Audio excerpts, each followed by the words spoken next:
on the highway. Get more horsepower and better highway fuel economy than Scion TC. And with every 2007 Pontiac, you get more coverage than anyone in America.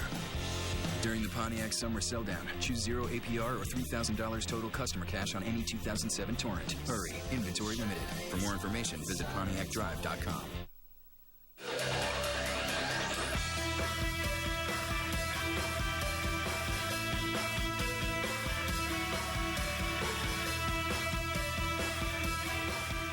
Well, there's a good sign. No raindrops, and yes, the tarp is off at Wrigley Field. The Cubs and Cardinals try to finish this big series right here on Comcast Sportsnet in HD at 1:20.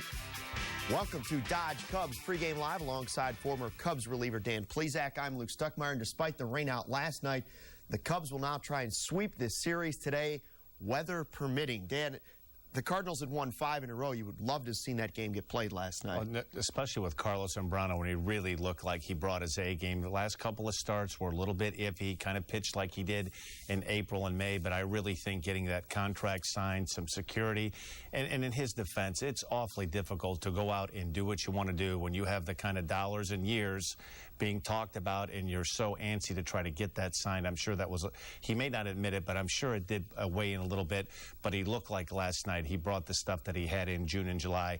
But fortunately for the Cubs, you know, he'll be able to bring him back in the middle part of the week. And this is a big series. And I think this was a perfect time for the Cubs to catch the Cardinals. The Cardinals were playing very well.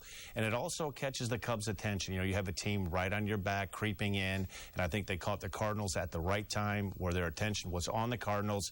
And it's not just a two-team race, Milwaukee and the Cubs right now. The Cardinals have crept into it. And the Cubs can kind of distance themselves a little bit from the Cardinals if they can pull this one out today. Well, they have passed the Brewers, and they have cooled the Cardinals. For the very latest, let's go live out to Wrigley Field and our Mitch Robinson. Hey, Mitch, what's it like out there? Luke, it's a little sticky out here, but, you know, it looks like they're going to get baseball in here, and very happy for the Cubs because the field really couldn't take much more rain, but the grounds crew did a fantastic job. And now looking at the rotation and what happens with Carlos Zambrano, and Zambrano threw about 40 pitches last night, more like a bullpen session, he said after the game, prompting Lou Piniella to make a change in his rotation.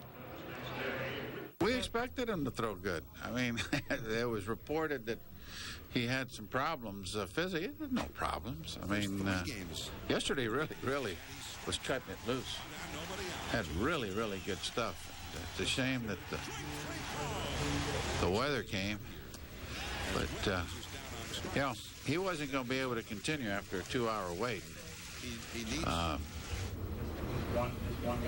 So we moved him up from Friday to Thursday, and we'll go from there. That's the grind, and that's something that you can't control, and when it happens, you're prepared for it, and mentally just continue to stay sharp and focused and be consistent. With the move, now Zambrano looks like he'll pitch again for the Cubs in Game 2 against Milwaukee here in that 3-game series at Wrigley Field. Now, also talking in the locker room, Cliff Floyd back with the guys again. He's still on the restricted list, won't play yet, but could be activated in the next day or two. Cliff spoke for the first time since leaving the team for his father's funeral. You can get caught up in it. You know, you can get caught up in just sitting at home and just being content with the fact you're with your immediate family. And but these are the guys that stood behind me and backed me through this, and was even present at the funeral, which is really nice. And I thank them and everything. And it's just a blessing. I'm really blessed to be able to have good people around me. I think this is a relief for him in a way, coming here and getting his mind off of his dad and just relaxing and playing some baseball. I think this is probably good therapy for him. Cliff, looking back, how special then was it that day that the nurses, everyone made him get out here and oh, yeah. watched you play? Oh, yeah. Well, you know what? You cherish those memories forever. And that was something that those people up there, the UIC, they are incredible. In the ICU unit, just incredible people. And the nurse, she came up the day before, and the day of, actually, I was just devastated the day I was gone. And that's what type of man he was. Great man, great spirit, great father. and he will be missed by not just immediate, but by everybody who knew him. Now, as far as the makeup date for last night's round is concerned, nothing's been announced yet. The Players Union and MLB have to get involved together. It looks like they're leaning towards September 10th to be the makeup date. That means the Cubs can either play 27 in a row or 23 in a row, or they can roll the dice and do it as if needed and play it at the end of the season. But then if there's a playoff for the wild card, the Cubs are really stuck playing a lot of games going right into the playoffs. And that'll do it from Wrigley, guys. See you in a bit. Mitch, I'm looking at you. Is there a giant light on your face, or is it actually getting sunny out? No, that's the light. Oh, okay. It's overcast. That's my Capozzo's work. Nice, huh? Oh, I bet that's nice and toasty on you. We'll see you later in the show. Appreciate it. Sure thing. All right, let's take a look at today's pitching matchup brought to you by IPA. We have Ted Lilly against Joel Pinheiro. Pinheiro is kind of hard to figure out. Came up in the Mariners organization, won 30 games over the 02 and 03 seasons. Then the Red Sox signed him to a $4 million deal to be potentially their closer.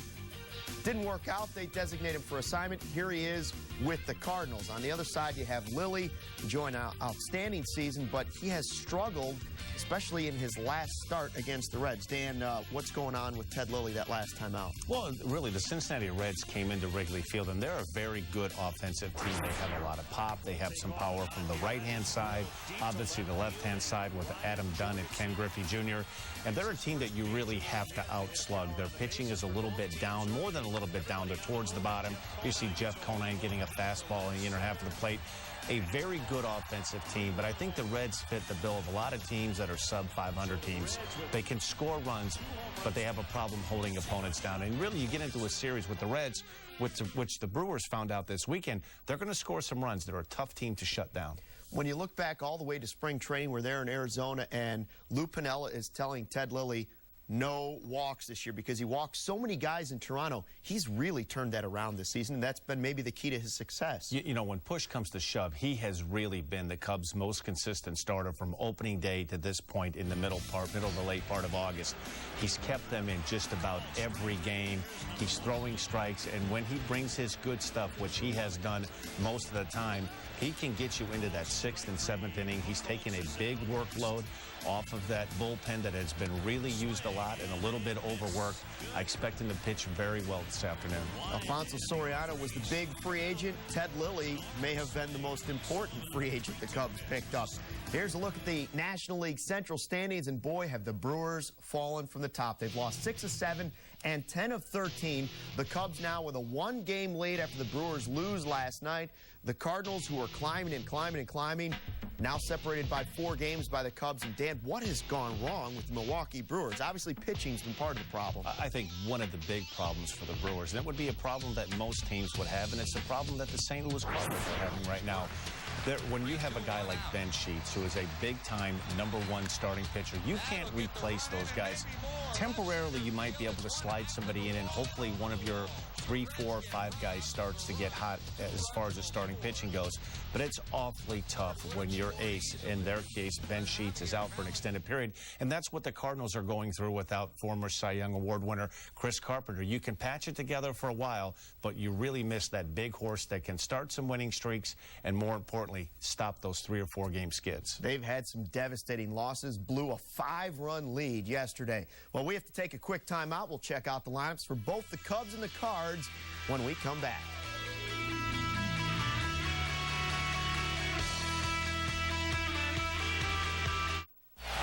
This week only, score big with 30% off and no money down on Feldco windows and siding. Call 866 for Feldco. It's time to kick off the savings at Feldco. Call 866 for FEL DCO. This week only, score big with 30% off and no money down on Feldco windows and siding. Visit a Feldco showroom or call for a free in-home estimate. Feldco products are installed by polite, hard-working professionals. 30% off and nothing down. Hurry, call now. For quality windows, siding, and doors, call 866 for Feldco. During the Pontiac Summer Sell Down, you can get more than just some sun. Get more horsepower than any import under 18 grand and still get 33 on the highway. Get more horsepower and better highway fuel economy than Scion TC. And with every 2007 Pontiac, you get more coverage than anyone in America. During the Pontiac Summer Sell-Down, choose 0 APR or $3,000 total customer cash on any 2007 Torrent. Hurry, inventory limited. For more information, visit PontiacDrive.com. Because Geico sounds like gecko. That's it. That's the only reason I'm here. The fact is, if Geico sounded like some other animal, like, I don't know, a puma, sure enough, there'd be some adorable little cat sitting here talking about Geico's low rates. 15 minutes could save you 15% or more on car insurance. You can't even imagine the pressure. I mean, I've literally got like 2 seconds to capture your attention while simultaneously informing you that you could save hundreds on car insurance by switching to Geico. Quite frankly, I don't think it's even possible. 15 minutes could save you 15% or more on car insurance. Grab the new Sun-Times and get the real Chicago story every day. Subscribe at suntimes.com. Chicago Sun-Times. Let's get into it. Try Arby's new toasted subs. Whether it's the French dip and twist, the classic Italian turkey bacon club, or the Philly beef, they're toasted to perfection, and they'll have you saying, I'm thinking Arby's. The first NASCAR stock car to reach 200 miles per hour. The first minivan. The first pickup with side curtain airbags. And now, Dodge introduces the industry's first lifetime powertrain warranty. It's the best warranty in the business. So come check out the best lineup of Dodge vehicles ever and grab life for a lifetime.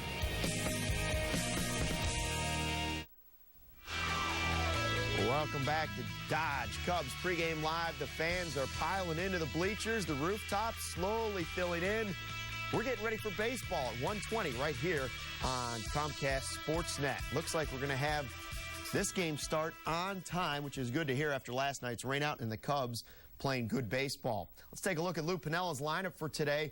It's the Riot leading off, and you can't quiet the Riot. Ryan Terrio's done a great job of filling in for Alfonso Soriano. Jock Jones in that 2-hole. He's been on fire, probably the Cubs' hottest hitter. Not even probably, he has been the Cubs' hottest hitter since the All-Star break. Lee Ramirez and then Daryl Ward in right field today. Of course, he hit the big grand slam this weekend and had the curtain call. DeRosa at second, Merton in left, and Jason Kendall behind the plate, and Ted Lilly on the mound. Dan, when you look at that lineup, what a job Ryan Terrio's done filling in for Soriano. He's done a terrific job, and you can go 1 through 9 and look at that lineup, with the exception of the pitcher spot. But you could go back, and Jock Jones was huge in the first game of this series, and every guy in this lineup has played a part. Daryl Ward, the big grand slam home run. Aramis, Ramirez, Derek Lee have been constant all year long. But the Cubs have gotten a lot of contributions offensively out of a lot of players that they weren't really anticipating were going to get a lot of playing time when the season starts. And I think that's one of the reasons they're at where they're at. They've had some young guys come up. Fontenot and Terrio mainly have really brought a lot of energy to the lineup. Fontenot has played very well at second base, and Terrio has been more than I think they could ever expected. He's played a very good shortstop. When you look back at it now, what a great problem to have. You have a good young player in Terrio, enables you to trade someone like Cesar Asturias, who looked like it was his shortstop's position to have coming out of spring training. They've gotten a lot of contributions out of a lot of guys, and I think if they can stay away from any injuries and keep the starting rotation healthy the remaining part of the season, I think they're the team to beat. Well, it's been interesting to watch this team go through and have a different hero each day. Ward had such a tough time early in the season. He comes in and hits the grand slam. Jock Jones taking a lot of heat from the fans over the last 2 years. All of a sudden, he's getting standing ovations after a great catch and a home run, and you have to feel good for Daryl Ward, who fought back from the injury and came up with a big hit to get the Cubs the win on Saturday. That's really what it takes, especially in a division that is very winnable. And you can look at all the teams in the divisions, and I think the Cubs right now, if you want to talk about their lineup, the starting rotation, the bullpen depth, I think without question, pitching-wise, it begins with the starting rotation. You go down to the bullpen. I don't think there's any question in my mind right now that they have the best pitching in the division. You just got to keep your fingers crossed that everybody stays healthy, and if this team starts to hit in the starting pitching, stays like it has been, they're going to be awfully tough to gun down in this division. Well, the Cardinals had won 5 in a row. The Cubs have cooled them off a bit, won the first 2 games of this series. We had the rain out last night. Kip Wells was the starter who was pitching well but never got to finish. We played pretty well the first couple games. We just didn't, things didn't go our way, and obviously we need to, we were planning on having 2 more games and hopefully splitting, but now we just need to get a win today and, continue to push. Never thought the Cardinals would creep back into this, but the World Series champs have done just that. Brendan Ryan at the top of that lineup. And Rick Ankiel, you talk about a guy you want to feel good for. He may play for the Cardinals, and so a lot of Cub fans don't like him. But he was a pitcher. Everything went wrong. He blew out his knee. He's back. He hit 3 home runs in the first 3 games that he came back and made the Major League roster. And I think he really brought a lot of life and energy to this lineup. You know, he got a great ovation when he joined the team at St. Louis. Comes in, he hits 2 home runs in his first game, and you have to really feel really good about somebody. He's been through an awful lot, and I know that Tony La Russa and that entire St. Louis Cardinals organization, you know, he was the next phenom pitcher, a left-hander, and I had a chance to see him pitch while I was playing with the Diamondbacks in person, and he had a terrific arm and a bright future, but he persevered. He went down and turned himself into a very productive position player right now, so you really have to root for Rick Ankiel. And we watched the lineup there. You see Tony La Russa with the pitcher batting 8th again today. More coming up on Cubs Pregame Live. After the break, former Cub Gary Matthews gives us a player's perspective of some of the unique features of Wrigley Field. Our Just for Men Stay in the Game highlight comes from Saturday against the Cardinals. After a rain delay, rookie pitcher Carmen Pignatello comes on with a 1-2 count and helps the Cubs stay in the game by striking out Chris Duncan looking to end the 8th. It was the only pitch Pignatello would throw in the game. Stay in the game with Just for Men hair color. Hi, I'm Keith Hernandez. And I'm Walt Clyde Frazier. What a marvelous night for the action. Let's go to the play-by-play. Oh, there's Mr. Graybeard approaching Miss Hottie. Oh, no. Rejected. Clyde, that's gotta hurt. Yeah, no play for Mr. Gray. Get that man our Just for Men brush-in color gel. It's specially formulated to penetrate coarse facial hair and gets rid of gray in 5 easy minutes. Home run. Another win with Just for Men. When you look at this club at the beginning of the season, its attitude, its form. Scoring! There is the second goal by Chicago. Try shot and a goal! Right down the middle after picking the pocket of Amado Guevara and scoring!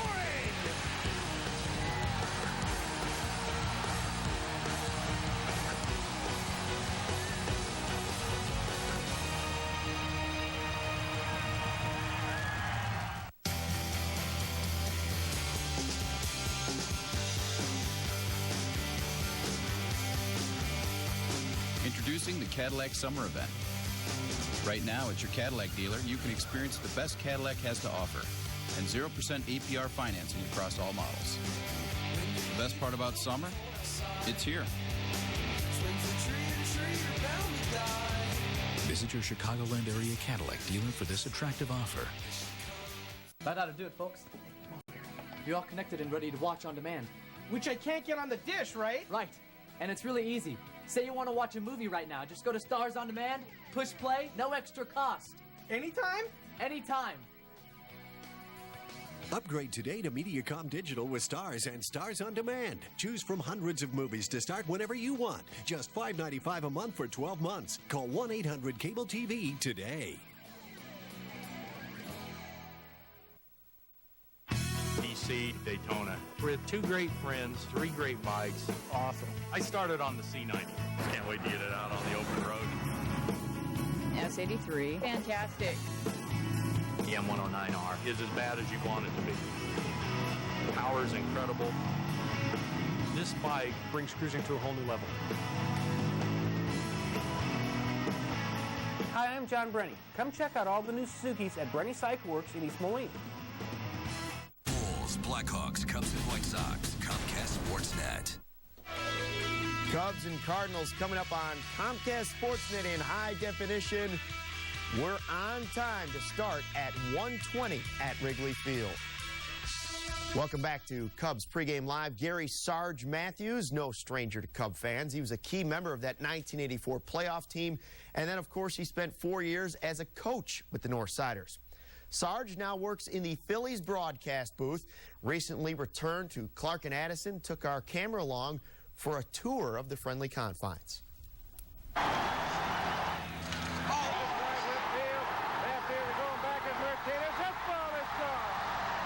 I had the opportunity to play here in 1984. I think if you check the stats, we were responsible, I think, for the fans coming to the ballpark to this day. After 84, you couldn't even find a seat here in Wrigley Field. Okay, we're going to head down here to the bullpens. One of the things that's good about this ballpark is that the fans are just so close. The seats are right here upon you, and they get a chance not only to know your first name, they know your last name, and let me tell you, they are pretty boisterous when it comes to that, and especially if things aren't right. Okay, now what makes this particular ballpark so dangerous, I think, is just basically there's no foul lines, and as we're standing here, it's actually slanted. And the reason that they have it slanted is simple. When it rains, they want the rain to actually come down, and it comes off of that tarp, and therefore this is sort of like their drainage system, if you will. The bullpens, a lot of the pitchers, they don't even go out until about the 4th or the 5th inning, and reason being, there's not a lot of room there in the bullpen. So a lot of guys that's going to pitch later in the game, they'll come out and sit right here. Again, you can see how close the fans are that'll be on you. They're screaming at you as well, calling you all kind of different names, just to kind of get away from your game, if you will. Here are the mounds right here. You have to be extra careful when you're chasing a fly ball that's here. Coming over this mound is one of the more dangerous type of fields that you could actually play in. Again, you have the brick wall that's right here. There's a little hill, and coming up, this line is a little bit more unorthodox than a lot of other lines here in the major leagues, simply because, again, of the stadium and its dimension. 353 down the line. There's basically no warning track as well. Once you get to the warning track, you're actually getting ready to hit the vines. That's the other thing that's a little dangerous here. Keep in mind, when the ball goes in the ivy, how many times has a ball been lost in the ivy? Once you stick your hand in the ivy, even if you can see it, a lot of times it will actually fall down. The runner's able to keep running. If you see it in the ivy, let the ball go. Raise your hands, all right? I had the opportunity when I came here, I changed it around. One of my good friends here, what's going on, sir? From the minor leagues, good. Just doing a little bit of information on this field right here. Really? You got a nice haircut going, and you're in pretty good shape for a change. There's the hitting cage, not only where I hit in, I actually taught a lot of the guys that I had the first year of being the hitting coach. And it's a little unorthodox because there's no air conditioning here. There's only fans. Yes, I did. I'm the one that actually brought the fans in. We painted it, and we also put turf in there as well. The other thing I feel that's very, very special at this ballpark are the bleachers. And having played in left field, having just a great relationship with them, they actually make your play a lot better. And the year in '84, which, again, I would never forget, I would go out to the left field. They would actually stand until I gave a salute, and then they would actually sit down. Andre Dawson came, and they end up giving, "We aren't worthy to see you on a daily basis." He had one of his best years of all time in Andre Dawson. And again, if you haven't played in Chicago, for me, you really haven't played baseball. Some of the best fans of all time here in Chicago. And now they're tired of that familiar song, "Wait Until Next Year." They have a great team this year. Don't know what's going to happen, but the ballpark is going to be here forever. It's also in a historic district. That means nothing can be changed there. I'm glad to have been a part of it. Hope I shared a little insight with you.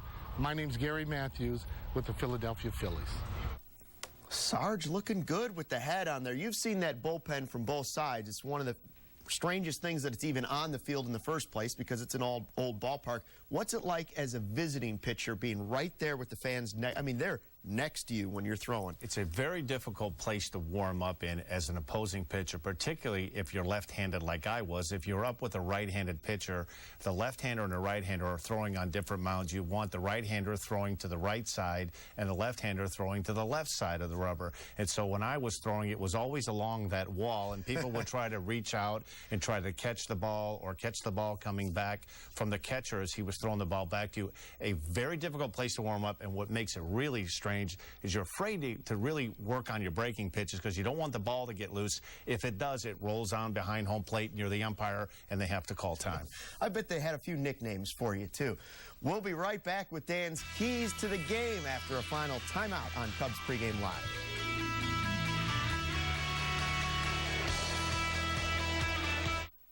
If ever you're not satisfied with one of our tires, please feel free to bring it back. Thank you. Discount Tire Company. Low prices, more choices on the world's best brands like Michelin and B.F. Goodrich. The odds you'll catch Mother Nature on one of her bad days?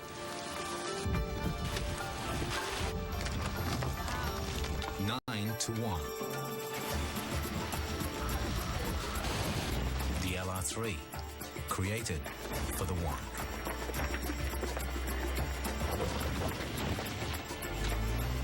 Visit your local Land Rover Center now for limited time, model year, end lease and finance offer.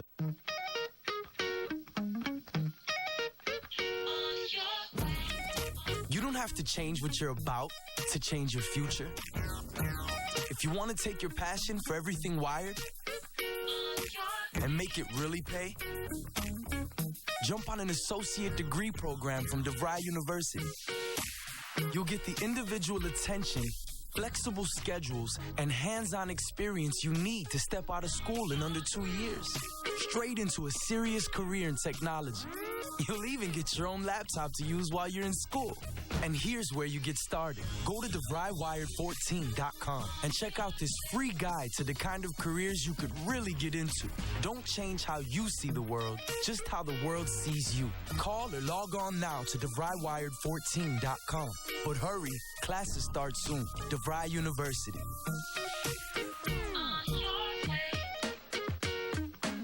Four Seasons, the largest family-owned and operated heating and air conditioning contractor, has simple goals: provide exceptional service at the best possible price and offer products that leave you nothing but satisfied. Call Four Seasons Heating and Air Conditioning today for a free estimate.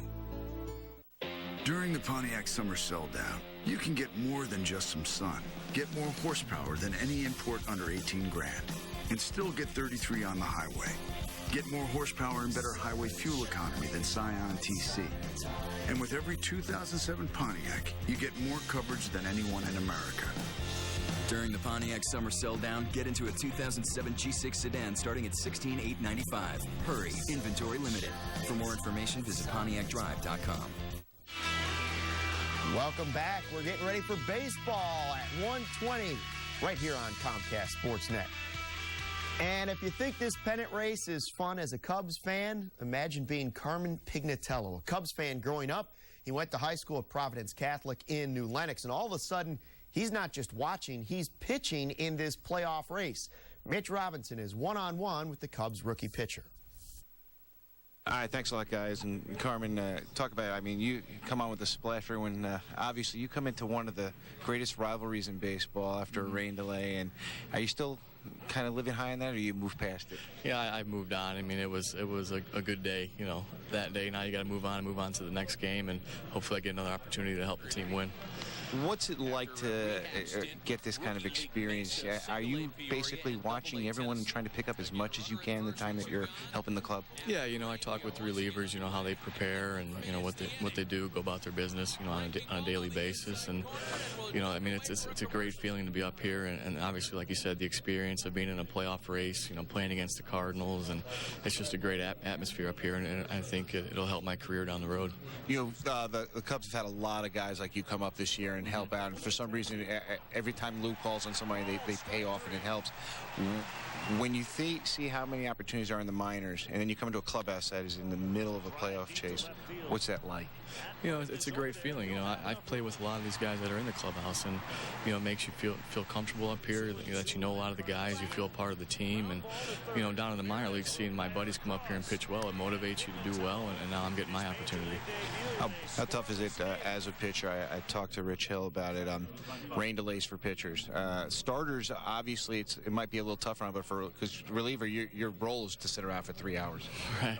I mean, I think it's tough for everybody. I mean, obviously you want to get out there and play, and you just got to stay mentally ready to go out there and pitch. With last night, you just had to stay prepared until they canceled the game. Last one for you. Do you get the chance to get in today? Would you rather get one pitch in and out and get out of there, or get in there and hang out for a while and get a few outs? Whatever I can do to help the team win. I mean, obviously, we all want to pitch, and whatever situation Lou puts me in, I just want to go out there and do well. Thanks a lot, man. Appreciate it. Nice to meet you. All right, guys, back to you. Thanks, Mitch. Time now for Dan's Lexus Keys to the Game. What do you have for us, Lefty? Well, I think there are two obvious keys. I think Ted Lilly continued to be the Ted Lilly. He's been really the Cubs' most consistent pitcher from April to this point of the season. A solid performance out of Ted Lilly. And as always, Albert Pujols is always in the middle of that mix. This is a very good offensive lineup with Scott Rowland. They've got some big bats in this lineup. Contain Pujols. Okay, that's going to do it from the studio. Let's send it out to the guys who are going to call all the action today on Comcast Sportsnet. Len Casper and Bob Brenly, and hopefully they're staying dry today. Guys? All right, Luke and Dan. Well, we are dry at the moment, and the tarp's not on the field. The wind's not blowing. It's warmed up, and so far, so good. So far, so good. It appears it's going to be a hitter's day here at Wrigley Field. However, what little bit of breeze there is blowing in, but I don't think it's going to affect anything hitting the air today. The Cubs are a game up on Milwaukee. The Brewers hitting the road tonight, playing in Arizona, and you'd love to get the sweep. Now, of course, a rain-shortened 3-game series. Well, that was the goal going in, to take at least 2 out of the 4, ideally 3 or 4 of 4, and now that one game's been rained out, the goal is to sweep a 3-game series here, and with Ted Lilly on the mound, the Cubs have a good chance to do that. All right, let's check out the highlights of the series up to this point. The Cubs, by the way, lost the first 2 of this homestand against Cincinnati, 1 on Thursday, and then on Friday welcoming in the Cardinals, and it was Jock Jones all afternoon. The defense with a great catch. That kept the Cardinals at 0 in the 5th inning, robbing Brendan Ryan of extra bases. Albert Pujols, however, would give them the lead in the 6th inning off Rich Hill out into left center, 1-0. But right back come the Cubs off Braden Looper, Jock Jones in a similar area with a 2-run blast, and that would be it for the runs. Cubs leading 2-1. Ryan Dempster coming in, getting his first save since late July in St. Louis. Jim Edmonds flying out, and the Cubs win. And jumping into first place with Milwaukee losing. Then on Saturday, it was the Daryl Ward show. His first Cubs home run off Anthony Reyes, a grand slam, making it 5-0 in the 3rd inning. Gets the curtain call from the appreciative crowd. Carlos Marmol, how about this pitch? Gets away but bounces right back to Jason Kendall. Albert Pujols may have gotten his hand in. Didn't matter. Ted Barrett called him out.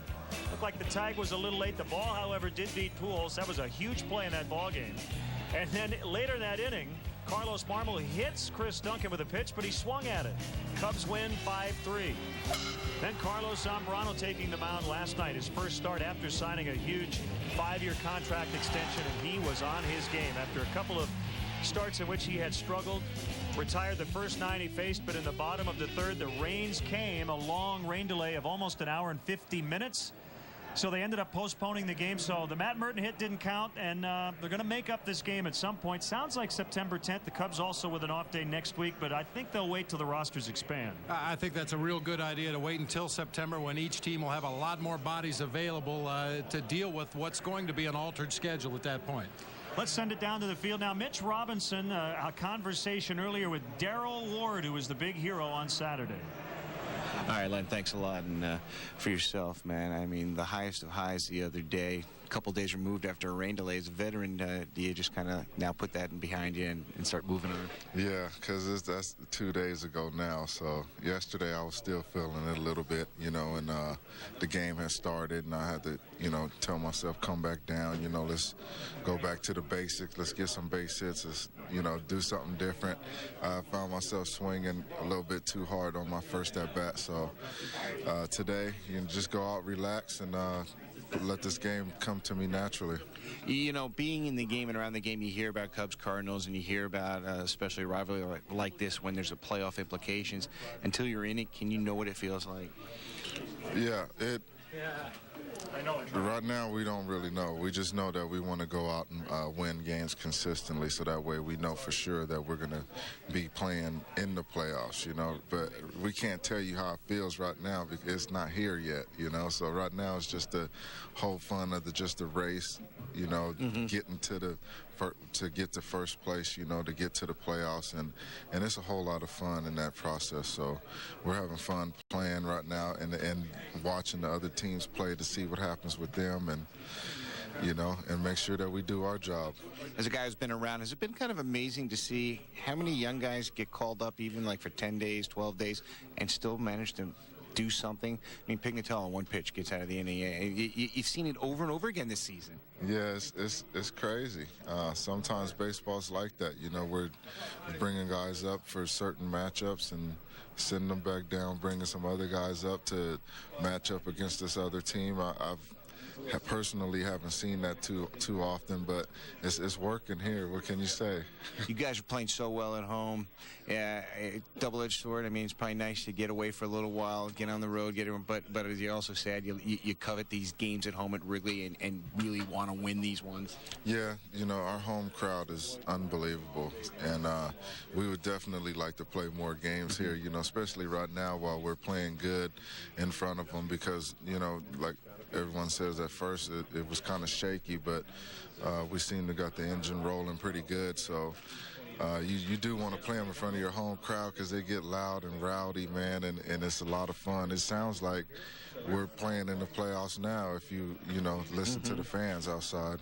Two final ones for you. One, being a guy who doesn't know when he's going to be in that lineup, how many years or how tough do you ever get used to it mentally to being prepared to, when they say your name, get in there and produce? I started when I was younger. When I first came up, I was with the Astros, and we had some games in the playoffs, and I had to come off the bench and pinch hit in those games, and I was pretty successful at it. You just go out there and just free your mind and look for a good pitch and swing at it and hope that you hit it in the right spot or hit it out the ballpark. It'd be really nice.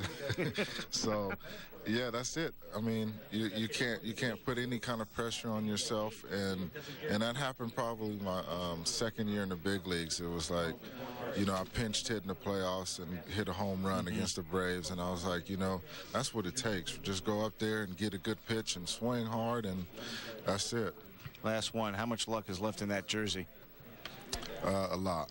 I'm not going to wear it out. I keep it in the locker so I can look at it.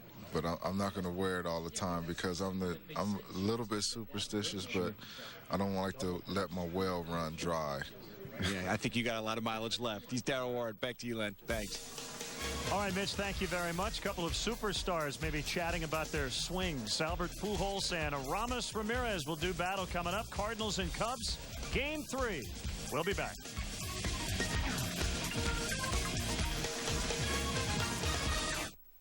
If you're thinking about a new garage, this would be the time. Now you can own a Danley, the world's finest quality garage, and get $1,000 off any size Danley garage. Just call 773-GARAGES right now. Call 773-GARAGES right now and get $1,000 off any new custom-built Danley garage. But don't wait too long. Danley's Garage World, Danley. Depend on Danley.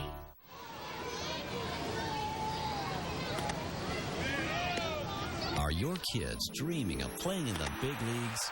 Well, your Chicagoland and Northwest Indiana Chevy dealers are giving them a chance. Chevy's Diamond Dreams. Log on to ChevyDriveChicago.com and find out how your kid can have a chance to play for Ozzie or Lou at U.S. Cellular Field or Wrigley Field. It's the coolest pickup game of the summer. Enter by September 8th for a chance to make their Diamond Dreams come true. That was a nice catch, kid.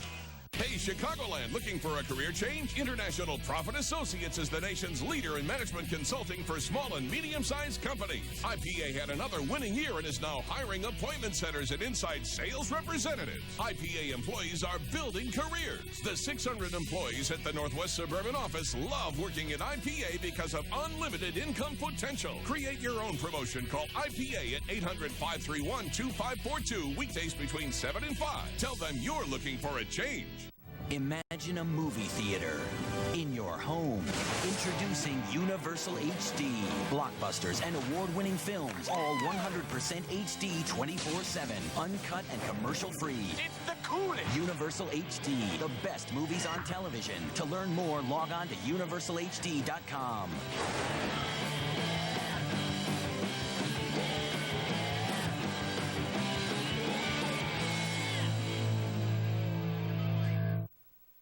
College football lives here. Mediacom brings you hundreds of games this season on ESPN 360, ABC, ESPN, ESPN2, and ESPNU. Plus, order the HD pack from Mediacom and watch the biggest games in high definition on ABC HD, ESPN HD, and ESPN2 HD. Available with Mediacom's advanced HD receiver. Mediacom and ESPN, your home for college football. Get digital cable in time for the Iowa Hawkeye season opener September 1st. Add digital cable for $5.95 and receive 2 months of sports pack, including ESPNU, free.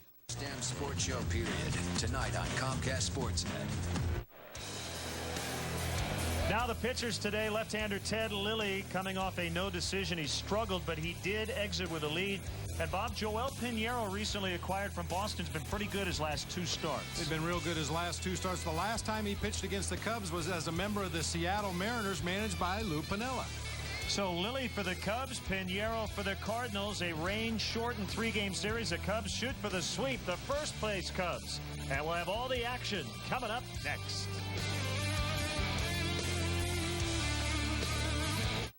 Cubs pregame live on Comcast Sportsnet is brought to you by your Chicagoland and Northwest Indiana Dodge dealers. Live strong, live bold, live now. Dodge, grab life.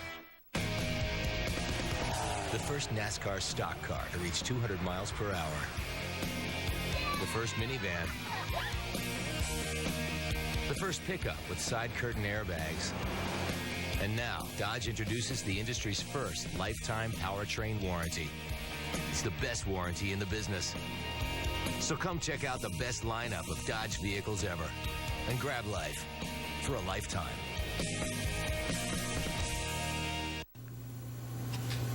Are you serious? Just give it a try. Role play. What's your name? He doesn't say anything because he's a doll. Geico.com. So easy, a caveman can do it. Hey, let me show you the crib. Whoa. Turn it on. All right, so please.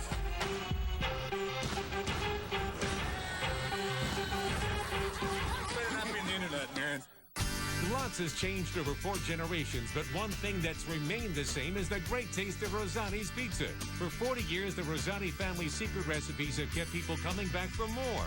Authentic pizzas are made by hand, always with the freshest homemade sauce and ingredients. Deep dish, thin crust, there's something for everyone. Or dive into the cheap, delicious Italian beef with melted mozzarella. Rosati's Pizza, a tradition of quality for 4 generations. Log on to myrosatis.com to find the location near you. Members of the Concrete Contractors Association have employed skilled union labor since 1939. The CCA provides safety classes, instructional seminars, and the technical training so that our member firms deliver the results your concrete projects demand. Call 630-990-4222. More bars in more places. That's what you can expect from the new AT&T. The largest digital voice and data network in America. More bars in more places. So switch to the network you can trust. Singular's name is now AT&T. Your world delivered. Chicago Tribune Live, weeknights at 5:30 on Comcast Sportsnet.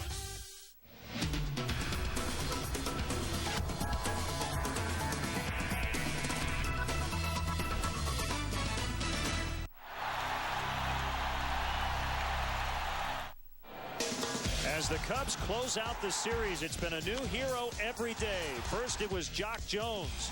Then Daryl Ward stepped it up and answered the curtain call. Today, the Cubs look for Ted Lilly to step up as they go for the sweep of the Cards.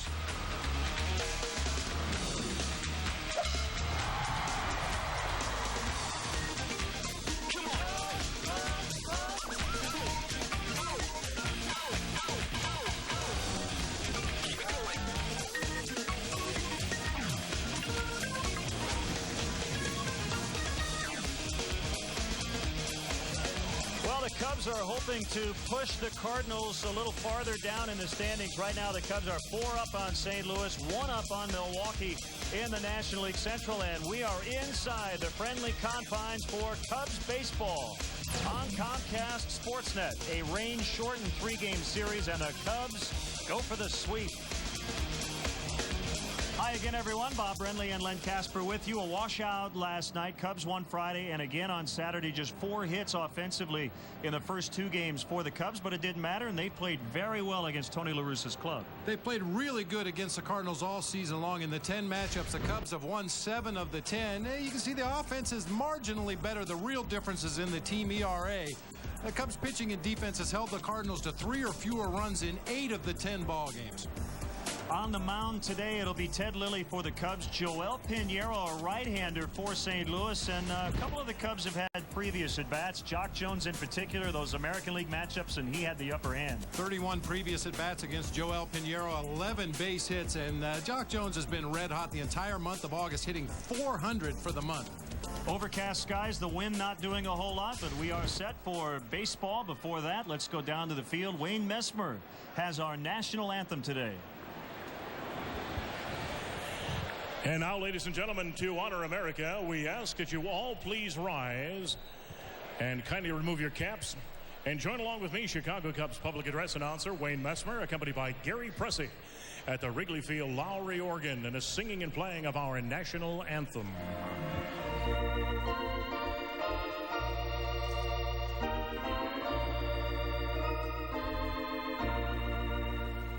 Oh, say, can you see by the dawn's early light what so proudly we hailed at the twilight's last gleaming, whose broad stripes and bright stars through the perilous fight o'er the ramparts we watched were so gallantly streaming, and the rocket's red glare, the bombs bursting in air, gave proof through the night that our flag was still there. Oh, say does that star-spangled banner yet wave o'er the land of the free and the home of the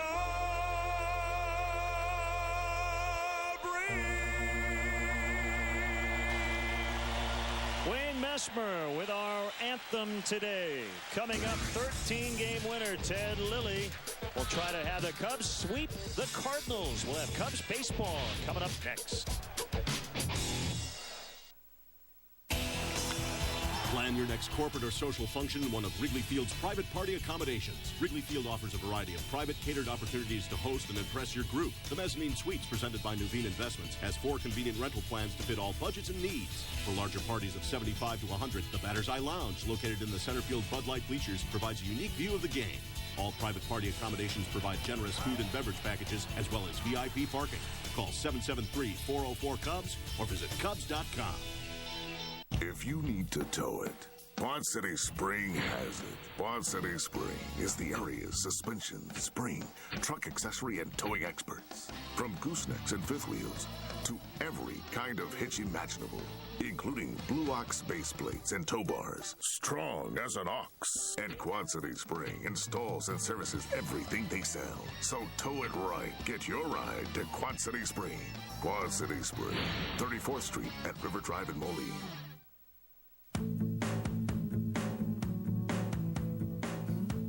So, you're a green person, but which shade? Confusing, isn't it? Well, True Value's Color Made Simple can help. With exclusive tools, trained professionals, and expert advice, finding your color will always be simple. Now let's talk purple. True Values, color made simple. Meeting the challenge since 1940. Cubs baseball on Comcast Sportsnet is brought to you in part by Chevy. Log on now to ChevyDriveChicago.com. Check us out today at ChevyDriveChicago.com. Walgreens, the pharmacy of the Chicago Cubs. Your local area Lexus dealer who invites you to test drive a Lexus today. Rico, how well do you print, copy, scan, fax? How well do you share? Blue Cross and Blue Shield of Illinois, shining through. Cadillac, Life, Liberty, and the Pursuit. And by Southwest Airlines. With more flights to more places than ever before, Southwest is taking low fares farther. Visit Southwest.com. Welcome back to Wrigley Field. We saw the sun very briefly this morning. They did have the tarp on the field, and this surface took a lot of rain last night. But the terrific grounds crew here, headed by Roger Baird, always doing a terrific job getting the field ready to go. So in the mid-70s, very high humidity. The forecast, Bob, simply playable. The fact that we're starting on time is a good thing. That's a real good thing. Clouds surround Wrigley Field. As you mentioned, the field has taken a lot of water the last couple of days. There will be some spots in the outfield and in foul territory where there may be some soft spots. Players are going to have to be aware of that and try to keep their feet underneath them as best they can today. So let's check in on the St. Louis Cardinals Southwest starting lineup. All their runs in the series coming on home runs, just 4 of them. Brendan Ryan leads it off at second base. Rick Ankiel is out in left. Albert Pujols at first. Juan Encarnacion in right. It's Scott Rowland at third. Jim Edmonds in center. Bottom 3, Yadier Molina, Joel Pinheiro the pitcher, and David Eckstein. How about that? A .297 number 9 hitter. Take a look at the Cubs defensively, brought to you by Rico. Move your ideas forward with Rico dependability. Merton, Jones, and Ward across the outfield. Ramirez and Terrio on the left side of the infield. DeRosa and Lee on the right side. Jason Kendall will be doing the catching today for left-hander Ted Lilly. 9-1 over his last 12 starts, looking for his 14th victory of the season. He's faced the Cardinals twice already this year. A total of 14 innings pitched, 10 hits, only 3 earned runs allowed in 14 innings of work. The umpires, actually the same alignment as last night, which never technically happened. So Joliet native Mark Carlson will work the plate again. I told Carlos Zambrano, you pitched great last night, but I guess I really didn't actually see you do it. So maybe I just dreamed it. He was really good, Bob. 9 straight he sent down, and he'll actually come back a day early and pitch Thursday instead of Friday, so he'll face the Giants in San Francisco. Yeah, that's one of a manager and pitching coach's worst nightmares, to send your ace out there to start a ball game, then have it washed out after 3 innings, especially when it appeared that Carlos was really on top of his stuff last night. Again, the Cubs are a game up on Milwaukee, 4 ahead of St. Louis. So these are the 2-game swings. If they can complete the sweep, they'll push the Cardinals to 5 back. But if Tony La Russa's club can salvage this afternoon's contest, they'll leave town just 3 out and very much alive.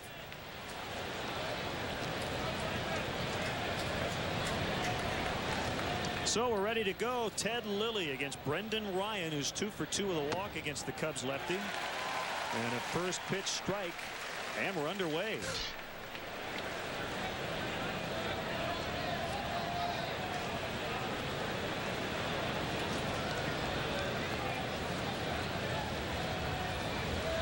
Here's the 0-1.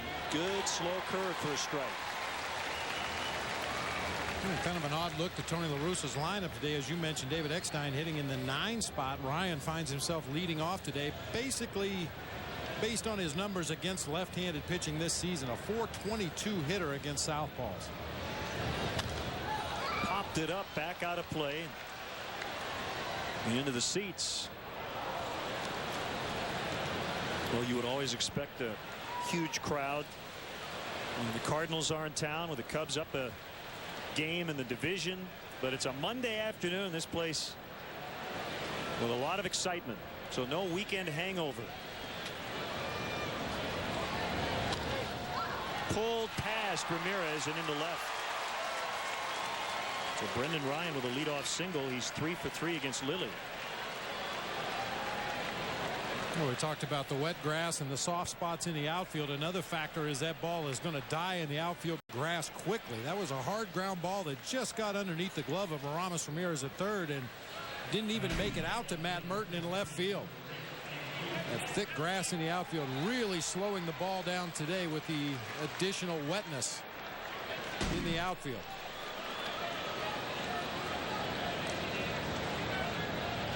Now Rick Ankiel, and he takes one inside, so he gets a start against the lefty and makes his first start in left. All of his other starts had come in right. 6-game hitting streak for the former pitcher. You see Kendall set up on the outside corner, and that one's drilled into the alley. Matt Merton will chase it down. A little slip by Brendan Ryan around second base. They've got a shot at Ankiel. He'll dive in safely. Second and third, no outs. Brendan Ryan toppled over as he rounded second base.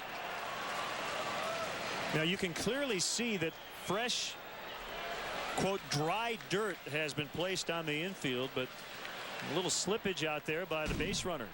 Yeah, the infield should actually be in pretty good condition. They got the tarp on quickly last night when the real hard rains began to fall. Matt Merton chasing this ball down in the gap.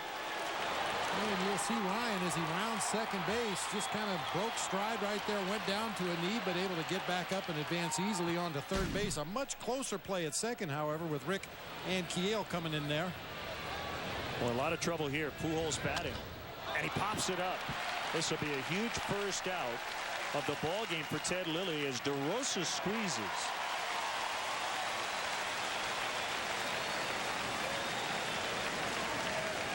Never too early for a huge out.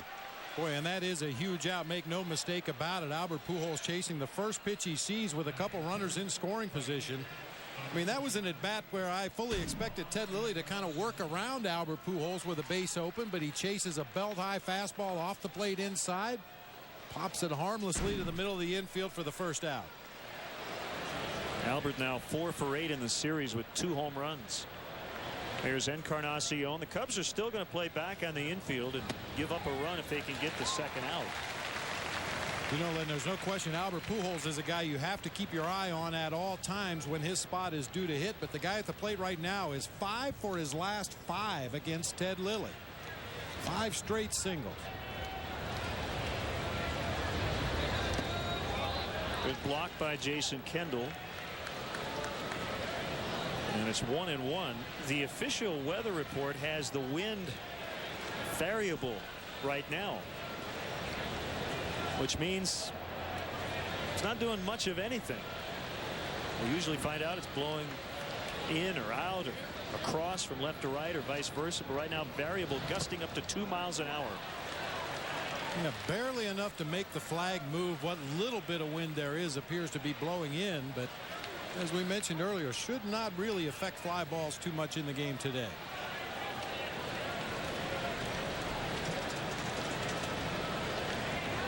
Cubs playing back across the infield. They're willing to concede a run for an out right here. Everybody playing back, even the corners. Ryan at third. Ankiel at second. The pitch by Lilly. Fouled back 2-2. And this is where Ted Lilly could use his 130th strikeout of the year. He's been very stingy allowing base runners to reach. 10.41 per 9 innings. That's 5th in the National League.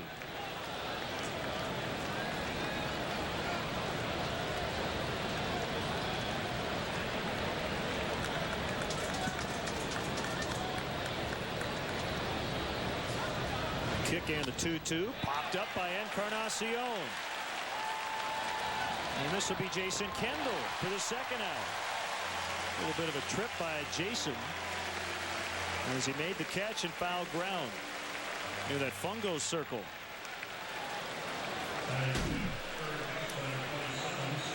Another big out. I mentioned Encarnacion's numbers against Ted Lilly. 500 lifetime, including 5 for his last 5. But another harmless pop-up just in foul territory up that third baseline. Ted Lilly 1 out away from escaping trouble here in the first.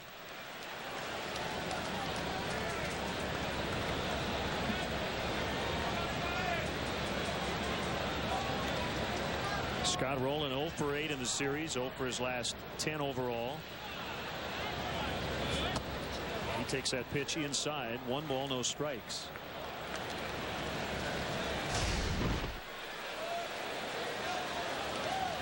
See the numbers against left-handed pitching for Scott Rowland and Jim Edmonds. You would expect those kind of numbers from Edmonds, not so much from Scott Rowland.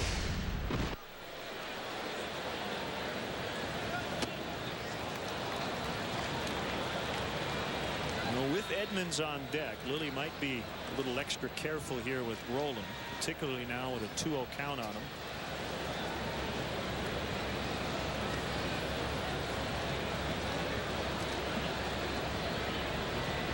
Ted's 1-1 against the Cardinals this year, 2-1 in 3 career starts with a stellar 129 earned run average.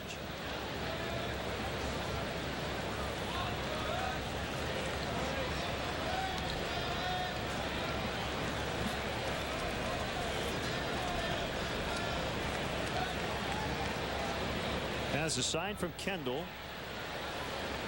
and the pitch. That's a strike. 2-1.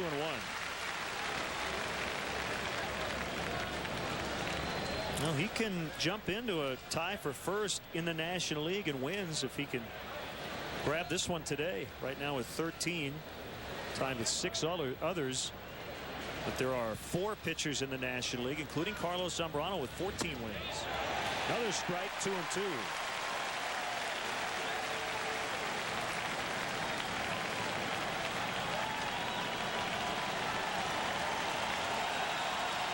Fans into it early here today. They know what a big out this is in a ball game.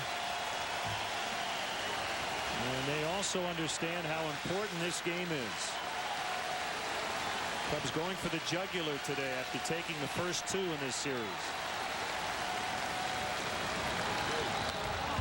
Rowland waited back and fought it off. Cubs lost the first 2 on the homestand, but they've won their last 3.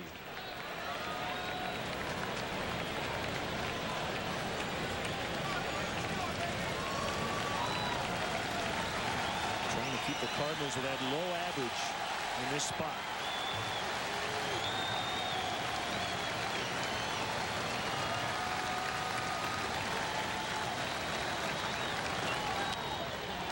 Popped up, but it's going to get back out of play.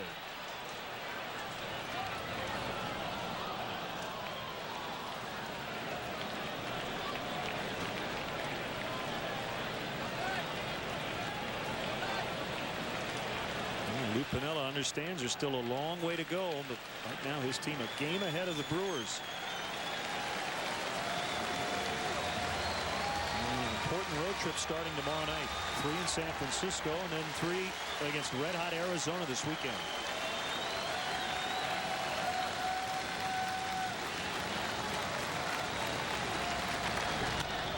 Drill toward the left field corner. And it is fair. And the Cardinals will get 2 as Scott Rowland picks up his first hit of the series.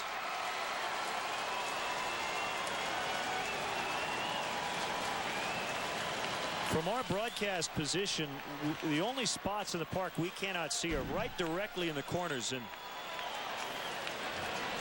it had to be barely fair. We'll get a good look here. Barely fair. By a couple of inches. Just inside that painted chalk line down in the left field corner. Rowland got fooled badly by that pitch, was out front and really rolled over. I thought it was going to hook foul down that left field line, but unfortunately stays just fair.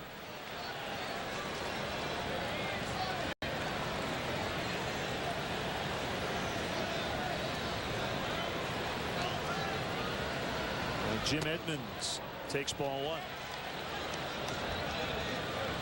First runs of the series for the Cardinals that have not come via the home run. 6 of the 7 Cubs tallies have scored on home runs. 2-run shot by Jones Friday, the grand slam by Daryl Ward on Saturday.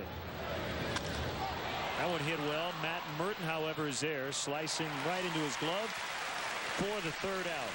3 hits, 2 runs. A big blow, the Rowland 2-run double. Cubs coming up from Wrigley Field.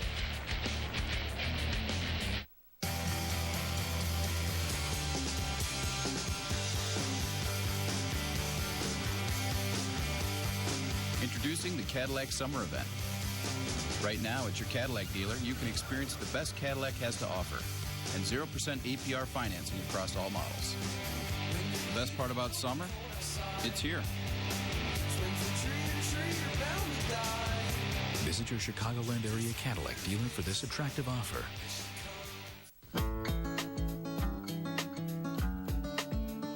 More bars in more places. That's what you can expect from the new AT&T. The largest digital voice and data network in America. More bars in more places. So switch to the network you can trust. Singular's name is now AT&T. Your world delivered.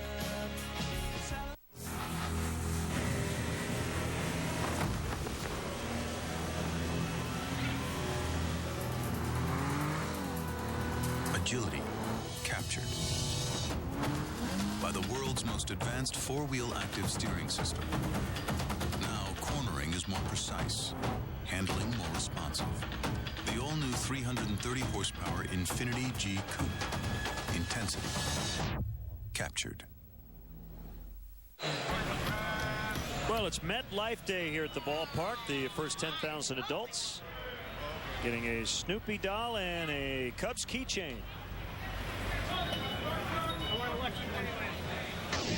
And let's check in on the Cubs Southwest starting lineup. Same lineup as last night, the game that didn't count. Terrio, Jones, Lee, Ramirez, Ward, DeRosa, Matt Merton had an infield hit that, of course, will not count. Jason Kendall and Ted Lilly make up the battery.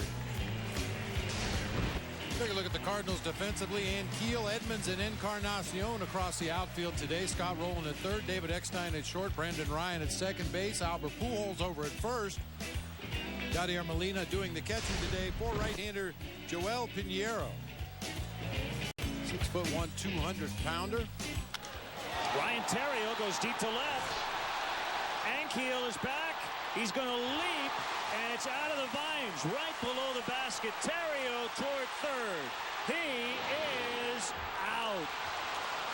Rick Ankiel with a huge cannon out there in the outfield, the former pitcher, and he threw out Terrio. The home plate umpire, Mark Carlson, made the call. A bang-bang play. Ted Barrett had to go out to left to see if that ball had gotten out. It almost did. Boy, Terrio trying to single-handedly jumpstart the Cubs offensively today. Makes a bid for extra bases here. Just over the outstretched glove of Rick Ankiel, bounced back toward the infield, and Ryan Terrio perhaps a little overly aggressive here, trying to get to third base, and that's a pitcher's arm out there in left field for Rick Ankiel. Throws a strike to Scott Rowland for the out at third base. And actually, it really wasn't that close. Throw was right on the money. And the replay showed that he was clearly out. So it's Jock Jones, one strike on Jock. Mentioned the great numbers for him against Pinheiro. 11 for 31 with a home run.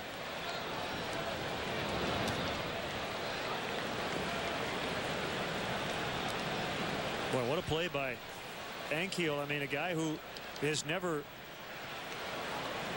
played the outfield here at Wrigley Field prior to this weekend. It's always tricky out there when you get out near the vines. With the basket above, he gave it a good effort and was able to get that ball quickly and got it to Rowland for the out. Those were his numbers as a pitcher before he made the conversion in 2005. Really, all the numbers as a pitcher, except for the base on balls and the wild pitches, very impressive for Rick Ankiel. Did not give up a lot of base hits, struck out a lot of batters, but also walked his fair share.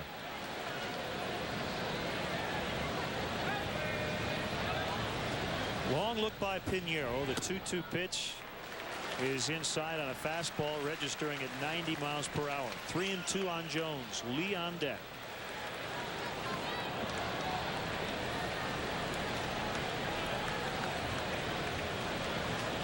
Overall on the year between the Red Sox and Cardinals, 3-2 with a .425. He was a reliever in Boston and now a starter once again with St. Louis.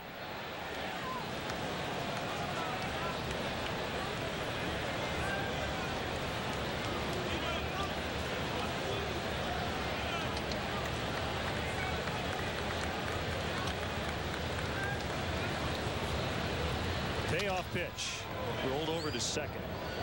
And Brendan Ryan will throw out Jones. We want to welcome those of you watching today on the North American Sports Network in Dublin, picking up our game today. And throughout Europe watching on the North American Sports Network. Glad to have you with us from the States.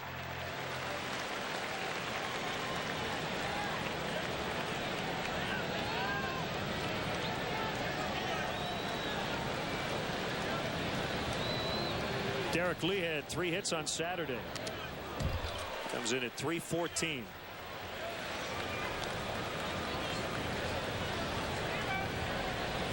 You know, Len, we saw it earlier in this series with a runner at first base. Yadier Molina was using a series of signs because I speculated that the runner might be getting out there to a point where he could steal the catcher's signs. Hey, even going through a sequence with nobody on base. That would tell me that the Cardinals think that there's something going on here at Wrigley Field. Usually when a catcher and a pitcher go through a series of signs with nobody on base, it's because they feel that maybe there's somebody with binoculars out there in the center field bleachers or in the scoreboard or somehow relaying the signs to the batter even with nobody on base.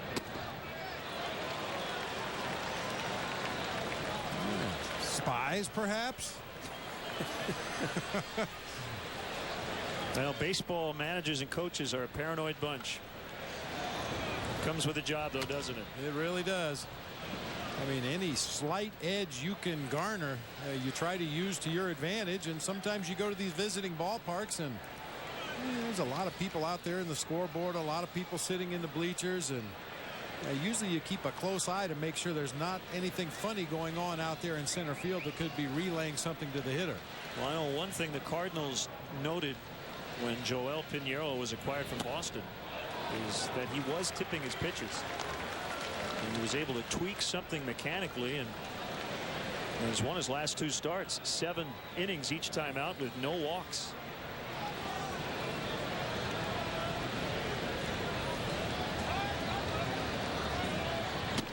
Called strike 3.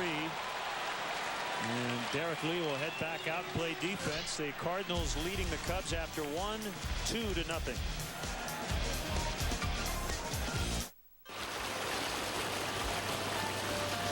The odds you'll catch Mother Nature on one of her bad days?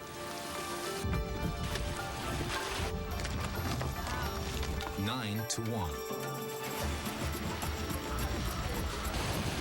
The LR3, created for the one.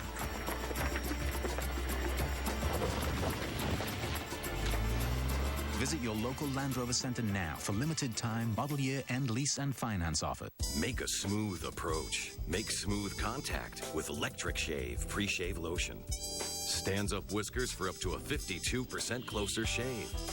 Electric Shave. Blade close. Electric smooth. Try Arby's new toasted subs. Whether it's the French dip and twist, the classic Italian turkey bacon club, or the Philly beef, they're toasted to perfection, and they'll have you saying, I'm thinking Arby's.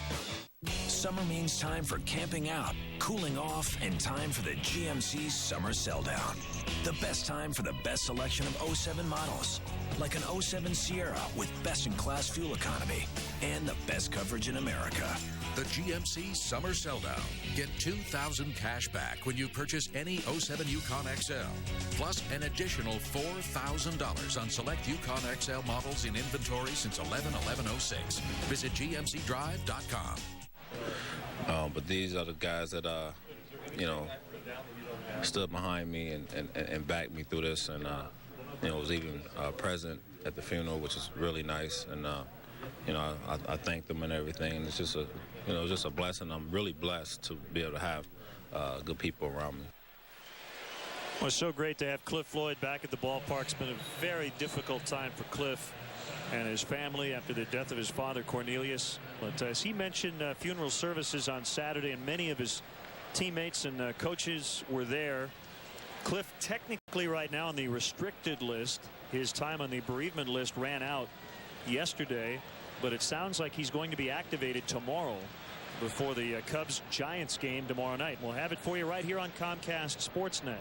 Cubs also could be activating catcher Henry Blanco. He's back with the ball club after a few games with AAA Iowa and was feeling good, and they're going to check things out, and he may be ready to come back here in the next couple of days. So we'll see. 1 ball, no strikes on Yadier Molina as we start the second. Swing and a miss. 1-1. Well, it has been a couple days since the Cubs have made a roster move, so they're about due for one. Yeah. You can't go more than 2 or 3 days without tweaking that roster somehow. And not too far down the line, September 1st will hit, and at that point, the rosters will expand. You can have upwards of 40. No team has 40 on the active roster, but you don't have to worry too much about pitching. Well, you always worry about pitching, but at least numbers wise, you can go with 3 or maybe even 4 catchers if you wanted to. Usually after September 1st, that's when the managers really start pushing buttons, because you have a lot more bodies available, guys who can specifically just pinch run in a situation. You can play the matchups a little more out of your bullpen because you have extra arms down there available. Time of game generally gets a little bit longer after the 1st of September. It's like the lights are coming on. Now, we were talking during the break, getting rather soupy here inside the ballpark. Hazy, dark skies above, so the lights are coming on. So Pinheiro hitting 8th. Pushes a bunt. Derek Lee will backhand. DeRosa covering first.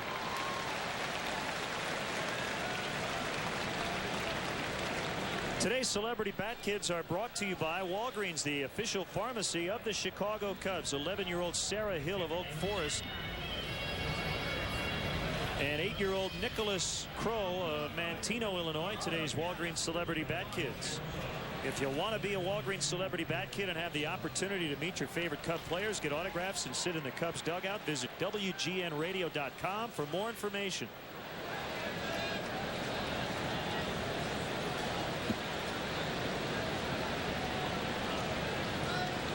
Now the number 9 hitter batting .297 on the year. 4th time this year Eckstein has hit 9. Popped up on the bunt. Lilly coming over, makes a catch.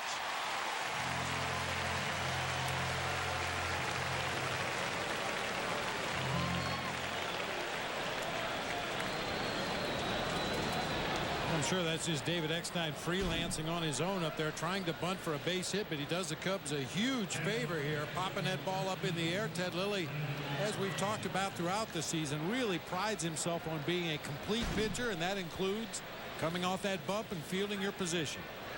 Had a good jump on that popped up bunt, made it an easy play. Strong series for Brendan Ryan. 4 for 8. With a home run, and he scored in the 1st inning on the rolling double.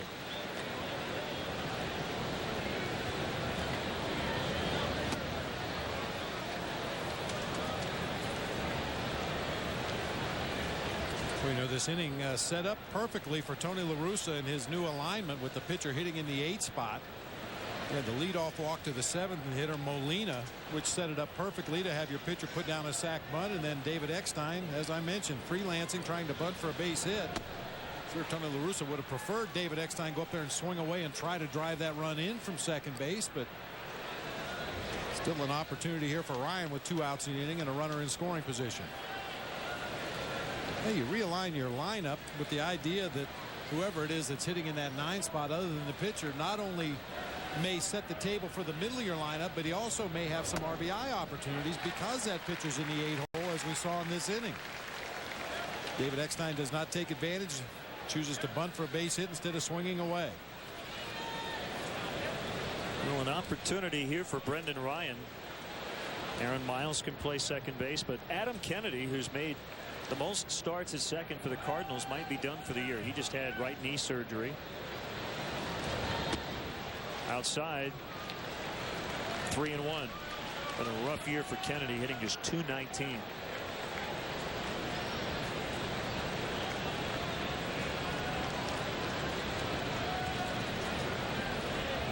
Ankiel is on deck.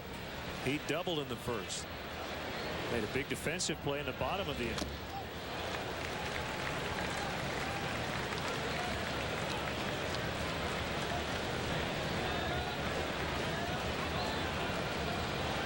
Cubs president John McDonough, along with Senior Vice President, General Manager Jim Corno Sr. from Comcast Sportsnet. Great to see them at the ballpark.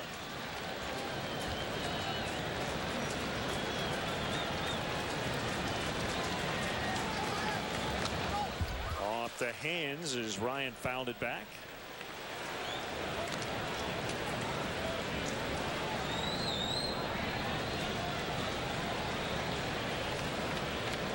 Those are pretty good seats. They must know somebody. Helps to have friends in high places. Yes, it does.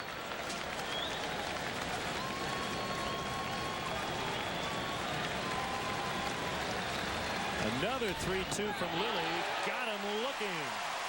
And that ends the inning. The first strikeout of the day for Lilly. 2-0 Cardinals early on.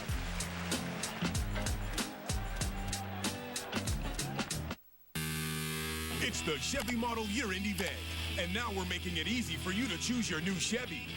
Just click and go to find great offers on 07 cars, trucks, and SUVs online 24/7. But you've got to decide. Then get to your dealer before yours is gone at the Chevy Model Year-End event. Use $3,000 cash back to get a Chevy crossover, an 07 Equinox LS front-wheel drive starting at $19,865. Click on ChevyDriveChicago.com, then see your Chicagoland and Northwest Indiana Chevy dealers.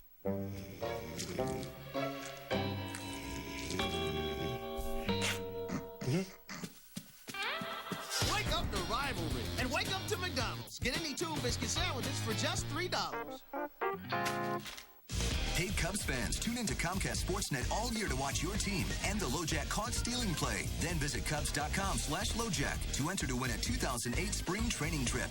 LoJack, the only stolen vehicle recovery system operated by the police.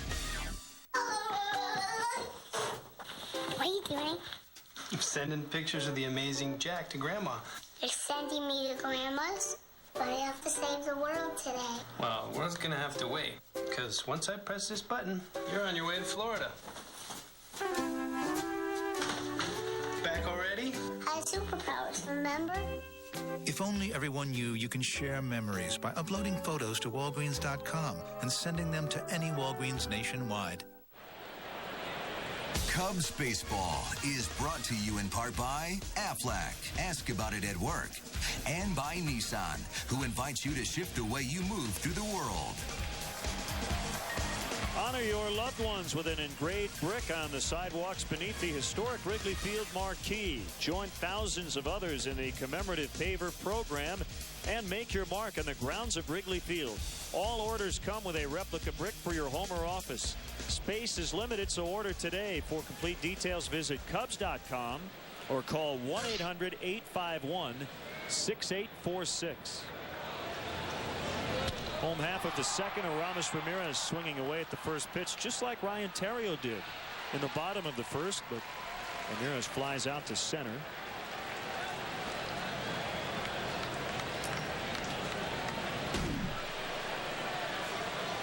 A lot of aggressive early count swinging here in the early going by the Cubs. Ramirez upset with himself, thought he should have done more with that pitch. Lazy fly ball into right center. He was hoping for a line drive into that gap.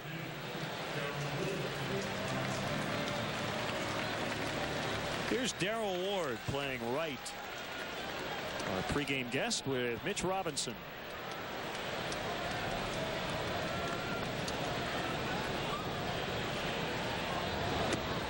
Finally hit his first Cubs home run, and it was a huge one, the grand slam on Saturday in the Cubs 5-3 win. Made a nice catch in right later in the ballgame. Got the curtain call after the home run. Really enjoyed spending time around Daryl Ward. And a guy, Bob, who, you know, quite frankly, early in the year could have complained to Lou Piniella about a lack of playing time, but never did. Not once. He has been a total pro throughout. And a lot of guys in his position at some point would go into Lou and say, I need some more at-bats. But it's so great to have a veteran who could go 2 weeks without an at-bat, shake off the rust, and give you a really solid plate appearance. I think sometimes fans don't understand the value of a player like Daryl Ward, a guy who can take those late inning at-bats against tough setup pitchers out of the bullpen or closers. Boy, that one drilled by Daryl Ward. Did he get all of it?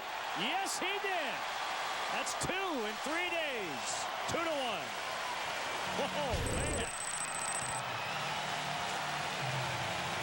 I think he's making a case to get in that lineup a little more often. Yeah, Lou has made no secret of the fact that he likes to play the hot hand, and right now you'd have to say Daryl Ward has a couple of hot hands wrapped around that bat. Fastball on the outside corner, nice swing down and through the ball. It's great carry on that fly ball to deep left center field.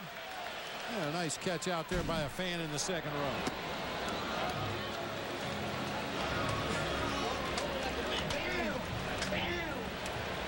Power stroke is very much alive.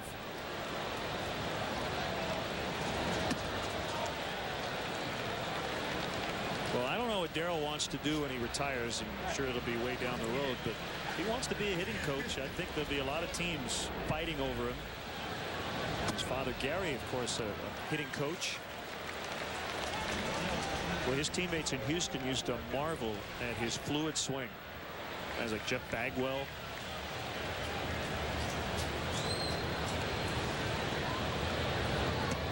Well, as you mentioned, for a guy who doesn't get regular at-bats very often over the course of the season, only in the case of an injury will you see Daryl Ward get regular playing time.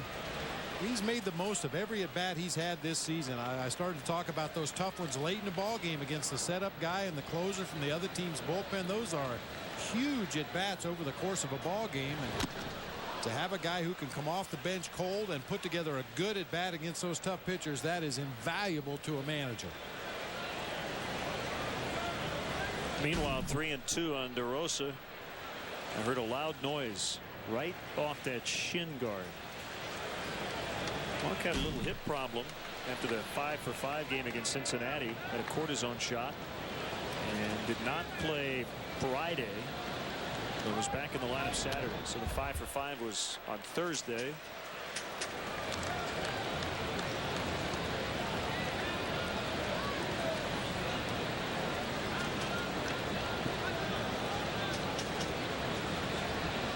Well, he's very fortunate he had that guard on the shin. I mean, Cub fans will remember what happened to Todd Hollingsworth.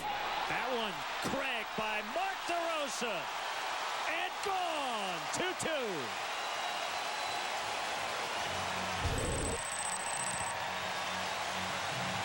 So they have gone back-to-back. Ward and DeRosa.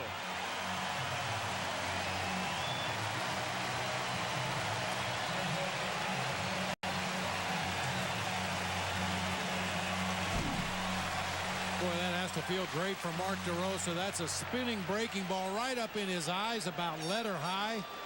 All you have to do is make solid contact, and that ball has a good chance to get out of here. You can see Pinheiro out there on the mound upset with himself because of the location of that pitch. When you throw a changeup up there that high in the zone, hitters are going to get that one more often than not. Merton in the right, but it'll be Encarnacion to haul it in. Boy, Dero gave it a little D-Lee, a little shuffle out of the box. A lot of the home runs the Cubs have hit lately have been borderline, right close to the basket, first or second row of the bleachers. This, however, is a no-doubter on the part of Mark DeRosa. We knew he got every bit of that one. About 3/4 of the way up the bleachers in left field. Cubs now in triple digits. They came in with 99 home runs, now at 101. And the last time they went back-to-back was that Red Series.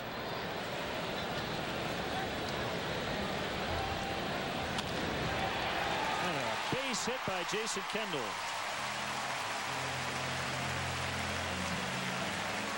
That was on Tuesday when Leon Ramirez hit consecutive home runs.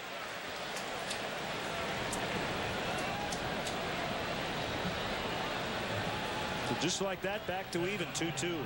Here's Ted Lilly.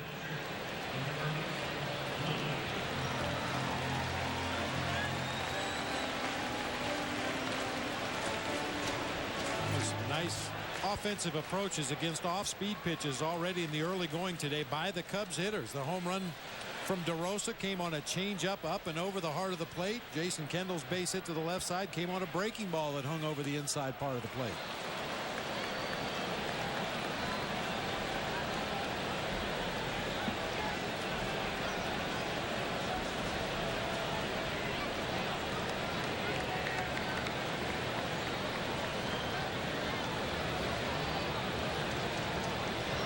Pitch to Lilly is a strike.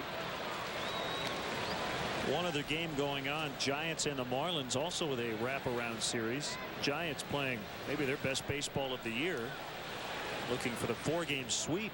Right now it's 5-5 in the bottom of the 5th. Giants have won 4 in a row, but in last place by a wide margin in the National League West. They're 9.5 behind Colorado for 4th.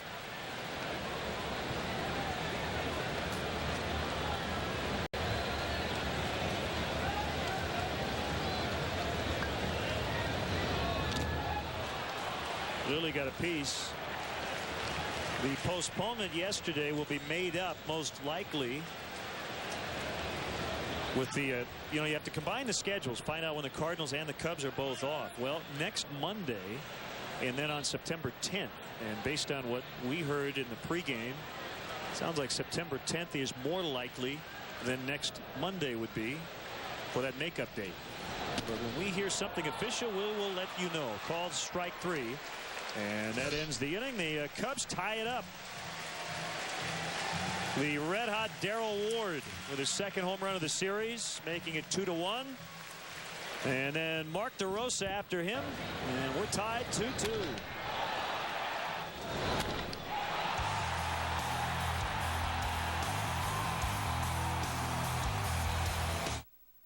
During the Pontiac Summer Sell-Down, you can get more than just some sun. Get more horsepower than any import under 18 grand, and still get 33 on the highway. Get more horsepower and better highway fuel economy than Scion TC. And with every 2007 Pontiac, you get more coverage than anyone in America. During the Pontiac Summer Sell-Down, choose 0 APR or $3,000 total customer cash on any 2007 Torrent. Hurry, inventory limited. For more information, visit PontiacDrive.com. This copyrighted telecast is presented by authority of the Chicago Cubs and may not be reproduced or retransmitted in any form. And the accounts and descriptions of this game may not be disseminated without the express written consent of the Chicago Cubs. When the subject is trucks, you gotta know how to work it. Quad City Spring is all over that. When you need organizing systems for pickups and vans, and Adrian Steel custom setups are your mandatory upgrades, Quad City Spring gets the call. Ladder racks, toolboxes, towing, and truck accessories, we've got you covered. When the subject is trucks, Quad City Spring knows how you want to get it done. Got a truck? Work it, baby. Quad City Spring, 34th Street and River Drive, Moline. Just a few years ago, we wanted patients to be able to interact with their doctors online. The only reason they couldn't was slow dial-up internet from the phone company. Then cable brought competition to the internet, and speeds went through the roof. High-def video, high-speed internet. Competition from cable revolutionized medicine, brought patients and doctors closer together. Cable competes, we all win. Tonight at 6:30 on Sports Night, presented by the AT&T Real Yellow Pages, a preview of tonight's Bears-Colts preseason matchup, plus a full recap of this game. Join Mark and Pat for Sports Night, presented by AT&T Yellow Pages, tonight at 6:30, only on Comcast Sportsnet, fans' best friend.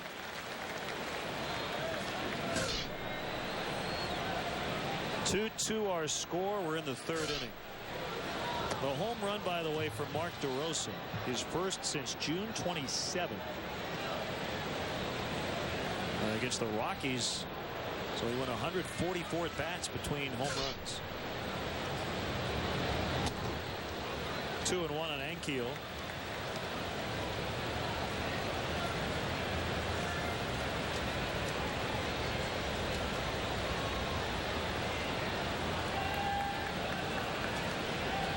The next offering, golfed into center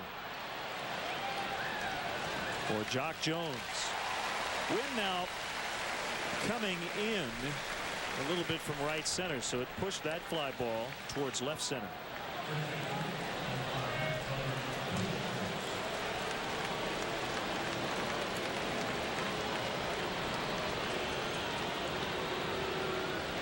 Pujols who popped out with runners at second and third and nobody out in the first inning.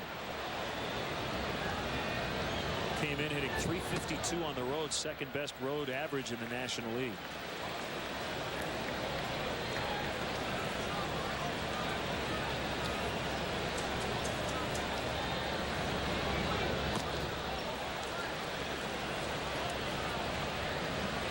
And then our good buddy Bill Gooch wants to wish his son Brad a happy 40th birthday today.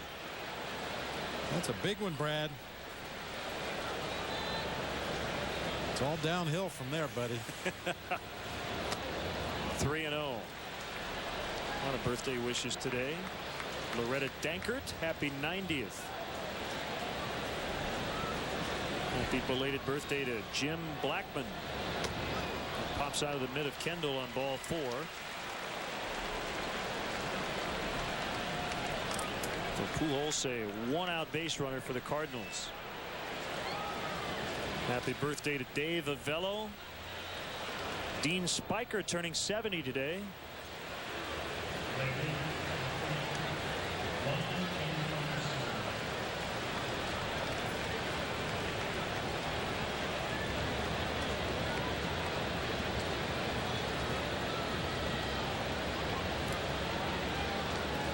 Encarnacion hit a home run in game 2.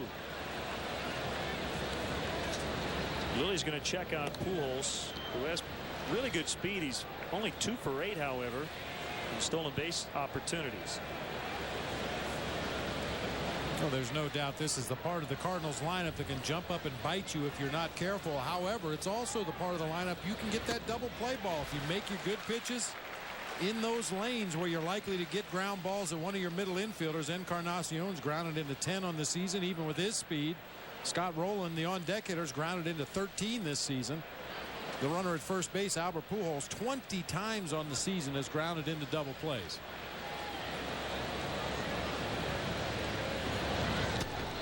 Big swing. Came up empty, 2 strikes.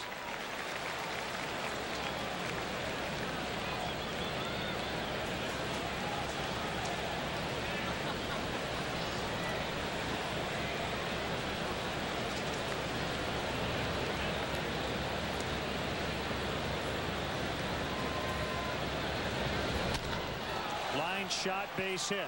Pujols will make the turn. He'll head for third. We'll see if Oquendo's going to send him. Nope.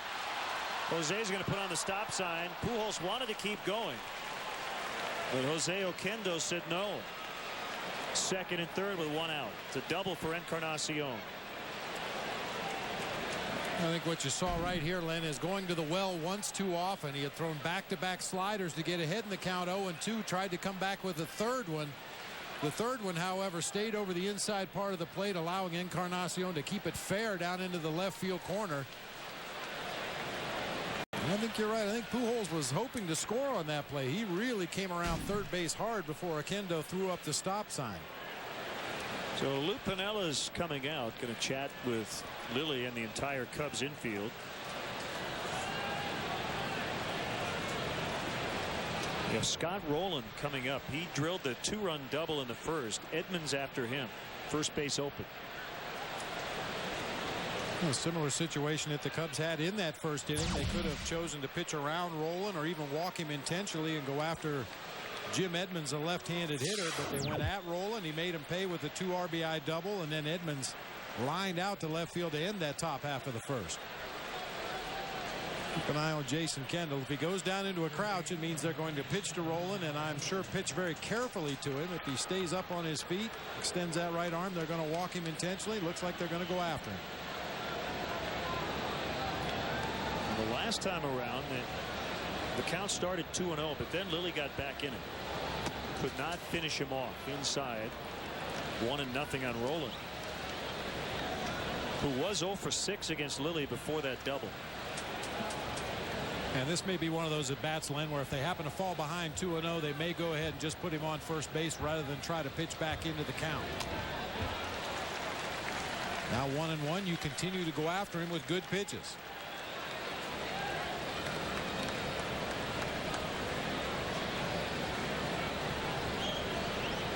Scott Rowland, a second-round pick of the Philadelphia Phillies out of Jasper, Indiana in 1993.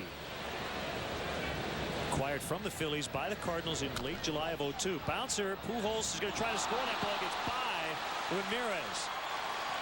Rowland will end up heading to second. Encarnacion staying at third. It's now 3-2.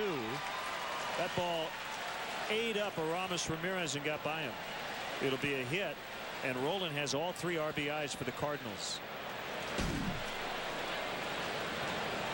Well, you're right. Aramis got caught in no man's land on that high chopper down the third baseline. Tried to come in and get it on that short hop, then decides to hit the brakes and play it on the bigger hop and got caught in between.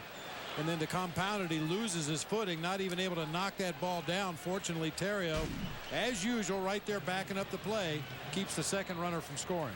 A big day for Scott Rowland. 2 doubles, 3 RBIs, and still only 1 out. A strike on Edmonds.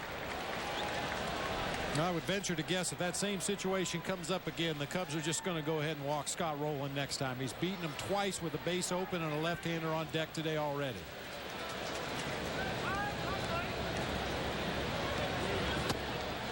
Pushes Edmonds off the plate. 1-1 the count. Cardinals now lead for the second time.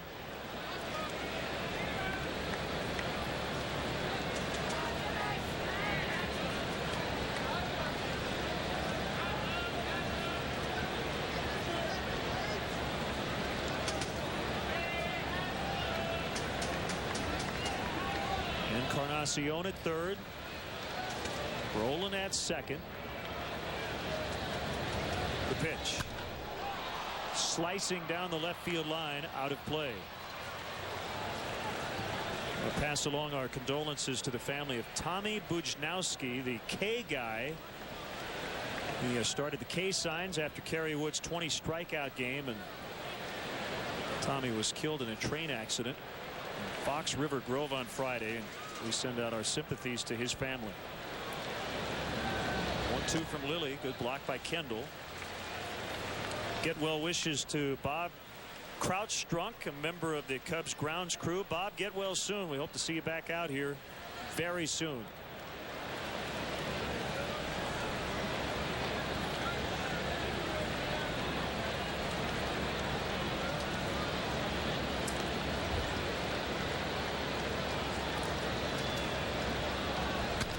Ground ball. Derek Lee with a nice play from the seat of his pants. Gets it to Lilly. They get the out. The Cardinals get another run. It's 4-2.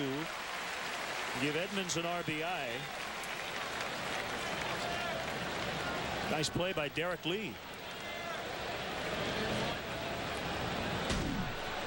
The ball was hit hard toward the hole on the right side, and a nice play by Ted Lilly once again as well, getting off that mound quickly, getting over there to cover. Derek Lee has to throw from the seat of his pants, but fortunately his pitcher is right there to cover the bag, and then not only gets he out at first, but watch him immediately check the runner at third base to make sure that he is stopped over there.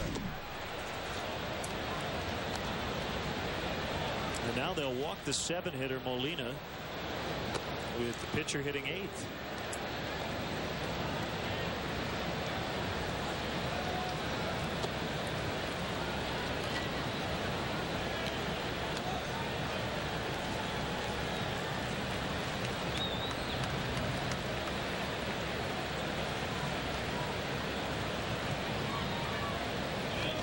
And all of a sudden it's very quiet here in this ballpark. Packed house here on a Monday afternoon. Cubs trying to sweep the Cardinals. Now down 4-2 to the Redbirds. 1-0 on Pinheiro.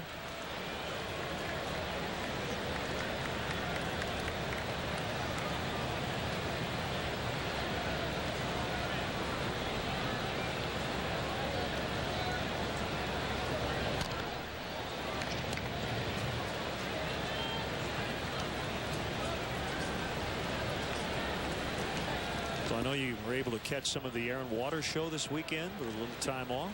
Yeah, I had no choice. It's a heck of a wake-up call, an F-16 right outside your window.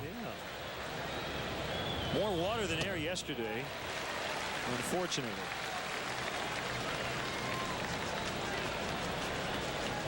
I had an opportunity to get over to the North Avenue Beach on Saturday, a much nicer day on Saturday. Saw the entire Air and Water show. Quite a spectacle. They do a great job over there on the lakefront. Well, we got a good look at it Friday during the ball game.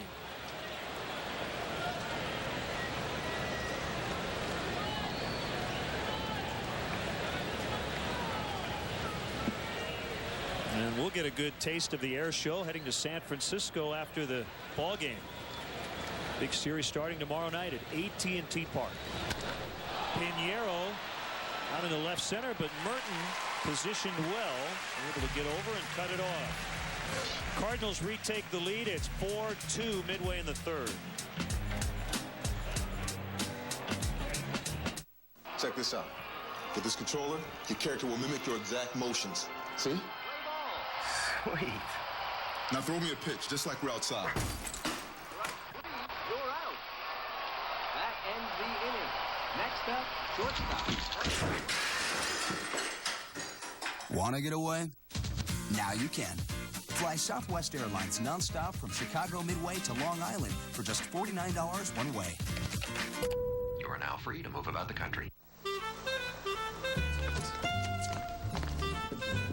Yeah, you know the spot. Right away, sir.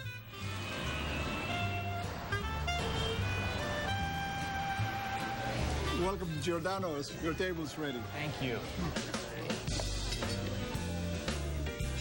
How's everything? Fantastic. What's your secret? It's the fresh ingredients, and it's been so for the last 30 years. We made it good. You made it famous.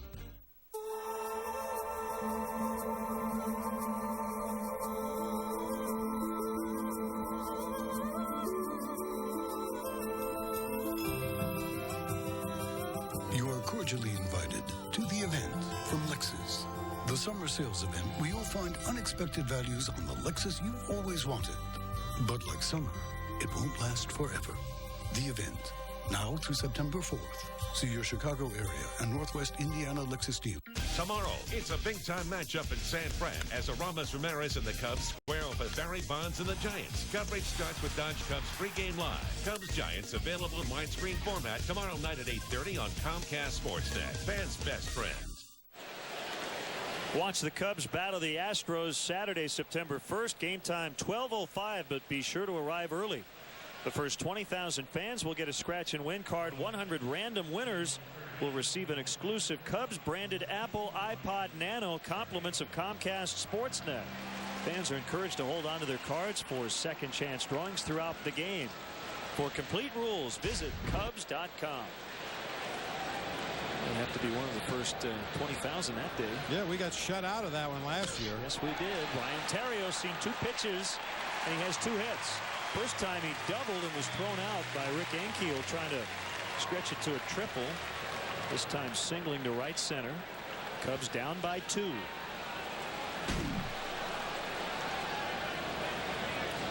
Fastball down the heart of the plate. Terrio just goes with it. Little humpback line drive into shallow right field. He's seen 2 pitches in the zone and put 2 good swings on him so far in this game.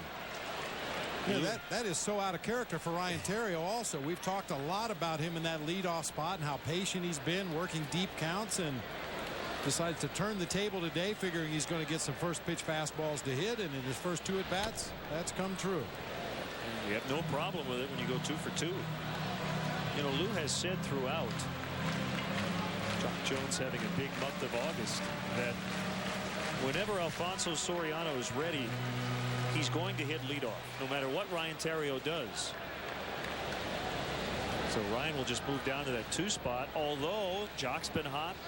And it's still a couple of weeks down the road where the Cubs have gotten great production out of that 2-hole on this homestand. 9 for 22 with 3 home runs. Talked to Fonzie today. He was unable to take batting practice outside with the rain yesterday. Same scenario today, but he said swinging's not really the big issue. He just running is going to be the key with the quad. He hasn't done any of that yet, but he will be on the upcoming road trip. So Cubs will be able to monitor his progress with the quad injury. Angel Pagan will not travel with the team. He continues to get a little bit better each day, battling colitis. And I think they want to give him another week of rest here at home. Yeah, at this point for Angel, it's just a matter of rebuilding his strength. As you can imagine, as long as he's been off on bed rest, very limited in what he's able to do physically. He's lost a lot of strength.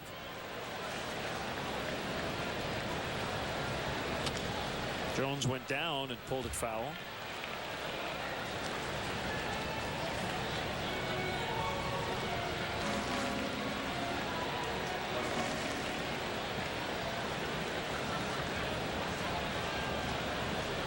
Tying run at the plate. St. Louis leading 4-2 in the third.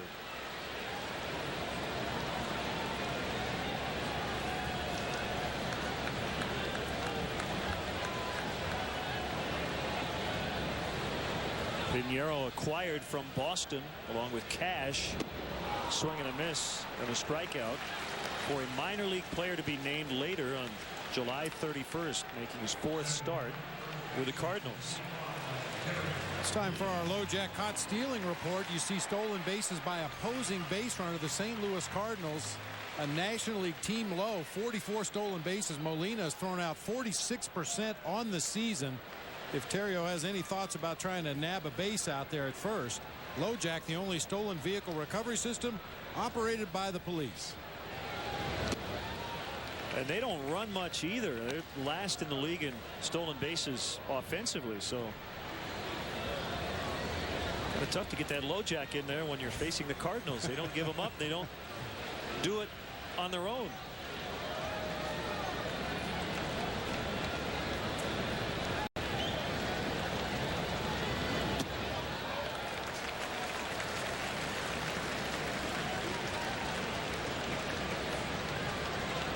Now, Bob, how many catchers were you around or have you been around who can basically shut down the running game by themselves, meaning they don't need a ton of help from the pitchers, or is that just not the case? Do you always have to get help from the pitchers? You need help if you're going to have any kind of a successful rate throwing out base runners. Speaking of which, Terrio was on the move. Encarnacion coming over, but I don't think he'll have room. It's back into the seats. I mean, obviously going way back to my early playing days, Johnny Bench was a guy that could shut down an opposing running game with or without help from his pitching staff. Pudge Rodriguez, another guy that falls into that category. And for certain stretches of his career, Benito Santiago and Tony Pena were both guys who could throw quick enough and well enough to shut down the opposing running game, whether their pitchers gave them much of a chance or not. In the case of Bench and Rodriguez, super strong throwing arms. And in the case of Santiago and Pena, super quick feet behind the plate to get rid of the ball quickly. And inside the game, you sometimes hear that certain catchers have the reputation of calling for a lot of fastballs with runners on base. The idea being that that gives you a better chance to throw out the runner. 3-1 on Lee, and well, very close. Pinheiro put that one right on the money and almost got Terrio. Yeah, and once a catcher gets a reputation, as we get one more look at that pickoff attempt, a high tag as Terrio had his hand on the base. Well, once a catcher gets that reputation of being a guy that gets stuck on number one with runners on base, it gets around the league. That becomes part of your advance meeting when you play a team first day of a series. Hey, get a guy on first base that is a potential base stealer. Look for fastballs. Catcher's going to call him until he throws that guy out.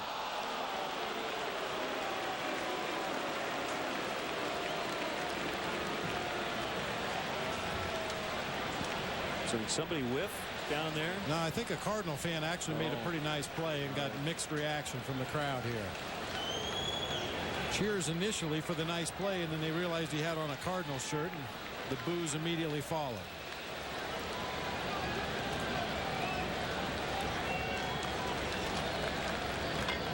No doubt Terrio will be running. There he goes, and past him into right center. That'll send him to third.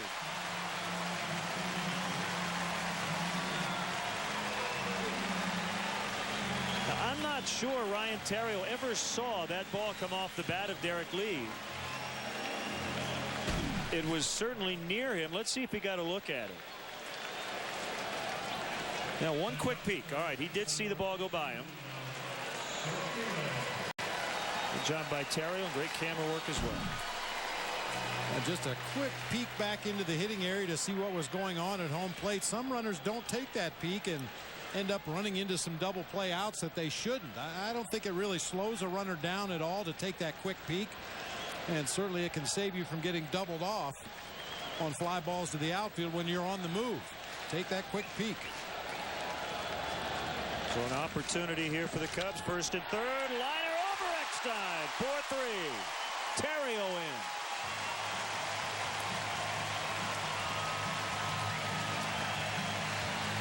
Well, if Cal Ripken had been at short, that might have been a line out. But he got it over the diminutive Eckstein for an RBI single. He's short, too. Comes on another slider that stays in the middle of the plate. Most of the damage done by the Cubs offensively in this game today has come on breaking balls and off-speed pitches that Pinheiro has left in the middle of the strike zone. Well, I was trying to be kind. You figured the more syllables, the fancier the word. But yeah, you're right. He is short. First and second for Daryl Ward. He hit a home run in the second.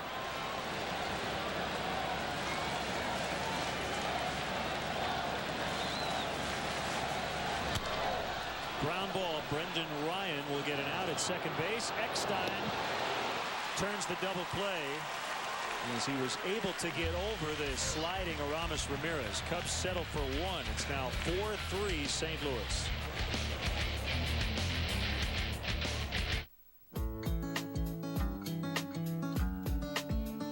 More bars in more places. That's what you can expect from the new AT&T. The largest digital voice and data network in America. More bars in more places. So switch to the network you can trust. Singular's name is now AT&T. Your world delivered. The survival of the greenbacks is a daily challenge. This one was overspent. They're at risk of becoming extinct. But you can help right now during Kia's Save the Greenback sales event. You save a lot of greenbacks with Kia, like the fuel-efficient Spectra. With its impressive safety rating, you and your greenbacks are more protected than ever. Together, we can save the greenbacks. Hurry and get 2.9% APR plus 1,000 bonus cash on the Spectra.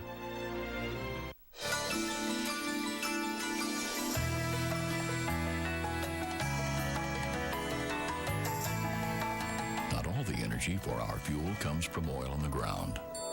A lot of it comes from our people, who year in and year out put so much of their energy into everything they do. So you can be sure that when you put Valero gas into your tank, you're going to get a lot out of it. Valero, the energy to take you anywhere. College Football Saturday is back in session. The best teams in America launch into an all-new season. College Football Saturday, presented by Kyocera on Comcast Sportsnet.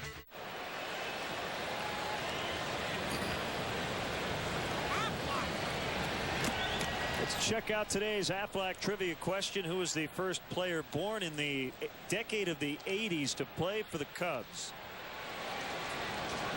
We'll answer that Aflac trivia question in the bottom of the inning. Made his debut 6 years ago today. David Eckstein batting ninth, leading off the fourth. His team leading by one, 4-3. It was a nice turn by Eckstein. He knew he had Ramirez ready to topple him over at second base, but he was able to hang in there.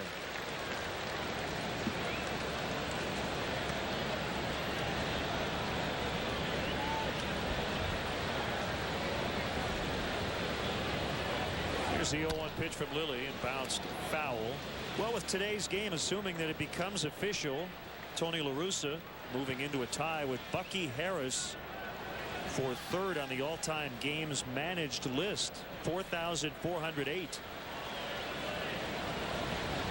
Also number 1,901 managing the Cardinals. 6 wins away from tying Hall of Famer Red Schoendienst as the winningest manager all time for the St. Louis Cardinals. He is due to become a free agent after the season. There's been a lot of speculation whether or not he will be back as the Cardinals skipper. It's been a trying season for the Cardinals, even though they've gotten back into the race as Ward makes a catch.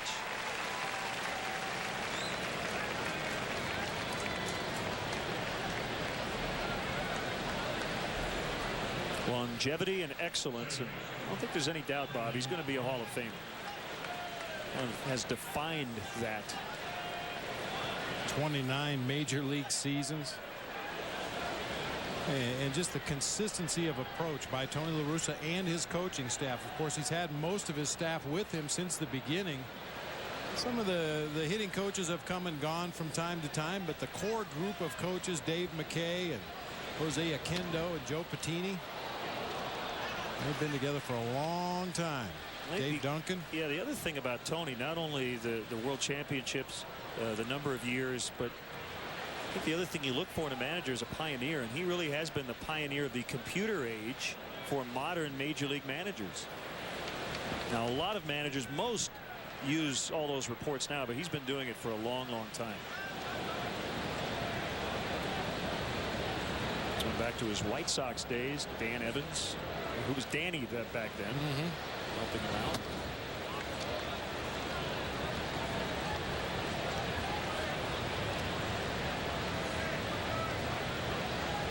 I think sometimes when it comes time for that voting of the Manager of the Year award, and rightfully so, it normally goes to somebody who has overachieved. Line drive to right field. Daryl Ward will have no trouble with that one. A team that was not projected to do too much over the course of the season, that completely excels past those expectations. And you know, sometimes if a manager finishes at 500 with a team that was predicted to finish 20 games under, then he should probably be given consideration for Manager of the Year. I kind of look at Tony La Russa in that same light this year with the injury problems they've had, the adversity that they've had to deal with on and off the field.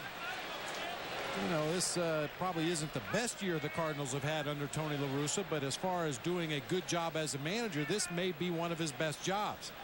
Good point. He's won the Manager of the Year award 4 times, tied with Bobby Cox for the most ever. And the guy in the other dugout, another guy from Tampa, is going to get a lot of votes as well. Cubs finished with a worst record in the National League last year. I think we both would give Lou a huge amount of credit for how well this team has played this year. And right now, at first place, Cubs ball club.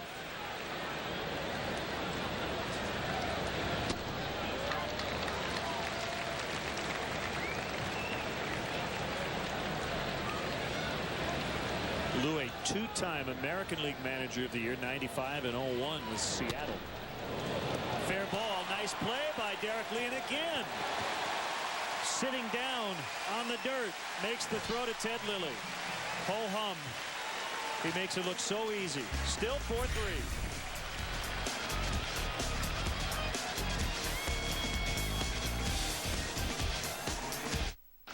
Hey, boss, do we have Aflac? Nah, we have something else. But if you're hurt and miss work, does it pay cash like Aflac does? Nah. Or let you spend it any way you want, like for gas and groceries? Nah. Or help with everyday bills like Aflac does? Nah. There's only one Aflac. Ask about it at work. Nice try, boss. Aflac.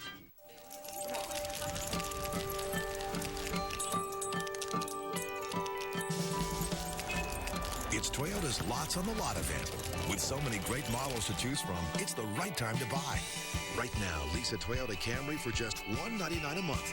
Get 0% APR on a luxurious Avalon, or get $2,000 cash back on a roomy Sienna minivan. Toyota's Lots on the Lot event. Going on now. Stop, Hub! Where should we sit? Right at first base. Wait, how about along the third baseline? Wow, this is great. Just like having season tickets. Looking for great seats? Buy tickets from other fans. Have extra tickets? Sell them to other fans. Go to StubHub.com today for tickets to the hottest sports, concert, and theater events, even if they're sold out. Peanuts. Hey, there's still tickets right behind home plate. Let's go for it. StubHub, your choice, your ticket, your experience. StubHub! Let's answer today's Aflac trivia question. Who was the first player born in the 1980s to play for the Chicago Cubs? And the answer is Big Z. Carlos Zambrano, June 1st, 1981 was his birth date. Made his Cubs debut on August 20th of 2001. He will again be moved up one day. Sean Marshall and Carlos will swap spots in the upcoming rotation because Carlos went 3 scoreless last night before the game was rained out.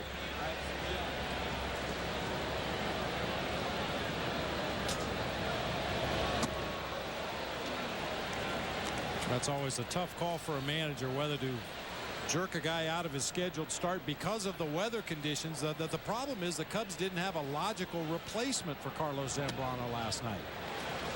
Don't have that long guy in the bullpen right now, somebody that could maybe eat up 4 or 5 innings out of the pen as a spot starter, and then you save Zambrano hopefully for the next day. The weather's going to be nice, but the problem with that is you start your long guy out of the bullpen if you had one, and he gets banged around a little bit. The game ends up going 9 innings, and you have to answer the questions why you didn't start your ace in that ball game. So very tough situation dealing with Mother Nature. You try to handle it as best you can, and unfortunately it didn't work out for the Cubs last night.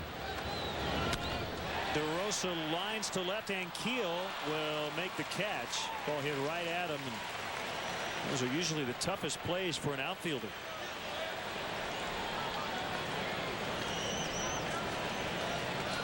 Well, that ball was stung to left field off the bat of Mark DeRosa. Went down and golfed it into left field. Looked like it might have had just enough topspin to get down in front of Ankiel, but he's able to come in, go down to a knee, and make a nice catch. Here's the Cubs left fielder, Matt Merton.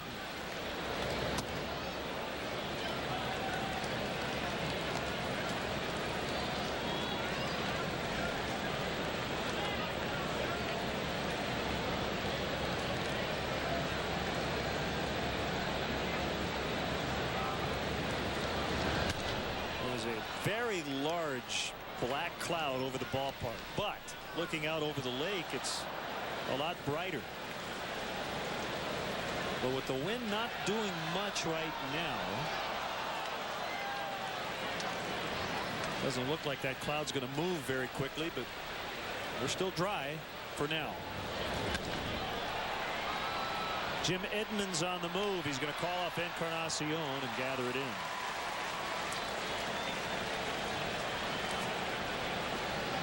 Well, we are far from even amateur meteorologists, but sometimes we try to play them on TV, and I'm really amazed that it hasn't rained with how dark it has been pretty much throughout since we started about an hour and 15 minutes ago.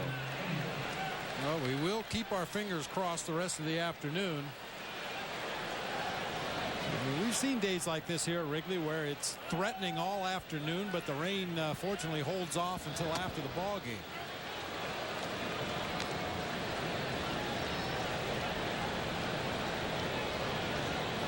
One strike on Kendall. Another ball struck well, and Ankiel will make the catch out in left. First 1-2-3 inning for Pinheiro to the 5th, 4-3 Cardinals. It's the Chevy Model Year-End event, and now we're making it easy for you to choose your new Chevy.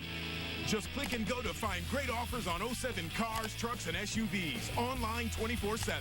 But you've got to decide. Then get to your dealer before yours is gone at the Chevy Model Year-End event. Qualified lessees can get a low-mileage lease on an 07 Impala 1LT for around $199 a month. Residency restrictions apply. Call for details. Click on ChevyDriveChicago.com. Then see your Chicagoland and Northwest Indiana Chevy dealers. Hot, sticky weather is here. You can try to cool yourself this way or go to the experts at QC Auto Service Centers. They'll keep you cool, calm, and happy all summer long. The highly trained and certified technicians at QC Auto Service Centers will check it out and fix it right the first time. Hotter than a collar? Don't sweat it. Come see us. The place to go for air conditioning service. QC Auto Service Centers, keeping you on the road. I have a few questions for you. You gamble until you're broke? Have you borrowed money to gamble?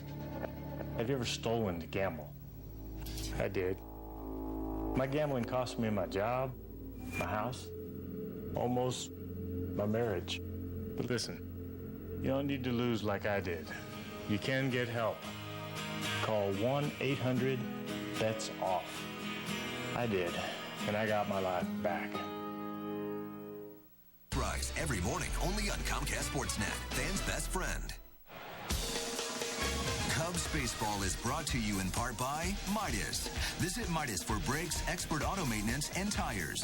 And by the all-new full-size 2007 Toyota Tundra. Sign up for a subscription to Vineline, the official monthly magazine of the Chicago Cubs. Vineline offers exclusive player features, team analysis, Wrigley Field news, and Cubs minor league coverage. Subscriptions start at just $24.95. Call 1-800-248-9467 or visit Cubs.com to order Vineline today.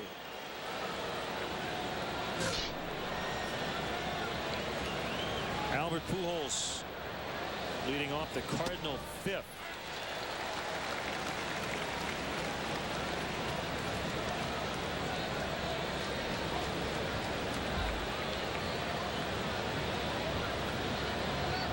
One-strike pitch fouled back. Lilly ahead 0-2 on Pujols.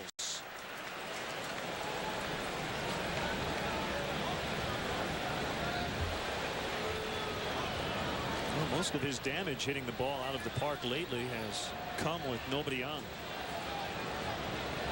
including his home runs in this series. Oh, man. High and deep to left. Way out. That one will end up on Waveland. Albert Pujols with his third home run of the series. He continues to do it with nobody on base. That's a leadoff shot on an 0-2 pitch.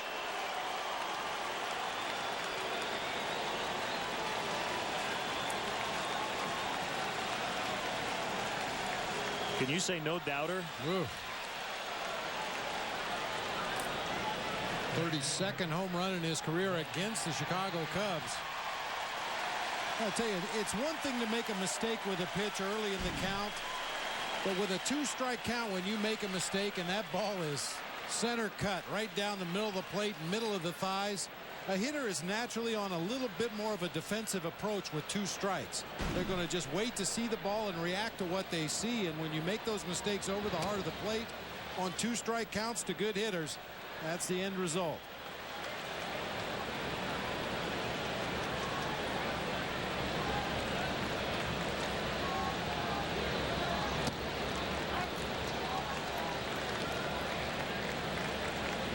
Remember that last series in St. Louis? He started that series 0 for 11, but then in the final game knocked in 5.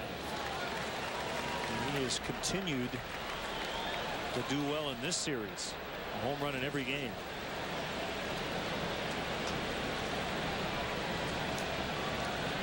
We're going to see some action now. Michael Wirtz up in the Cubs bullpen.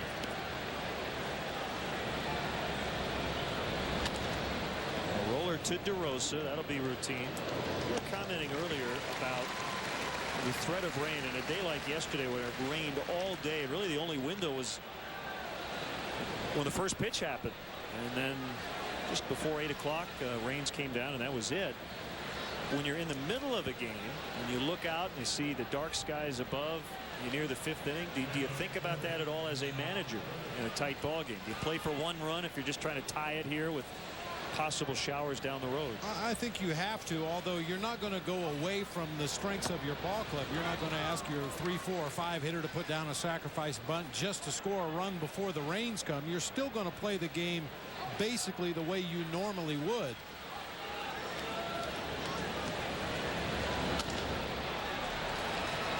Scott Rowland is 3 for 3.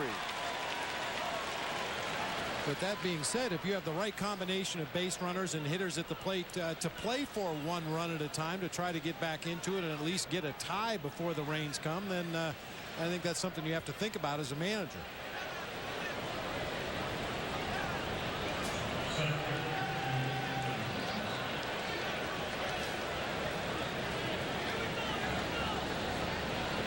And again, hopefully the rain will not be a factor.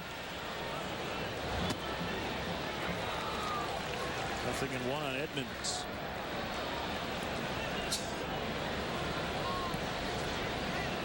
An RBI ground out for Jim in the third.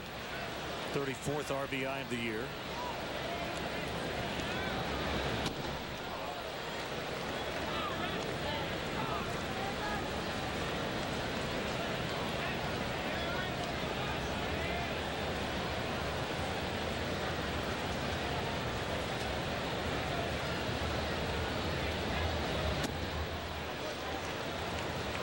Ted Lilly signed a 4-year contract to join the Cubs in the offseason.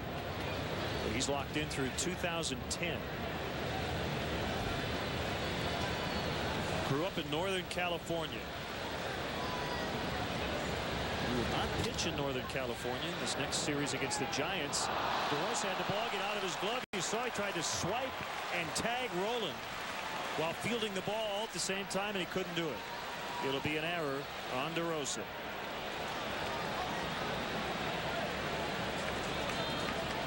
You could clearly see what Mark was trying to do, make the play and tag all in one motion. Unfortunately, he started moving his glove too quickly, didn't come up with it clean, and ball trickles far enough away that even Edmonds reaches. First and second, one out here in the inning.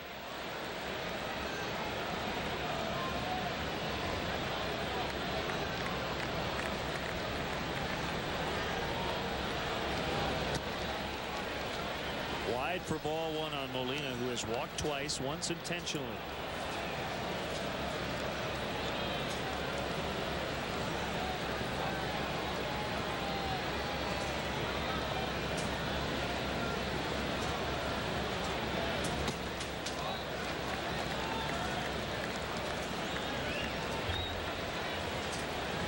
Congratulations to Evan and Shelley Rapp.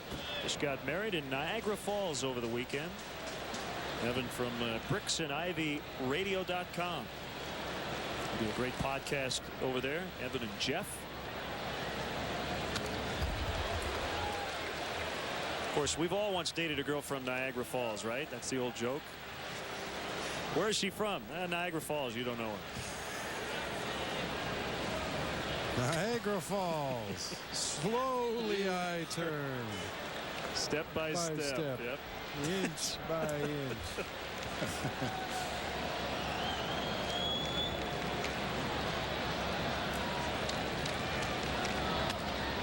Up the middle on one hop. DeRosa the flip. Terrio the turn.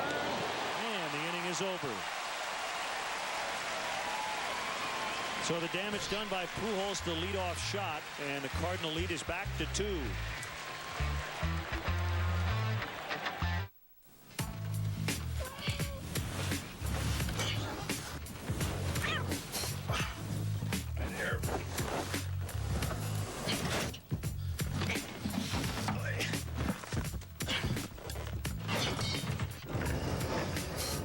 Searching other websites for low fares? Better get comfortable. With Southwest Airlines Internet specials, you can fly nonstop from Chicago Midway to cities in the Midwest for just $49 one way. You are now free to move about the country. I am your idea, and I'm huge. Tab me, bind me, stack me, send me round. I'm your big idea. You can't stop this. I'm your biggest idea. Enrico moves me, shows me, sends me. Leaves me behind, but never in a bind. It's the big time. I'm your big idea. Enrico's how we go and go and go. Summer means time for camping out, cooling off, and time for the GMC Summer Sell Down. The best time for the best selection of 07 models, like an 07 Sierra with best-in-class fuel economy and the best coverage in America. the GMC Summer Selldown. Get $2,000 cash back when you purchase any 07 Yukon XL, plus an additional $4,000 on select Yukon XL models in inventory since 11/11/06. Visit GMCDrive.com. Time now for a GMC Sports Update. Luke Stuckmeyer here in our Comcast Sportsnet studio. NFL star Michael Vick is likely headed to prison after deciding to plead guilty to federal charges in that dogfighting case. Vick had until today to accept a plea deal or face more charges. He will now plead guilty to federal conspiracy next Monday. Much more on the story starting on Chicago Tribune Live at 5:30. Now back to baseball and Len Bob. All right, Luke, thank you very much. Bottom of the fifth. You said it on Pregame Live. You thought it might be an offensive day, and to this point, that's what it's been. Well, unfortunately, the Cardinals have done a little bit more offensively than the Cubs, although they've had some good swings against Joel Pinheiro, and hopefully that offense will continue to tack on here. And Ted Lilly remaining in the ballgame batting here in the last of the fifth. And it's 2-0 on him. Top of the order after him, Terrio and Jones at the very least.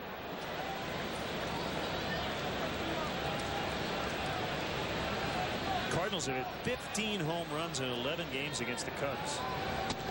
Although through 10, they're just 3-7. Now 3-0 on the pitcher. Well, you got to love this at bat by Ted Lilly. Whether he ends up on base or not, he's forced Pinheiro to throw him at least 4 pitches, at least 5 pitches now.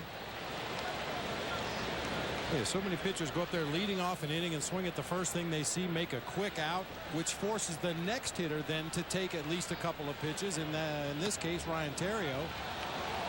So much more effective if you can get that pitcher to go to the plate, work a full count like Ted Lilly has here, and force Pinheiro to throw at least 6 pitches here in this at bat.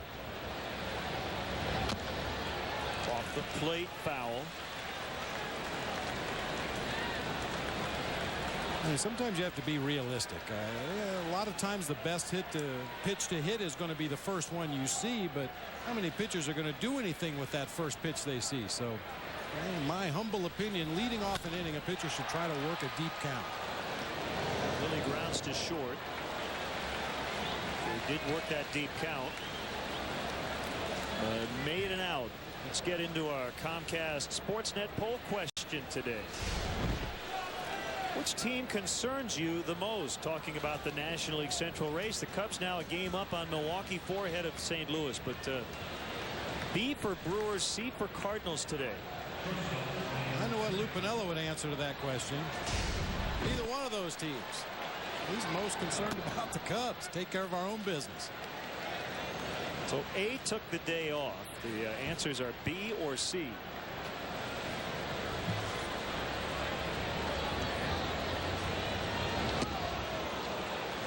Made it easy for you. B for Brewers, C for Cardinals.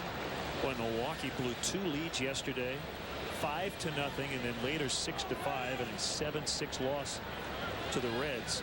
And they have now dropped their last 16 games, in which Chris Capuano has started. Eckstein again, the stretch by Pujols, and Terrio eliminated.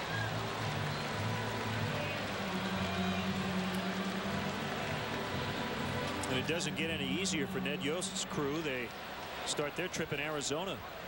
They'll swap opponents with the Cubs, Giants and Diamondbacks, and then they come to Chicago. Final time the Brewers and Cubs will meet, and that series, Bob, may end up being more important for Milwaukee than the Cubs. It's always bigger for the team that's behind.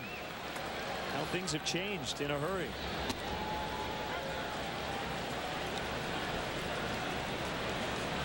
And the last trip for the Cubs did not go well. They were able to hang in because the Brewers didn't play well either. They find themselves up a game. Looks like Pinheiro starting to settle in. He has retired 7 straight. 5-3 Cardinals to the 6th.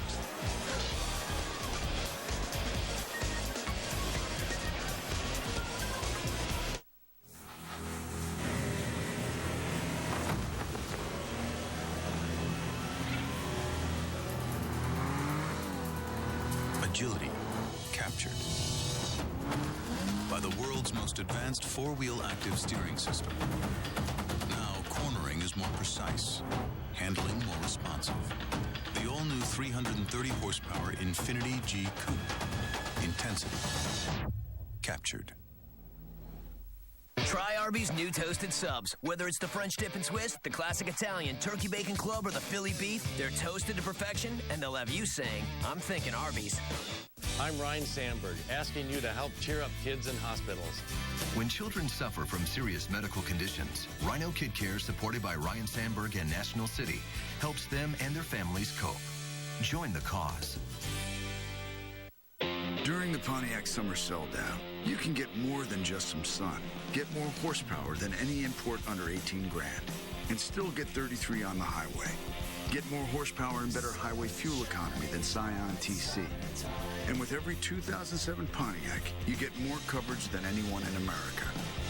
During the Pontiac Summer Sell-Down, choose 0 APR or $3,000 total customer cash on any 2007 Torrent. Hurry, inventory limited. For more information, visit PontiacDrive.com.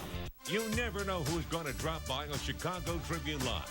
My goal is to have single-digit interceptions and 30 touchdowns. Chicago Tribune Live, presented by your Chicagoland and Northwest Indiana Chevy dealers. Tonight at 5:30 on Comcast Sportsnet. Tonight, catch the latest edition of Chicago Tribune Live on Comcast Sportsnet. Dan Jiggets, Tribune writers, sports stars, and celebrities discuss the day's hottest sports topics and set the table for the night ahead. Don't miss Chicago Tribune Live tonight at 5:30 right here on Comcast Sportsnet. Well, just as this game became official, 5 complete, it has started to rain. The Cardinals are going to pinch hit for their starter, Joel Pinheiro. Ryan Ludwig.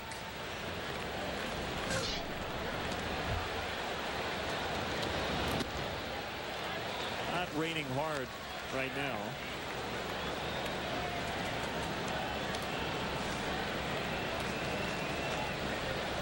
Troy Percival came out of retirement. Signed with the Cardinals, is up in their bullpen. For Pinheiro, 5 innings, 3 runs today. He just 69 pitches. And seemed to be getting stronger. You were a little surprised. And we always go back to Tony knows his club more better than anyone, but looked like Pinheiro was starting to cruise a little bit. On the season, Pinheiro, I believe, is averaging about 6 1/3 innings per start. So maybe Tony just felt he got everything he could get out of his starter today. Had an opportunity to pinch hit here leading off the inning and possibly tack on a couple of runs. I'm not really that surprised. We know Tony likes to use his bullpen when he has a lead in a ball game and play the matchups over the past 3 or 4 innings of a ball game, and is in a position to do that here today. Well, he has to be thrilled with what Pinheiro has provided, including today, his last 3 starts, no walks. He has a chance for his 3rd consecutive win.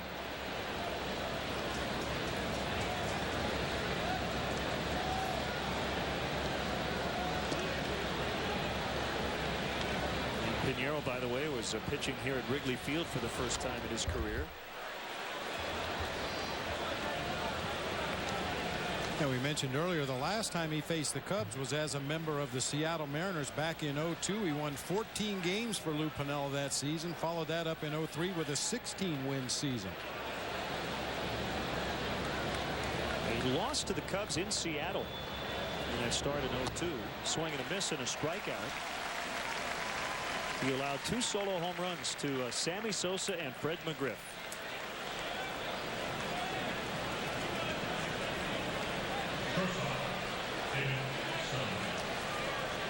Well, he got ahead in the count all day. 16 of 20 first pitch strikes for Pinheiro. Well, great to be back with you here on Comcast Sportsnet for the first time in 6 days. Producer Bob Albrecht, director Dave Turner, our associate producer Tamara Anderson. Line out to right. Daryl Ward makes a catch. A great Comcast Sportsnet crew.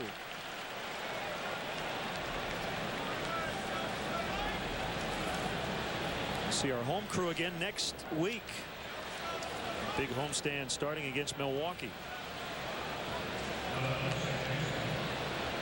And Houston will be in, followed by the Dodgers.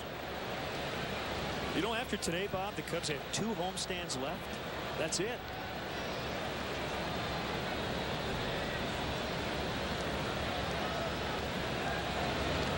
Gamer I just mentioned, and then in mid-September the Reds and the Pirates for 6. Everything else will be on the road. And then of course the Cubs will have to make up the game that was rained out last night.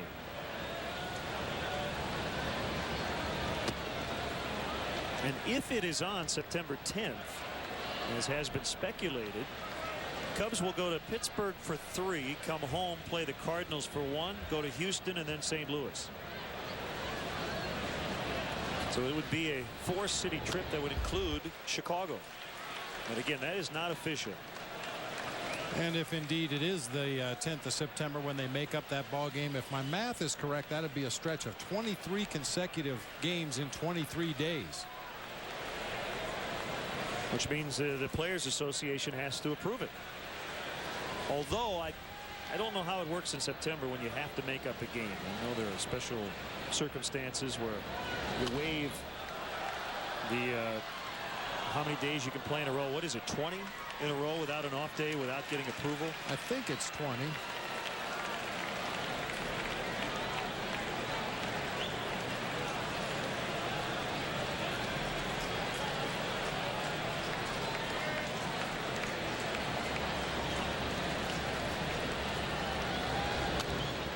Off the end of the bat, foul.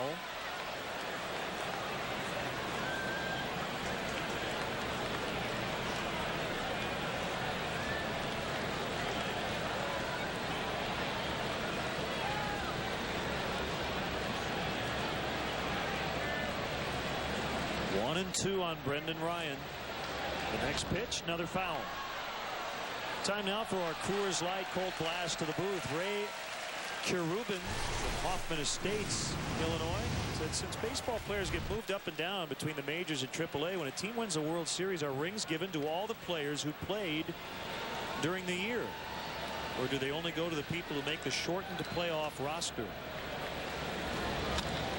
That is foul. I don't know if there's an actual set rule. I think it basically depends on the organization. But if you played, if you're on the roster at all, you're going to get a ring. Yeah, even if it was just a 2-week call up and maybe you didn't even get an appearance on the field, if you were part of the roster during the regular season at any point, you're going to get a ring. The more interesting one is the playoff shares. Oh, yeah. And they have a big meeting at some point late in the year, sometimes in the postseason. And basically they determine how many shares you get, right? And who gets those and who shares. Gets what. Yeah. And it's not only players, it's the clubhouse personnel, the people that work around the ball club. And a lot of times it's not necessarily even voting a share. Sometimes it's just a cash award for a player like we talked about that maybe is up for 2 weeks. It doesn't get to play very much, but he is on the roster. He might not get a full playoff share. He may just get a cash award, whatever the case may be, but that's voted on by the team. Those can be almost contentious meetings. Oh, yeah. Because someone will nominate a non-player and they'll say, I think this person deserves this. And someone will say, well, why? No, I think this person deserves that. And they verbally duke it out. No swing by Ryan as the at-bat continues. And I've heard of some of those share meetings in the past where you have a veteran player on a ball club, a guy who has maybe 15 or 20 years in the big leagues and a lot of years with one club, and he'll just come in with a list. Here's the shares. Here's how it's going to be done. Meeting over. One way to eliminate some of the harsh feelings you get out of those meetings. Just missed. 11 pitches already in this at-bat. Well, you start in the first round, and then all of a sudden the team wins the World Series, and a full share becomes over $300,000. That's a very significant amount of money, and for a lot of people, it can be life-changing. Obviously. Swing and a miss. He struck him out. That's a 1-2-3-6 that wasn't easy for Ted Lilly. Cubs trail by 2 to the bottom of the 6th.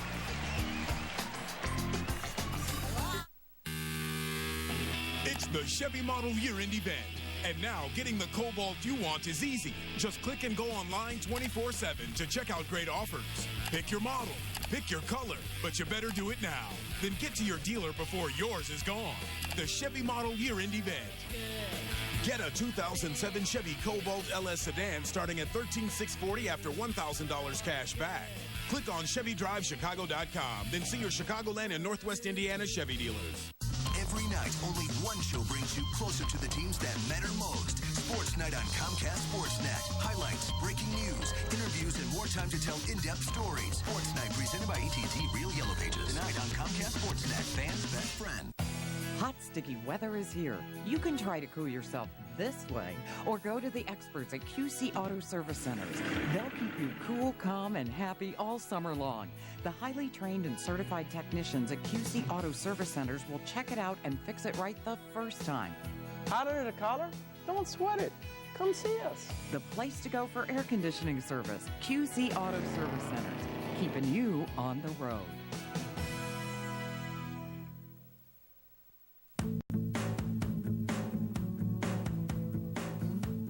So, you're a green person, but which shade? Confusing, isn't it? Well, True Value's Color Made Simple can help. With exclusive tools, trained professionals, and expert advice, finding your color will always be simple. Now let's talk purple. True Value's Color Made Simple. Meeting the challenge since 1940.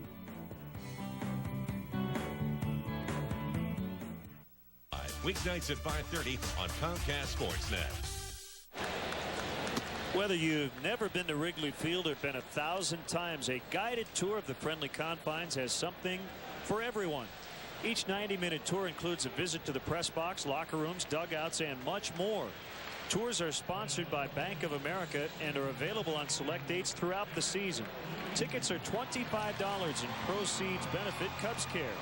For more information or to purchase tickets, visit Cubs.com. Veteran right-hander Troy Percival's done a nice job for the Cardinals. Look at the opponent's batting average is .171, including a .119 for righties. And he's going to face two right-handers to begin the inning. Lee and Ramirez. And deep drive by Derek Lee. He knew it. It's gone. 5-4. Into a driving rain. No wind to speak of. Cubs within one. Third home run of the day. That's number 100 for Derek Lee as a Chicago Cub.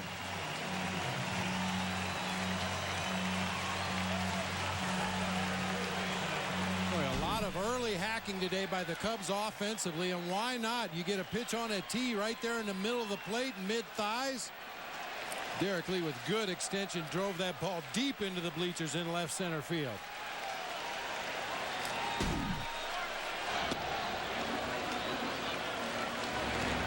Number 14 on the year, number 11 at home.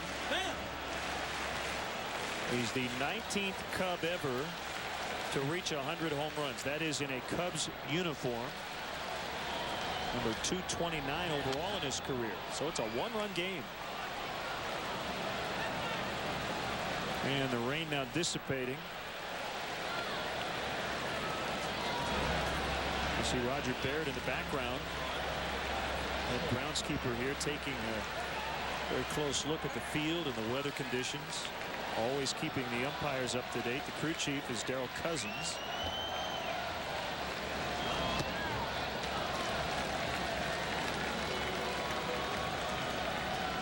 Cubs are 4 for 7 when they have put the first pitch in play.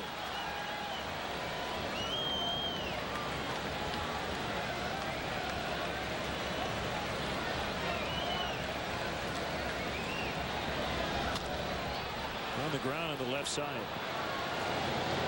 Bad throw, but the tag was applied before Ramirez got to first, and Matt Sinatro, who very rarely will argue, with a couple of words for Daryl Cousins.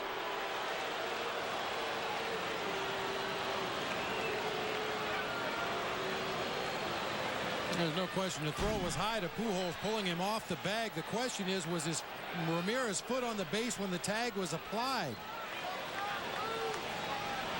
Very close play there. Looked like Pujols may have come down on the back shoulder there right before Ramirez got to the base at first. He tries to duck underneath the tag. And believe it or not, I think he got it right.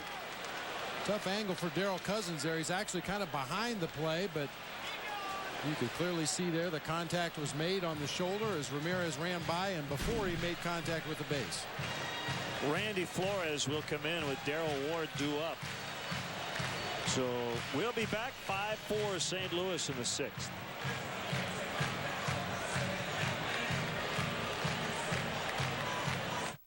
Summer means time for camping out, cooling off, and time for the GMC Summer Selldown. The best time for the best selection of 07 models.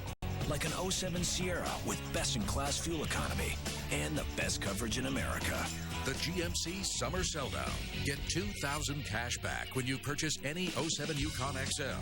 Plus an additional $4,000 on select Yukon XL models in inventory since 11/11/06. Visit GMCDrive.com. I am your idea. Color me. Get me noticed. Make me shout. And stand out.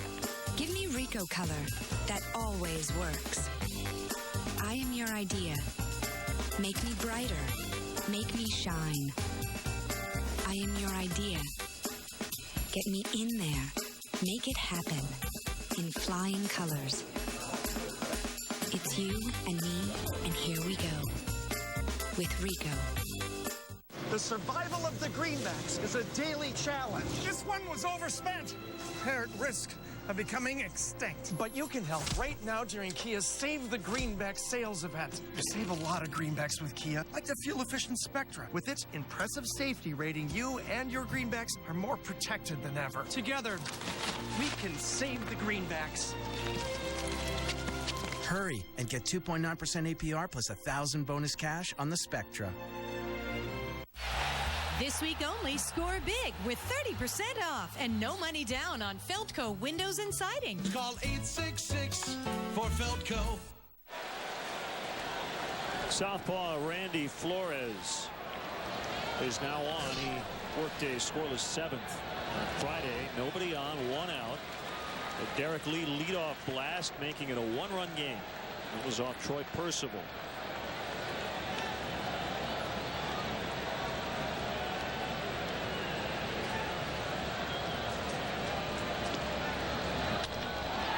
To right and deep, Encarnacion back on it.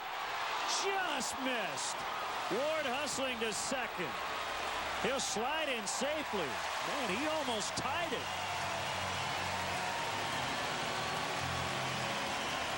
Just below the basket out in right. Tying run now at second. Well, we may see another pitching change by Tony La Russa. He brought in Flores to face the left-handed hitting Daryl Ward. Ward foils that with a line drive just below the basket out there in right field. Encarnacion misplayed the hop off the wall, allowing Ward to advance into scoring position, and now La Russa will go to his bullpen once again to play the matchups. Ryan Franklin will now pitch. Third Cardinal hurler of the inning when we come back.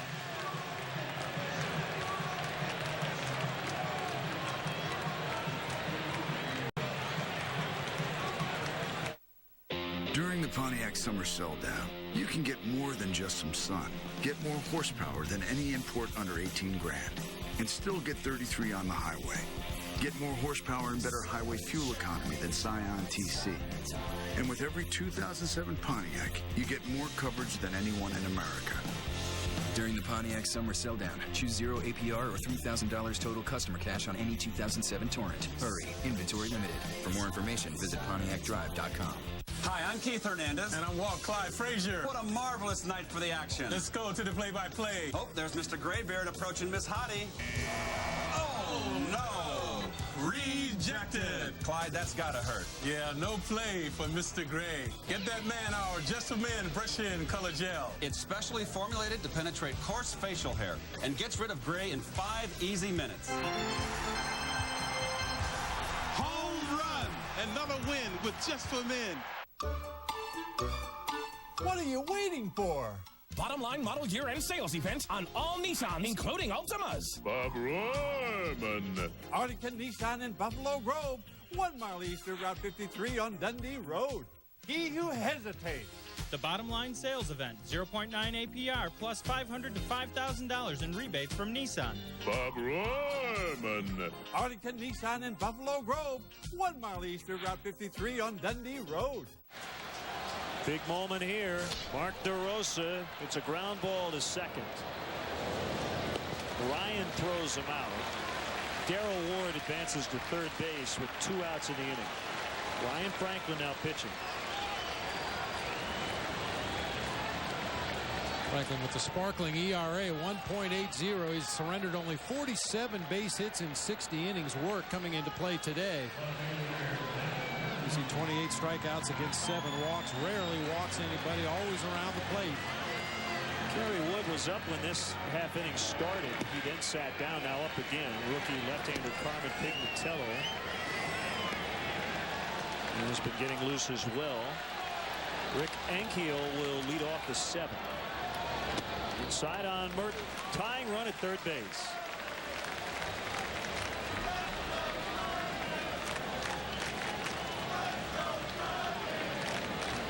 A wet Monday afternoon.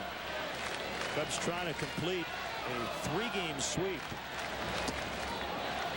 He'll check down at first base, and he held up according to Darryl Cousins.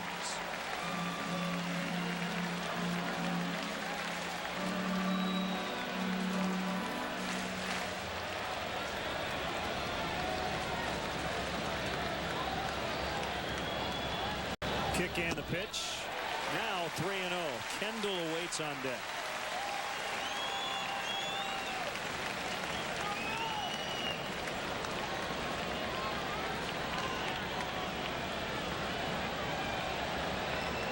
Managers begin to pace as we near the late innings.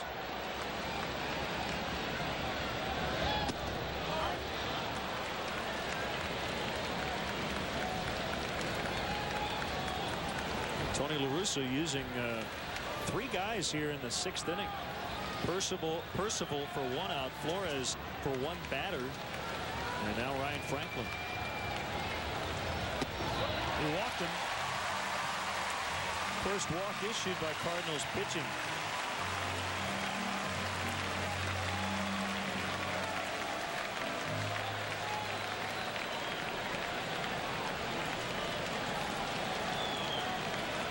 Well, in a lot of ways, Bob, Tony's managing this game like they're facing elimination, and while they're not, this is a huge game for the Cardinals.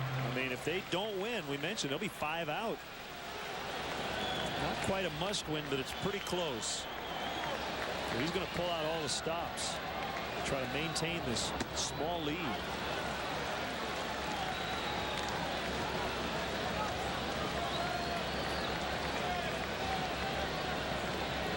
The game does not lack in importance for the Cubs. They're a game up on the Brewers, trying to hold them off now.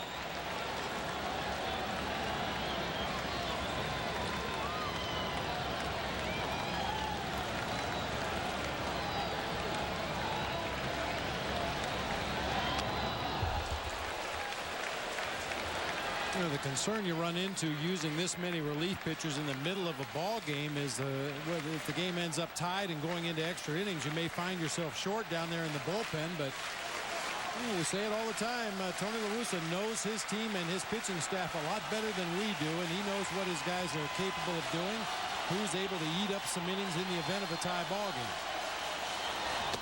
Well, he's using Franklin for the first time since Thursday. He's well rested. His closer, Jason Isringhausen, hasn't worked since Wednesday.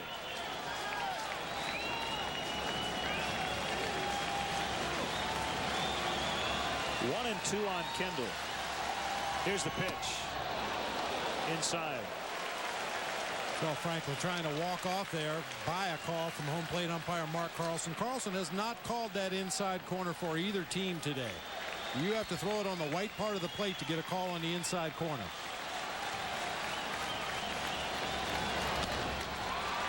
Elevated to right.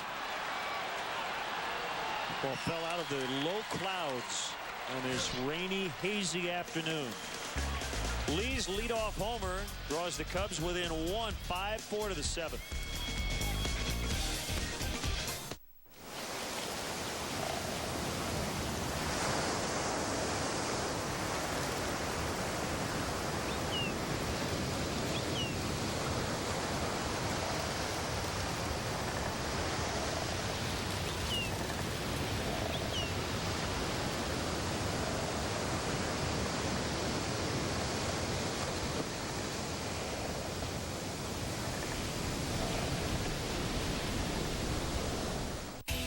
Recognize your loved ones on the sidewalks beneath the historic Wrigley Field marquee. Through the commemorative paver program, you can join thousands of fans in celebrating the day you became a Cubs fan, declared your loyalty, or preserved your favorite Cubs moment. If you're a Cubs fan, how can you pass up this opportunity to become part of Wrigley Field? Each order includes a replica paver for your home or office and makes a perfect gift. So to purchase, visit Cubs.com or call today. Space is limited, so order now.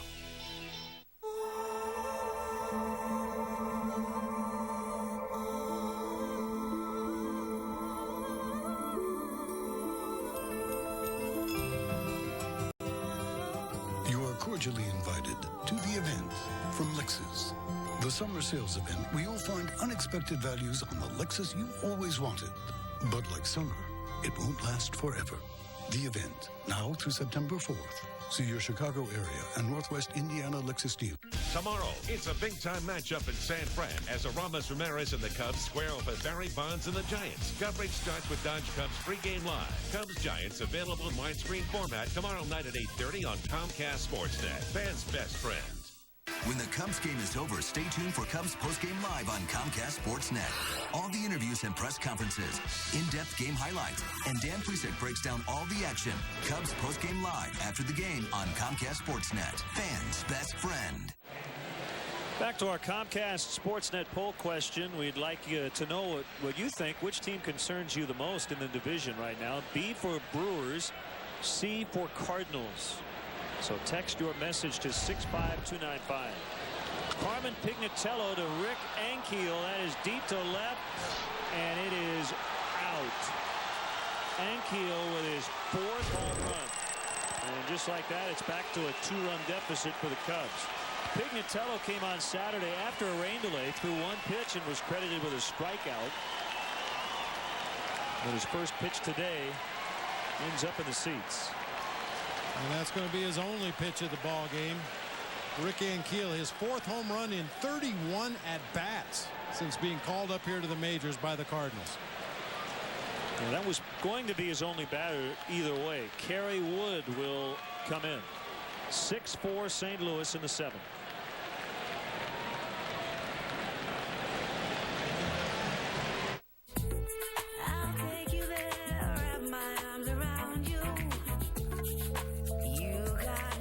It's a beautiful time for luxury.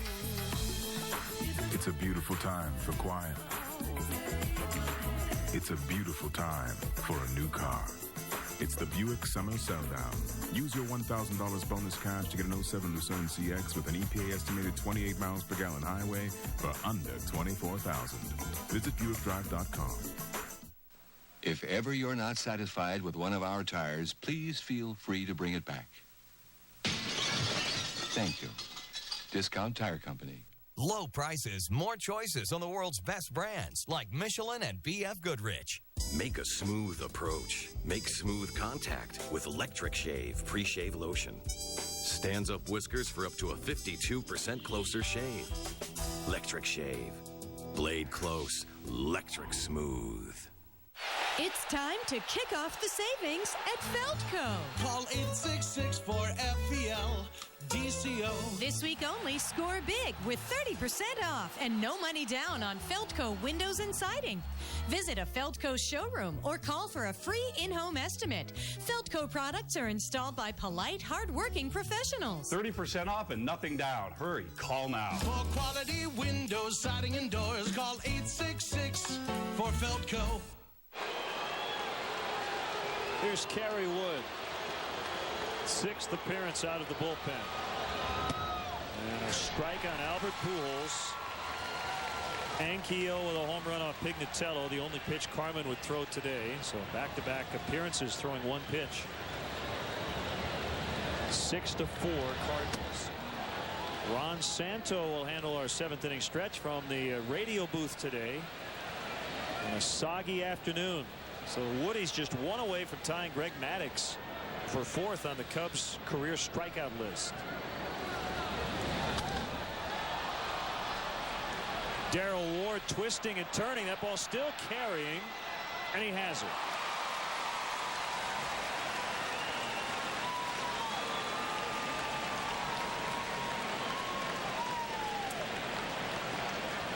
Well, that ball had a lot of hang time to right field. Pujols just missed that, got under it a little bit. A towering drive to right field. Ward was camped under it on a couple of different occasions, ends up going right back in front of the vines to finally corral that fly ball. Well, with the rain coming down, I look at the flags and they're doing absolutely nothing, which would lead you to believe that it might be here for a bit. Encarnacion reached out, sent a fly ball to left center. Matt Merton with a catch. And it may just be a matter of time here. And Bob, when you start to see a little standing water on the track in front of the dugouts, that's when you start to get a little nervous. Well, and as always, you keep a close eye on the pitcher out there on the mound. Is he able to keep his feet underneath him? And by that I mean when he steps forward to get to that landing hole, is his foot planted firmly? Is the ball coming out of his hand well, or is it slipping out of his hand? Is the batter having trouble with his footing or visibility at the plate? Those are some of the things the umpire keeps a close eye when you're playing through a downpour like this. Well, some very aggressive swings here, and that's out of play.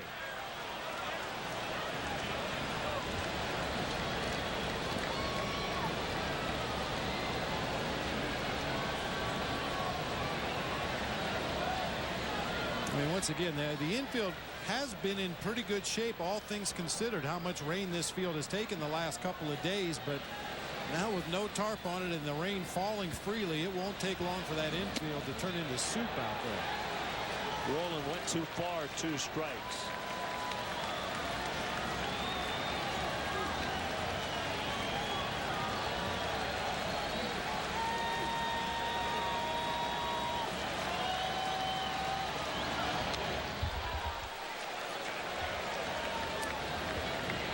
Kerry Wood's fastball consistently sitting in the low 90s, 92, 93 miles an hour. Good location that time on the outside corner and down.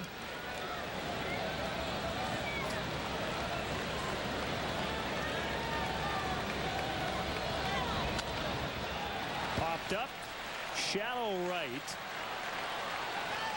And DeRosa giving way to Daryl Ward. Good job by Kerry Wood. 3 fly ball outs. Time for the 7th inning stretch. Ron Santo. All right, we're going to be singing in the rain. Let me hear you. A 1, a 2, a 3. Take me out to the ball game. Take me out to the crowd. Buy me some peanuts and cracker jacks. I don't care if I ever get back for its root for the Cubs. If they don't win, it's a shame for it. The old ball game. Yeah, let's get some runs.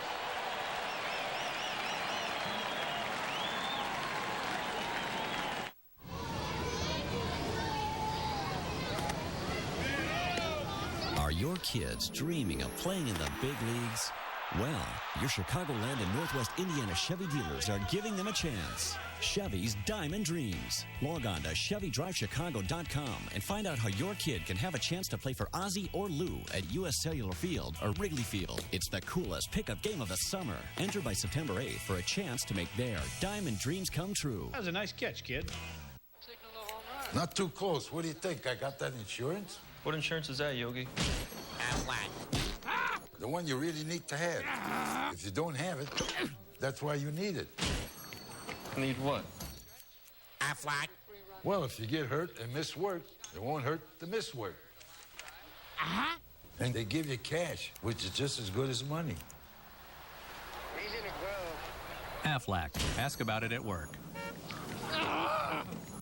Grab the new Sun-Times and get the real Chicago story every day. Subscribe at suntimes.com. Chicago Sun-Times. Let's get into it. As we revisit our poll question today, which team concerns you the most? 60% said the Cardinals, 40% saying Milwaukee, even though the Brewers right now are the second-place team. Thanks for your responses, and we will have a rain delay. The fourth one the last 3 days. 2 on Saturday. That game was completed. Yesterday's game was washed out after a lengthy delay of 1 hour 48 in the bottom of the third inning.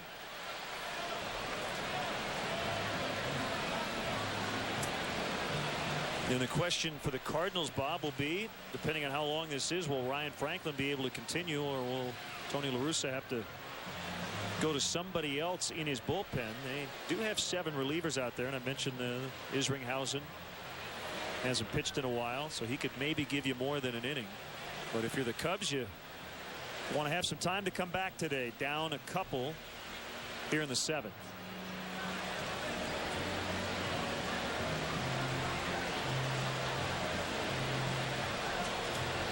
Yeah, the Cardinals do have a couple of guys that should be able to go multiple innings. You mentioned Isringhausen. Brad Thompson, another guy who can be counted on for multiple innings in an extra inning ball game, or when your pitching staff gets a little overtaxed. I mean, the Cubs are the team that really have to piece it together at this point. They don't have a logical candidate to come in and go 2 or 3 innings should the game go extra. So maybe a little more important for the Cubs to get through the rest of this ball game in a orderly fashion in the bullpen, more so than the Cardinals. Mike Fontenot was announced as a pinch hitter to face Franklin before the tarp came onto the field. And you know, back to the rain, it hasn't rained hard, but I think it's more the length of time.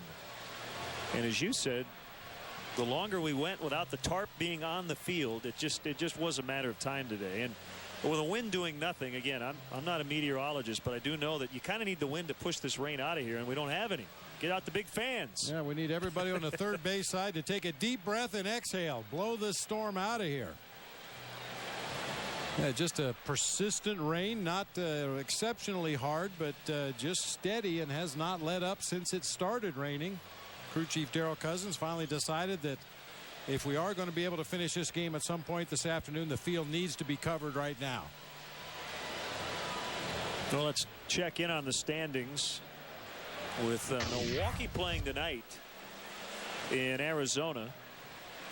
A game out. Cubs up 2 in the all-important loss column, which is 59. Giovanni Gallardo, the rookie right-hander, will pitch tonight for the Brewers, and Doug Davis, who goes in at 10-10 for Arizona, will face his former team. I guess the Astros could still say that they're in it, but 8 back, they'd have a lot of things that have to happen with 3 teams ahead of them. The Reds playing pretty good baseball lately, and the Pirates right now in last place. And actually, you know, we talked about it last week when the Reds were here. They're going to have a lot to say as far as who wins this division. They just beat the Cubs 2 of 3.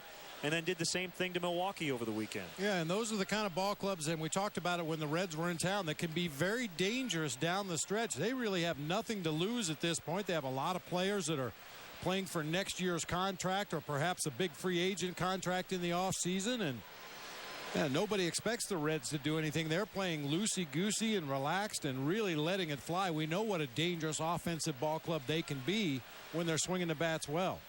And the Cubs looking ahead. I mean, they're not looking ahead, but we can. The San Francisco Giants coming up tomorrow night in San Francisco, and the Giants leading in the top of the 9th in Florida, 8-7. They have 17 hits today.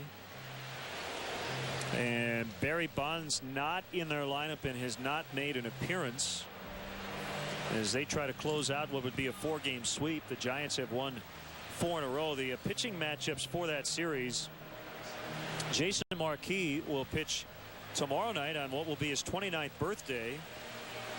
And that'll be right here on Comcast Sportsnet beginning at 9 o'clock Central Time. The Giants are to be announced, but it sounded like they're hoping Tim Lincecum can be back. He is on the bereavement list, family illness, so he's back in the state of Washington. But if he's able to go tomorrow, he'll face Marquee. How about Wednesday night, Bob? Rich Hill and Barry Zito. We often hear about Rich Hill's curveball being compared to Barry Zito, who has had a rough year but having his best month here in August. So he'll go in at 9-11. Hill at 7-7. And then on Thursday, Carlos Zambrano will move up a day and take Sean Marshall's turn. Marshall will be pushed back to Friday. And Zambrano will face a guy who's had criminally low run support. Matt Cain 5-13 with a 3.78.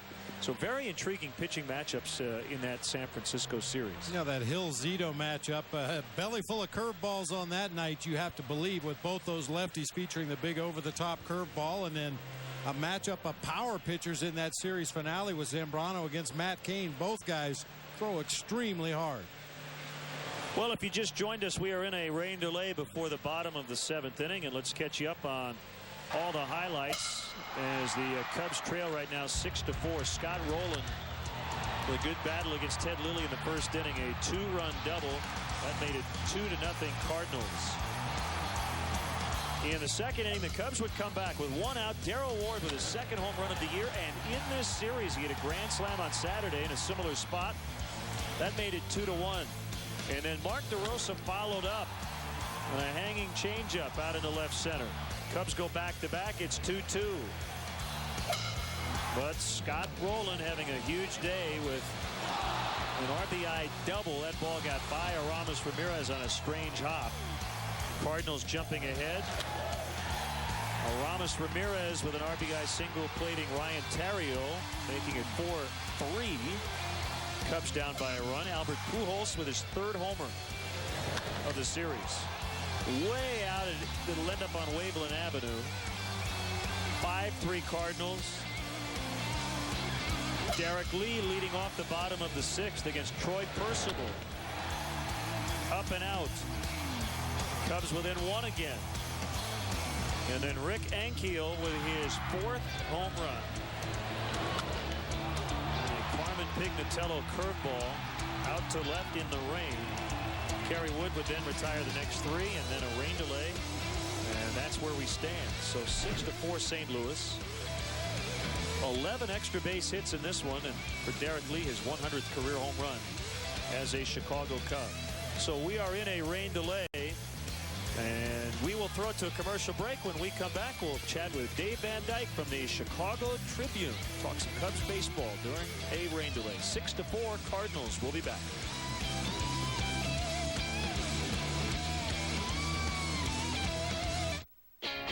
Bold, powerful, unique.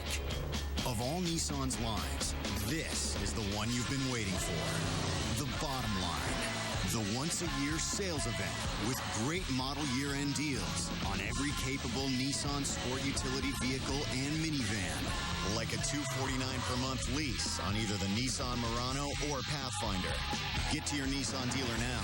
This event ends September 4th, and that's the bottom line. Check this out.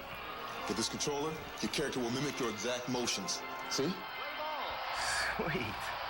Now throw me a pitch, just like we're outside.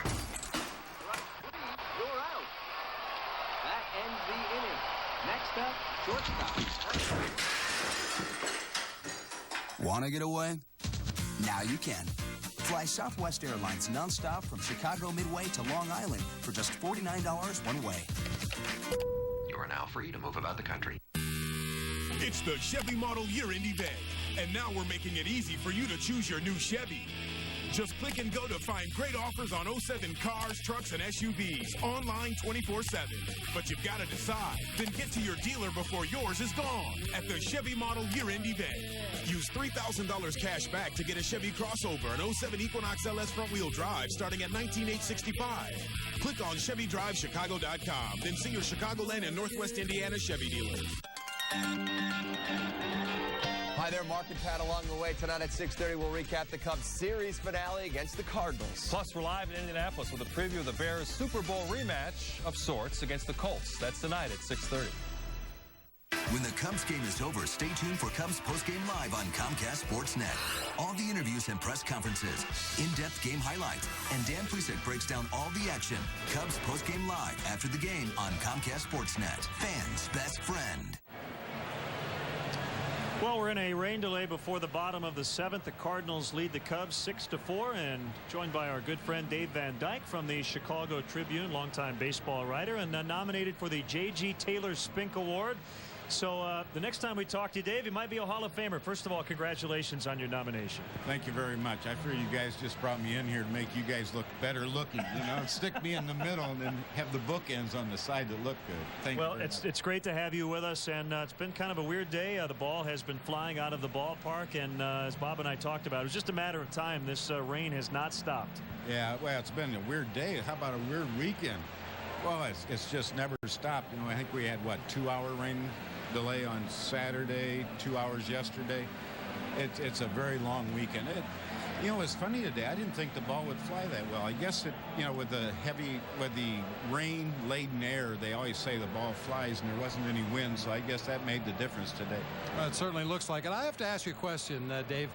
We had a poll question just a few moments ago on Comcast Sportsnet. Which team do you fear the most, the Brewers or the Cardinals? Now, you've had a chance to see both teams that the Cubs are battling with here.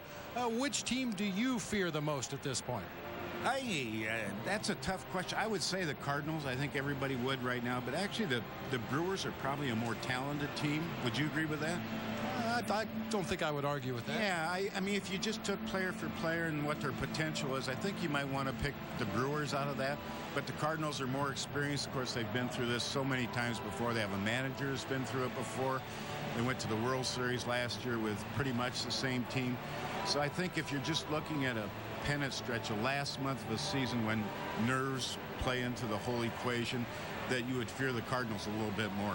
You know, and I made the comment at the time that I think if you asked Lou Piniella that question, he'd say he's just worried about the Cubs. That's been the attitude that they've had throughout this whole season when they were looking up at the Cardinals and the Brewers, and now that they're leading. I think I was going to say that, as a matter of fact. You fear the Cubs the most. I think what you really fear is injuries this time of year. We've seen Soriano go down, of course, and that's a big loss. You would fear an injury to any starting pitcher because the Cubs aren't very deep in starting pitching. So what you really fear is not slump so much as much as an injury. It's going to cost you 2 weeks minimum. Now, Vandy, as you look ahead, a lot of people say, well, you know, if you win this division, it doesn't mean as much as another division because the winner might have, you know, 84, 85 wins. And you go back to last year, and the Cardinals won 83 and won the World Series. I really believe that just getting in is enough, and we have many examples over the last 10 years, and in particular with that 5-game series in the first round. That gives everybody a chance to win. And as we found out last year, the Tigers and the Cardinals were the 2 coldest teams going into the postseason, and it didn't really matter. You know what happens, and BB, of course, can speak to this better than either of us could, is that what happens when you go into a short series right away is it's a pitching series, of course, and if you have your top 3 starters all ready and set up for that series, you're at a huge advantage. It only takes 3 games to win it. If you would have Zambrano, Lilly, and Marquis, say, set up for those 3 games instead of having to use Zambrano on the last day of the season, it would give you a huge advantage. The other advantage would have would have a rested bullpen, which would really help at that time of year because, especially if you're Tony La Russa, who likes to use the bullpen a lot, if it's rested, it gives you a big advantage. And the other I guess the short answer is anything can happen. And again, BB, having been through it, probably can speak to that better than we can. And the Cubs, Bob, will have some options with the starting rotation. If you play a team that you feel you can beat with lefties, you could maybe go with a Rich Hill as your number 3 starter. And, you know, you have a couple of options depending on how Marquis is pitching at that time. Yeah, no question about it. And Lou Piniella has shown, he told us early in the season, he pays a lot of attention to the stat sheets. He pays a lot of attention to the matchups, and if it would happen to be a ball club that struggles against left-handed starting, it wouldn't surprise me a bit to see Lou slide one of those lefties in there instead of Jason Markey. Well, it's too early probably, Dave, to handicap who's going to make the playoffs in all the different divisions, but I think a lot of people are surprised that the Mets have let the Braves and the Phillies to an extent hang around, and there are many in this game who believe Atlanta's going to end up on top in the National League East. Yeah, I picked Atlanta to win that division, actually. And I was talking to somebody from Philly a couple of days ago, and he said the Phillies are playing real well right now. It wouldn't be surprising to see them slip in. They've got a couple of good starting pitchers. They're starting to get healthy. And then we got the West division that I don't think anybody can figure out. Arizona's a good young team, though, and you just wonder if they'll hold together the last month of the season. I know BB has great confidence in Bob Melvin out there to be the manager, but that's a young team. I kept thinking the Dodgers were going to make a little run at the whole thing, but with their starting pitching beat up a little bit, I'm not sure they will. How about Kerry Wood today? 3 fly ball outs. Your assessment of how he's pitched out of the bullpen? He's actually pitched real well. I mean, better than I thought he would. I thought he'd be rusty coming back, throw a lot of pitches, give up a lot of hits, but maybe get out of innings. He's actually been real efficient. He's had one outing that was so-so, but I mean, he's been real efficient with his pitches. He's been around the plate with them. He's got good velocity on the fastball. He's breaking balls across the plate. I'd be interested to get your take on this, Dave. The next big controversy in Cubs world is going to be when Alfonso Soriano comes back to the lineup at some point in the next couple of weeks. And Lou has stated in no uncertain terms he's my leadoff guy. But the job Ryan Theriot has done in his absence, how do you feel about this whole leadoff man thing? I think you got to go with Soriano. And the reason you say that is because you remember Lou tried him in the 3rd spot and it didn't work out real well, and Soriano said he really was more comfortable leading off. You got to put your big guy where he feels the most comfortable, and if he's most comfortable leading off, you stick him there. There's nothing wrong with putting Theriot number 2. Theriot is a good second-place hitter. He's hit there in the minor leagues. He can move Soriano over if he has to. He can hit and run, and he can hit one in the gap and have Soriano score from first. So I think it's a no-brainer that you just put Soriano in the number 1 spot when he comes back, put Theriot number 2. One of the, in my opinion, the signs of a playoff caliber team is that everybody contributes. And I think what we've seen lately, Mark DeRosa with a 5-for-5 game the other day. Daryl Ward has gotten hot. Jock Jones, who was not playing at all and reportedly was very close to being traded to Florida, has been the Cubs' best hitter in the second half. When you start to get contributions like that, I think you have a very special year brewing. Yeah, you really see that. And again, BB can speak to this.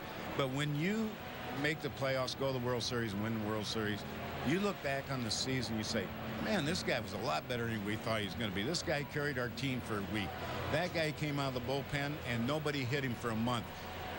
There's always these guys who step up that you never expect. It happened to the White Sox in 2005. Cliff Polite, Neil Kotz. Nobody could get a hit off them the whole season. So you have guys like that, and I think that's the only way you can win, unless you have a Yankees-type team where everybody there is expected, of course, with their salary to do well. But it takes a lot of contribution from little guys. It really does. The 2 biggest bits of news on the homestand. The biggest one is the Cubs have jumped into first place. But the big picture big news is Carlos Zambrano signing the new 5-year contract. And that'll be our final question for you today, Dave. Were you surprised they got it done? And it's very rare to see a guy signed so close to free agency who was going to make as much money as Carlos will make, even though he's here with the Cubs. No, I'm not surprised because they got talks going again about a month ago, and we were told that they really thought they could get something worked out. It was just trying to get the final, is there really a no trade clause in there? Do we have to give him the extra $500,000 to make him $18.3 million to Barry Zito's $18 million? So those things get worked out as they go along. But those were the only holding points at the end. And Z said, a week ago, 10 days ago, he says, 97% sure I'm coming back, which is a pretty good indication it was close then. So, yeah, he really wanted to come back. And again, it's like Mark Burley on the South Side, who also signed right at the trading deadline and said he wanted to come back. And these players who say they want to come back and really mean it want to get it done. And there's no reason going through free agency if you really know you want to do it. All you're going to do is A, have the Yankees bid so much that you're going to be forced to leave Chicago, which you don't want to do, or the Cubs say, we can't match that. I'm sorry, go ahead and go where you want to go. So this is good for both sides. All right, Dave, we always appreciate the time. Again, congratulations on the nomination, and we certainly hope you win. Well-deserved. Thank you very much. I appreciate it. Thanks. All right, that's Dave Van Dyke, who covers the Cubs and Major League Baseball for the Chicago Tribune. We're in a rain delay, and after the break, Luke Stuckmeyer and Dan Plesac will have some comments from the studio when we return.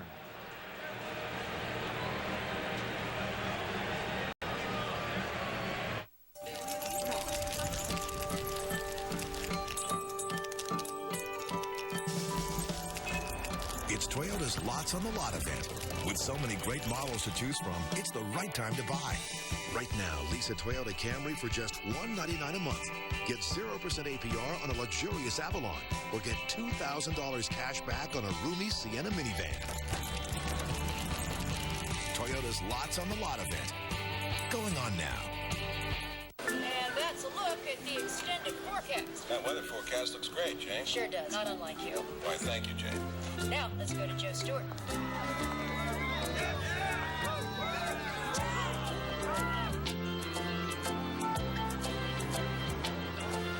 If only you didn't have to worry about your appearance. Fortunately, Walgreens has thousands of locations, many open 24 hours, with the beauty and grooming products that help you look your best. What's the difference between having fun and having none? The Midas Touch Maintenance Package. We'll change your oil, rotate your tires, and do a 45-point courtesy check, all for just $29.95. It's our lowest price of the year. Let Midas help you get the most from your car. For brakes, oil changes, tires, and more. Be safe. Trust the Midas Touch.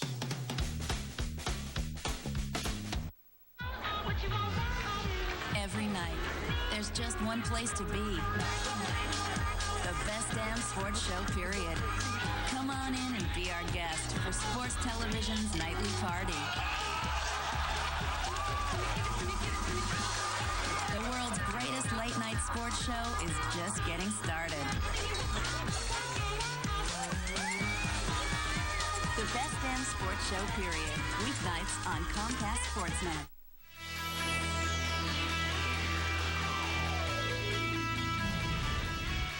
Waiting on the rain at Wrigley Field. Right now it's 6-4. Cardinals at Wrigley heading into the bottom of the seventh. The Cubs are down 2, and the tarp is on the field. Hello and welcome inside our Comcast Sportsnet studios.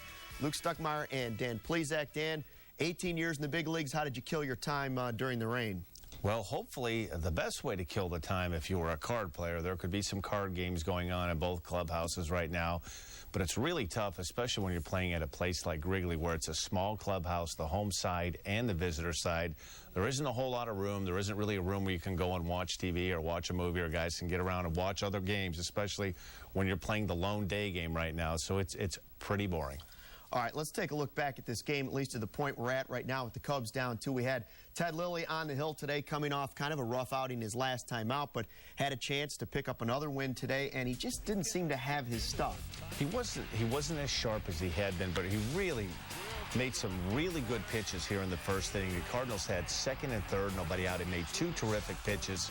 Got Albert Pujols to pop up in the infield, and then Juan Encarnacion. He was able to get Scott Rowland to 2 strikes, and Jason Kendall was looking for a fastball up and in, and that fastball was really down middle, and Rowland hooked it down the line for a double. Now, he was going against Joel Pinheiro, the starter for the Cardinals, the guy that was released by the Boston Red Sox, is now a starter again for the Cardinals. What did you make of this guy? Because the Cubs haven't seen him since he pitched with the Mariners a few years ago. Well, he always has and still does have a good arm, and he has good stuff. When he's down in the strike zone, here he elevates a fastball to Mark DeRosa. Supposed to be a 3-2, probably a sinking fastball down the middle, down outer third of the plate. He elevated the ball. But here you see a good off-speed pitch, 85 mile an hour. I'm not sure if that's a sinker or a hard split finger.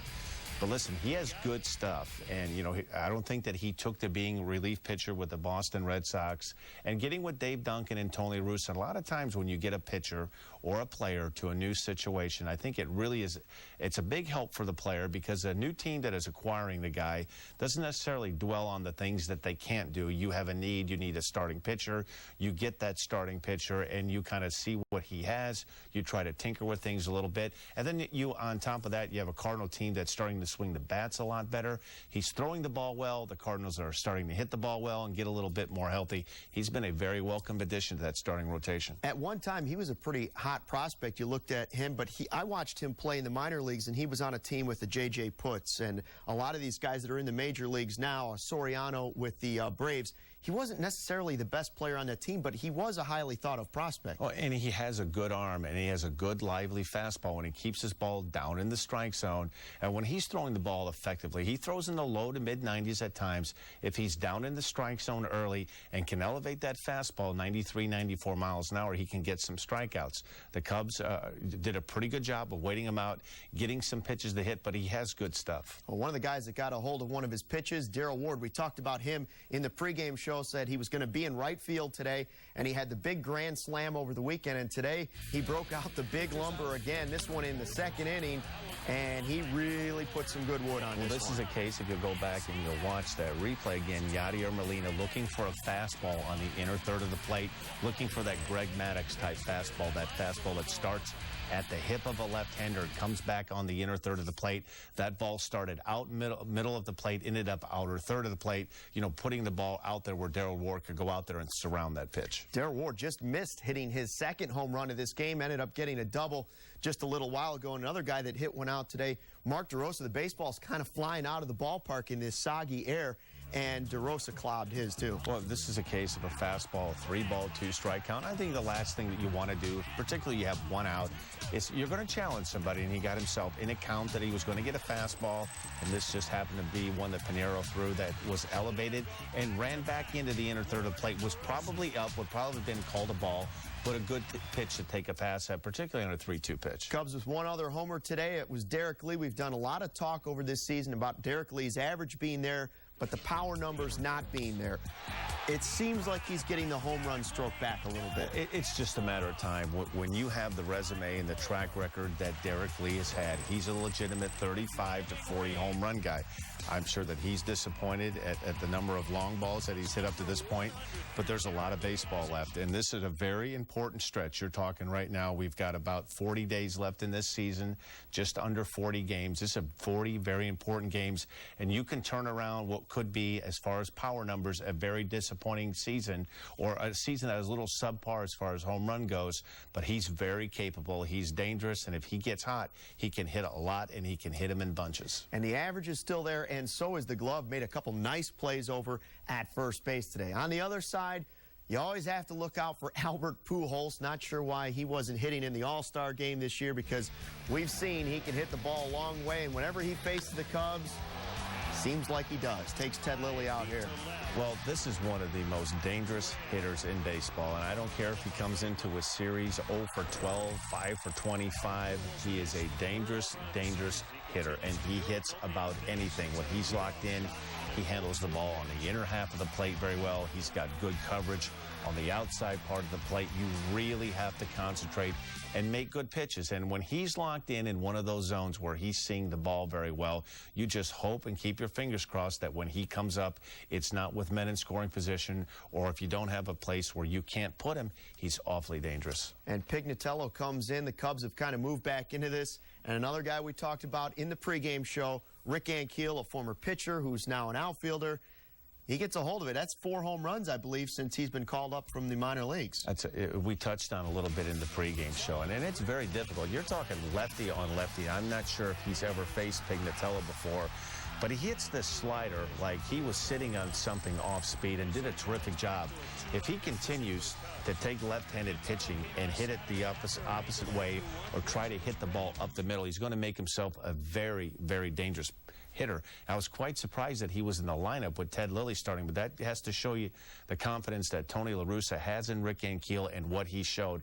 A remarkable story. I know Cub fans are not going to want to hear this, but he's a hard guy to not root for. Where he's come from, being one of the top pitching prospects in all of Major League Baseball, a terrific future ahead of him, to go down and make himself and turn himself into an outfielder and hitting with power, a tremendous story. We heard Dave Van Dyke, Len and Bob talking about this playoff race, the Cubs with a one-game lead over the Brewers, the Cardinals within shooting distance, obviously. Who do you think is the team to fear here? You know, I really, the St. Louis Cardinals, it's hard to look past the experience. And you're talking about Jim Edmonds, Scott Rowland, Albert Pujols, Encarnacion, and now they're getting some life, you know, from Rick Ankiel has provided a spark. You know, the questions are going to be the starting pitching. I've been surprised. Braden Blooper has pitched very well, particularly against the Cubs. Wainwright has a terrific arm. Kip Wells looked like he was throwing the ball really well last night until the rain shortened that game. So if the Cardinals pitching, if the starting pitching in general can just keep them in games, they're going to score runs, and they're far from being out of this. Well, it's going to be a fun month here of baseball as we get ready for the playoff push here on the north side. We're going to take a quick break and go back out to the ballpark, get a weather update when we return.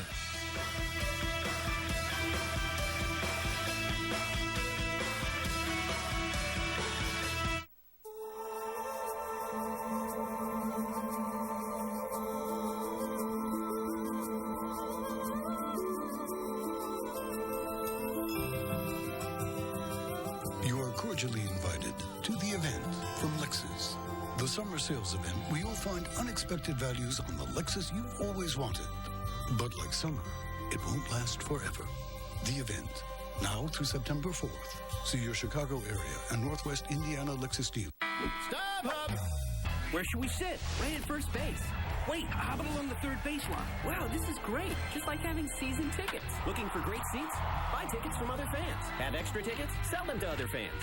Go to StubHub.com today for tickets to the hottest sports, concert, and theater events, even if they're sold out. Peanuts. Hey, there's still tickets right behind home plate. Let's go for it. StubHub, your choice, your ticket, your experience. StubHub!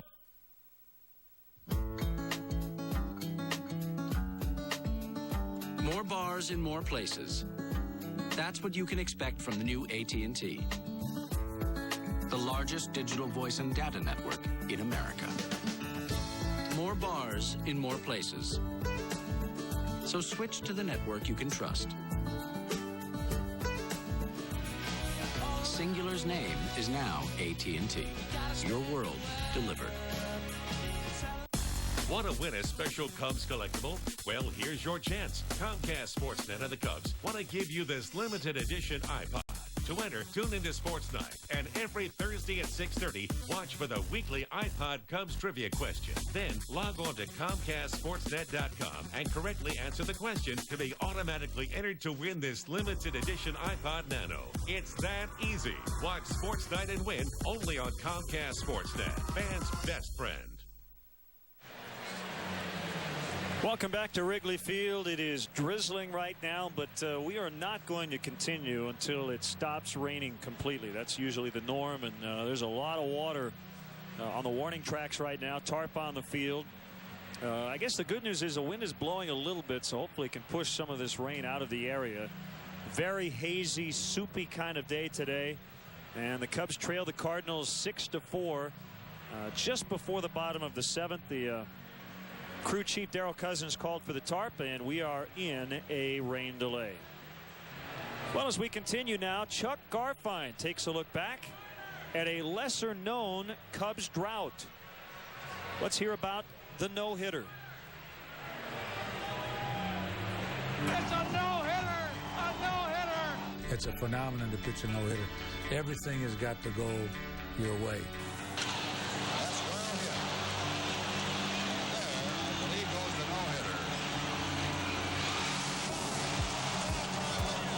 I caught the ball my face was turned to the scoreboard, and that's how much the wind brought the ball back. It's always broken up by some like 200 hitter, the 8th hitter in the lineup. Jones on the dirt, and he couldn't find it.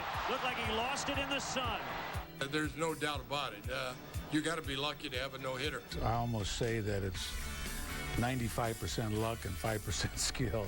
But in a 3-year period between 1969 and 1972, the Cubs seem to have mastered the art of baseball's rare gem. After throwing just 2 no-hitters in the previous 54 years, the floodgates suddenly open. Here goes. Ground ball. Tuckered up with it. The throw to bag. It's a no-hitter. It's a no-hitter for Kenny Holtzman. It started on August 19th of '69 when Ken Holtzman no-hit the Braves. But he didn't do it once. He did it twice. June of '71. Strike 3. It's a no-hitter for Kenny Holtzman. He did it again. Then came Bert Hooton in April of '72 with the rarest of no-hitters. But he walked 8 guys. You know, so, I mean, if you walk 8 guys and pitch a no-hitter, you got your money's worth that day. And then, in September of that same year, Milt Pappas saved the best for last. Warming up for that game, I felt absolutely horrible. I had a cold. I didn't even think I was going to last 1 or 2 innings. I warmed up. I had a heck of a time warming up. Took me an awful long time to warm up, and I said, man, this is probably going to be a very quick outing. But it wasn't. Milt Pappas was right on. He was ground ball, strikeout, ground ball. You know, he had a good sinker. He had everything going.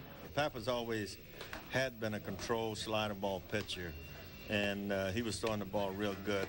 Facing the San Diego Padres, the Cubs hurler was 1 strike away from a perfect game.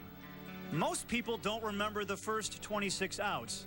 But I do recall the last pitch. Watch it. It's a ball, and Pappas is enraged. Slider on the outside corner, and I'll be down if he didn't call a ball 4. I could have killed Bruce Fleming. I said, my God, what is wrong with you? And as Fleming turned his back on me to go back to home plate, he had a smirk on his face. And I didn't notice that till about 2 months ago. I wanted to kill him all over again. I said, how can that guy have a smirk on his face when he just blew a perfect game? Next day, he walks up to me and wants me to sign a baseball, and I told him after I signed it where he could stick it, you know, where the sun don't shine. After Pappas threw that no-hitter, little did he or anybody else know what would happen next. Or should we say, what wouldn't happen? Because 34 years have passed, and not a single Cubs pitcher has thrown a no-hitter. It's a span of over 5,000 games. The strange thing to me is growing up, we saw so many no-hitters. I saw Bert Hooton's no-hitter, Kenny Holtzman's 2 no-hitters, Milt Pappas no-hitter. So it seemed like, you know, just a normal occurrence that you were going to see a no-hitter every 2-3 years or something like that. Part of the reason is because no-hitters are becoming increasingly rare. In the 1960s, Major League pitchers threw a total of 34 no-hitters. But in the last 10 years, there have been only 12. The most recent coming over 2 years ago when Randy Johnson threw a perfect game. Rules have changed too. In my day, they pitched inside. And that was part of the intimidation that they gave to the big hitters. And it works. I don't care who you are, how good a hitter you are. You know guys that will pitch inside. Today, they don't. These guys that go up to the plate, they don't even worry about it. They look for the ball over the plate.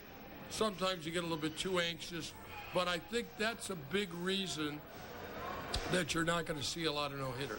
But the chances are there. Just look at Carlos Zambrano, who has flirted with a no-hitter twice this season, but couldn't close it out. All of a sudden, you know, the other team is thinking, all we want to do is break up this no-hitter. You don't want a no-hitter thrown against you. And then that pitcher knows that, hey, I got to get 6 more outs.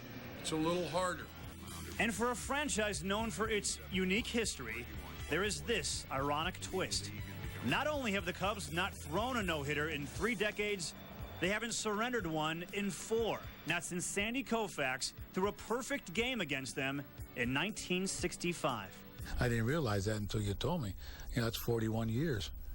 That's amazing. You know, 34 years on my end and 41 years on the Cubs end. It's hard to believe that the no-hitter has been that far and few between. And would you believe that in that loss to Koufax, Bob Henley took the defeat for the Cubs, throwing a 1-hitter. So what will happen next for the Cubs? A no-hitter or a World Series title? I think anyone would take either one at this point. Just a win would be okay at this point. Well, I can't answer that, but I know what I want first is a World Series. I really don't care about the no-hitter. That's all I can say. I'm hoping it's a Cubs World Series for the diehard Cubs fan. Been waiting since, 1908? I think it's time. Nicely done, Chuck Garfien. A great piece, and still waiting for that next no-hitter. Who knows, maybe Carlos Zambrano was poised to do that last night, but rain made it a postponement.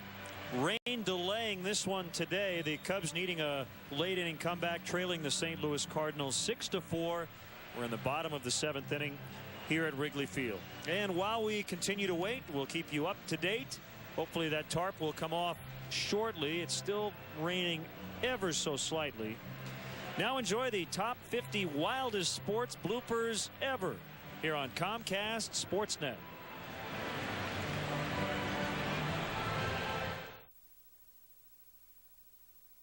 Hey, sports fans! You want a good laugh? For over the past 20 years, Steve Rottfeld Productions has gathered some of the wildest and craziest sports bloopers ever recorded. And in this special, you'll see 50 of what we feel are the very best and funniest. So sit back and enjoy. It's now time for the 50 wildest sports bloopers ever. You don't need to be a rocket scientist to understand that a bull is one of the fiercest animals alive. Even at a professional rodeo, these cowboys have their hands full.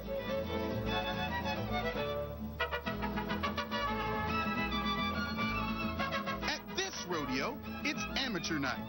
And watch what happens to this fellow in the red shirt.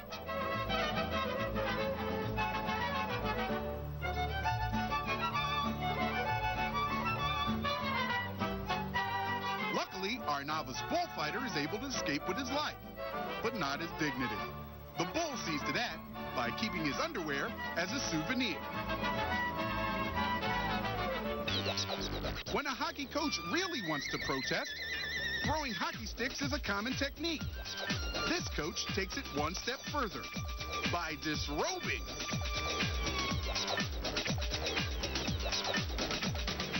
But this is our favorite. This coach creates a scene that reminds us of an old song, Three Blind Mice.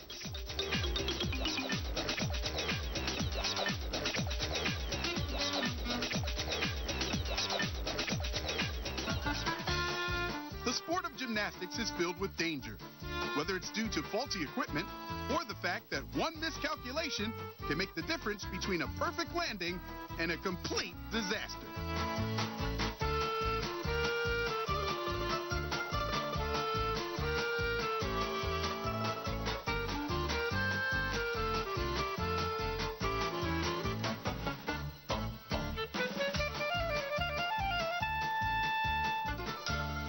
Vaulter learns the hard way. While his landing is quite disastrous, we find it perfect, at least for our show.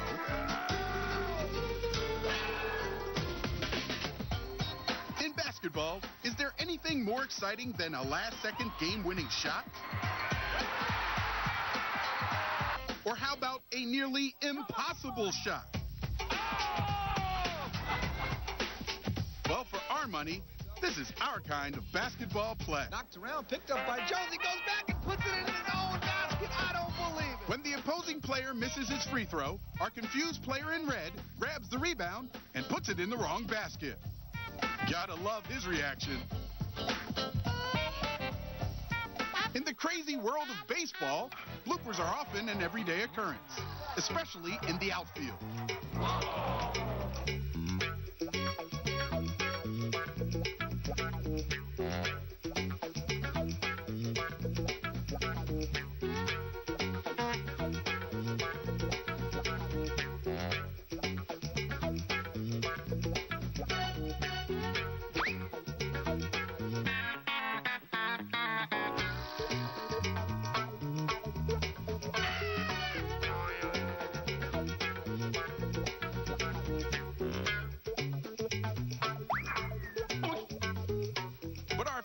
baseball blooper is this guy running home.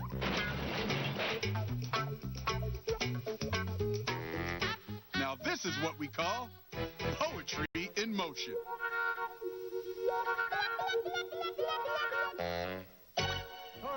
Former Major League ball player and longtime practical joker Jay Johnstone thinks he'll have some fun by interviewing some ball players by first dousing the microphone with an extremely pungent extract that smells like rotten eggs. Most of the ball players hang in there pretty well before finally having to take a break. I thought that was you, man. I was going to say, I was going to go, geez, Jay. Does this microphone smell kind of funny? Yeah, it smells funny. I was going to say that to you. It smells like you. Then Jay interviews the always stoic Dave Stewart. Oakland A's, Dave, a short spring training hasn't hurt you any. Well, I don't think it's hurt, but I've been working out since December 1st, so it hasn't really been a short spring for me. You know, a lot of guys, what's the matter? Come back here. Come back here. Come back here. Come back. Yeah, I want you to say hello.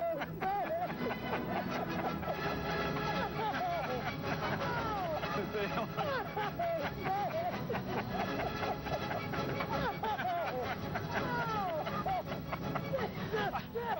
How do you think I feel? I got it.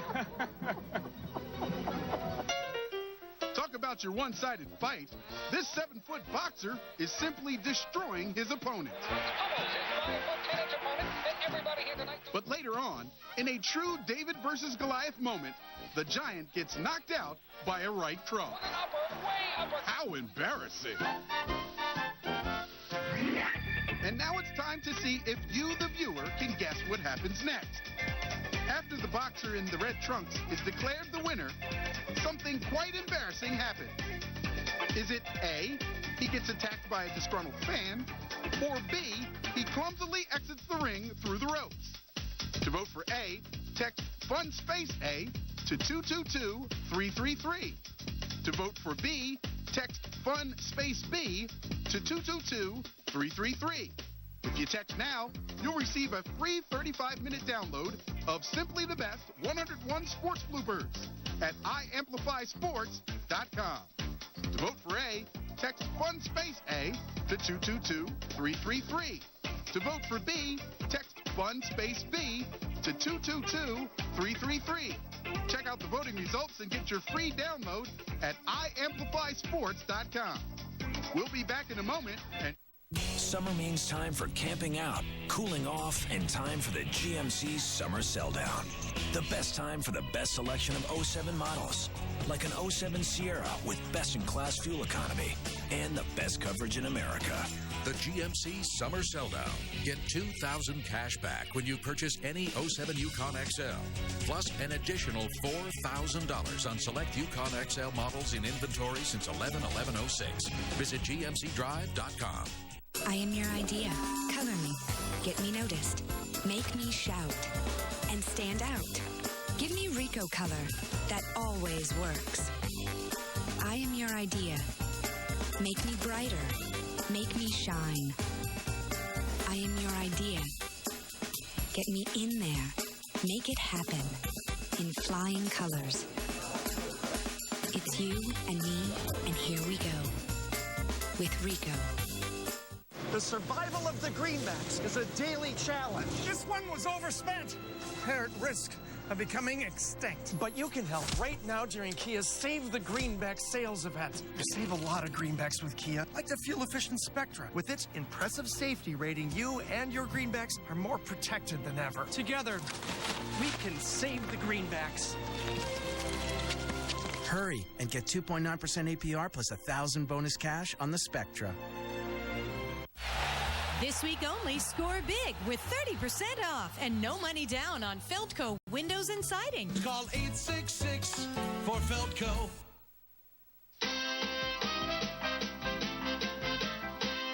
Here's the conclusion of the boxing blooper you had a chance to vote on. After the boxer in the red trunks is declared the winner, his victory loses a little luster when he goes to exit the ring. If you voted for B, a clumsy exit, you were right. Later on in this show, you'll have a chance to text message your vote for another wild blooper. You don't have to go to a NASCAR event to get your fill of crashes. There is plenty of action going on at these indoor tracks, where motorcycles and ATVs can cause lots of damage.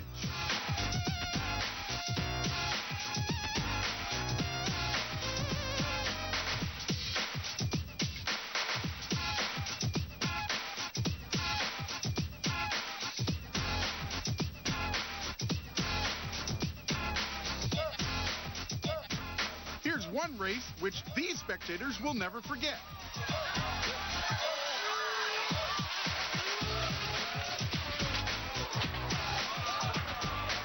Talk about getting close to the action. Wow! When the spotlight is turned on and the pressure mounts, even the most professional performers can sometimes suffer a loss of memory.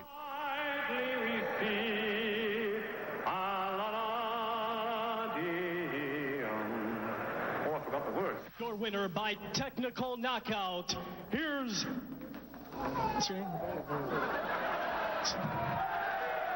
Chavez. He's advanced to play another day. They take on Virginia Tech. When and where, we don't know. Rodney Walker with 26 points to lead the Aggies. They win it 92-89 in overtime. I'm Jeff Matthews for Steve. I forgot your name, Steve. If you like trickery, you'll like this play. The kicker falls down, but then another player executes the onside kick. Confused? So is the opponent. When the kicker falls down, it startles everyone except number 33, who not only kicks the ball, but recovers it as well. The only problem we have with this play is that it isn't quite a blooper. And this is a blooper show. Now this is our kind of onside kick. Don't feel bad, Mr. Number 29. It's plays like this that keep us in business. If you watch enough thoroughbred racing, All in line, and they're off. you're likely to witness some amazing things.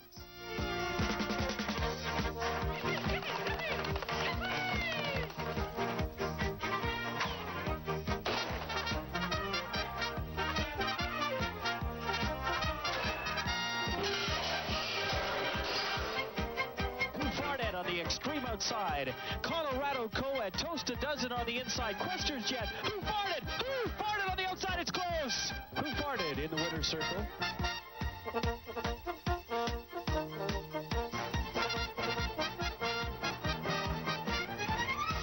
Now watch what happens to the horse along the rail. Fortunately, the horse gets up right away. But guess what he does next? As we said, if you watch enough thoroughbred racing, just because arena football is played indoors on a 50-yard field, it doesn't mean it isn't just as rough as the NFL. In fact, with no sidelines, in some ways, it's a lot rougher.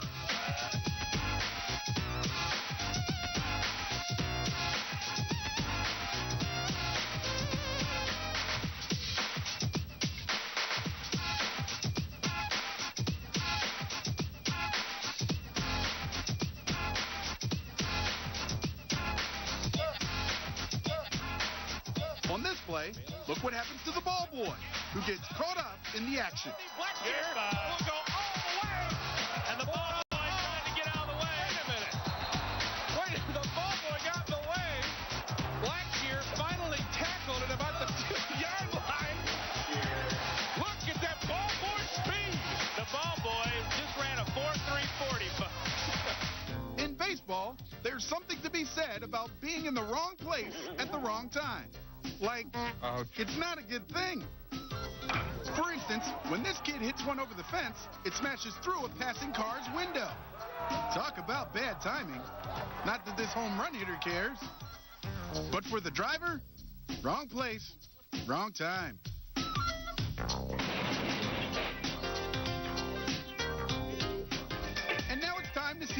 guess what happens next. On this long hit, does it C, clear the fence and hit someone on the head, or D, bounce off a fielder's glove and over the fence for a home run? To vote for C, text FUN space C to 222-333. To vote for D, text FUN space D to 222-333. If you text now, you'll receive a free 35-minute download of Simply the Best 101 Sports Bloopers at iamplifysports.com. To vote for C, text FUN space C to 222-333. To vote for D, text FUN space D to 222-333. Check out the voting results and get your free download at iamplifysports.com. We'll be back in a moment and show you what really happened.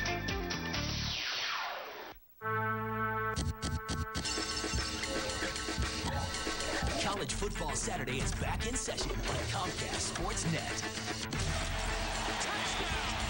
The best teams in America launch into an all-new season. The toughest conferences, Heisman hopefuls, and biggest rivalries. College Football Saturday, presented by Kyocera, returns September 1st on Comcast Sportsnet. First time ever the Chicago Blackhawks have had the first pick, and we proudly select Patrick Kane. Don't miss Patrick Kane and Jonathan James live as they join returning stars Martin Havlat, Nikolai Habibulin, Shlomo Rutu, and the Chicago Blackhawks in the 2007-2008 NHL campaign at the United Center. It's Havlat, shoots, scores! The best seat locations are going fast, so book your season ticket plan today. Call 312-455-7000. I always wanted a family. I waited for one, but it never seemed to work out. I would see other families and think how great it would be, but at least we had each other. And then my wife and I had the chance to be parents. Two brothers wanted to be adopted together. Every day they fill us with hope and love. All the things we thought we were supposed to give them. Call the Dave Thomas Foundation for Adoption. 800-ASK-DTFA. You'll change a child's life forever. Every night, there's just one place to be. The best damn sports show, period. Come on in and be our guest for Sports Television's nightly party. The world's greatest late-night sports show is just getting started. The best damn sports show, period. Weeknights on Comcast Sportsnet. Len Casper back at Wrigley Field. I have great news to report. They are taking the tarp off the field, and we will resume in just under a half hour. 4:50. The scheduled restart time. Cubs will bat in the bottom of the 7th, trailing the Cardinals 6-4. So we are under a rain delay, but it should end in about a half hour. Until then, we hope you continue to enjoy the top 50 wildest sports bloopers ever here on Comcast Sportsnet.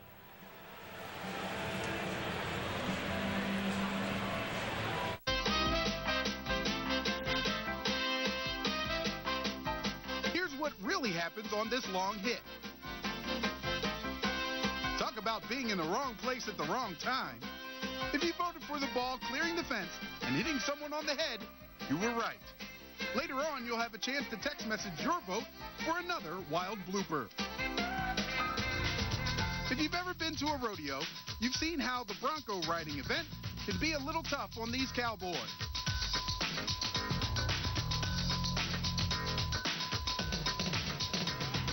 If bronco riding isn't your cup of tea, maybe it would be better to watch the more genteel sport of equestrian riding.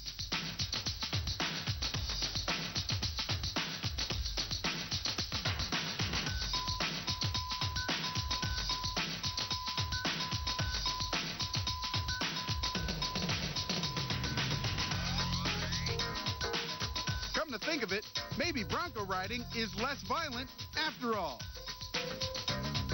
Here's our favorite.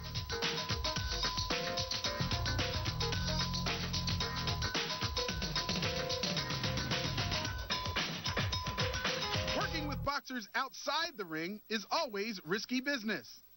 And having them act is even riskier, even with great champions like Larry Holmes and Sugar Ray Leonard. I'm gonna get it. And it's got great knockout looks. So, Larry, you don't have to be big to be tough. You're talking about trucks, McCoy. Now, we're not saying boxers aren't bright. They're just a little rough around the edges. When hammer nails hit, it's gonna be a force, brother, and I mean it.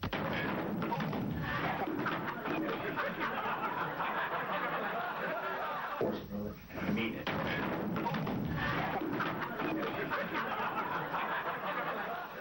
These clips are dedicated to the baseball athlete who gives 100% on every play, even if the results are a little embarrassing.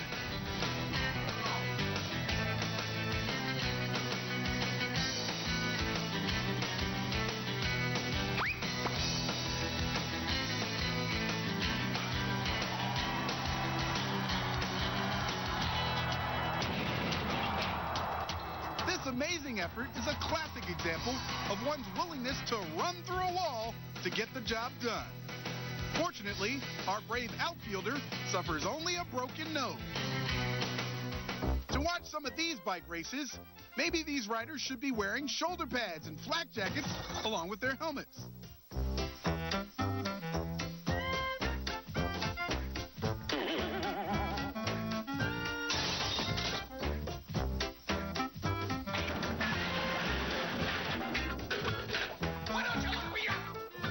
Even at the finish line, things can be dangerous. Now check out this guy. A little too nonchalant, wouldn't you say? Upon further review, his carelessness nearly eliminates half the field. What a sport. Being a sports reporter on location can be quite taxing. For some of these guys, it often leads to putting themselves in harm's way. Like this guy. Sorry. Stand it. We're in the middle of doing this. I know. I'm sorry. Oh, yes. What are you saying? It's not that they have a black cloud hanging over them. Enough. It's just that some people get more than their share of bad luck. And now it's time to see if you can guess what happens next. Is it E, a cannon blast goes off and scares the reporter to death?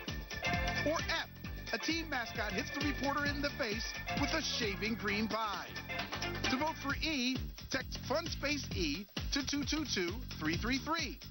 To vote for F, text FUNSPACE F to 222-333. If you text now, you'll receive a free 35-minute download of Simply the Best 101 Sports Bloopers at iamplifysports.com. To vote for E, text FUNSPACE E to 222-333. To vote for F, text FUNSPACE F to 222-333. Check out the voting results and get your free download at iamplifysports.com. We'll be back in a moment and show you what really happened. During the Pontiac Summer Sell-Down, you can get more than just some sun. Get more horsepower than any import under 18 grand. And still get 33 on the highway. Get more horsepower and better highway fuel economy than Scion TC. And with every 2007 Pontiac, you get more coverage than anyone in America. During the Pontiac Summer Sell-Down, choose 0 APR or $3,000 total customer cash on any 2007 Torrent. Hurry, inventory limited. For more information, visit PontiacDrive.com. Hi, I'm Keith Hernandez. And I'm Walt Clyde Frazier. What a marvelous night for the action. Let's go to the play-by-play. Oh, there's Mr. Graybeard approaching Miss Hottie. Oh, no. Rejected. Clyde, that's gotta hurt. Yeah, no play for Mr. Gray. Get that man our Just for Men Brush-In Color Gel. It's specially formulated to penetrate coarse facial hair and gets rid of gray in 5 easy minutes. Home run. Another win with Just for Men. What are you waiting for? Bottom line model year-end sales events on all Nissans, including Ultimas. Bob Royman. Arlington Nissan in Buffalo Grove. 1 mile east of Route 53 on Dundee Road. He who hesitates The Bottom Line Sales Event, 0.9 APR plus $500 to $5,000 in rebates from Nissan. Bob Royman. Arlington Nissan in Buffalo Grove. 1 mile east of Route 53 on Dundee Road.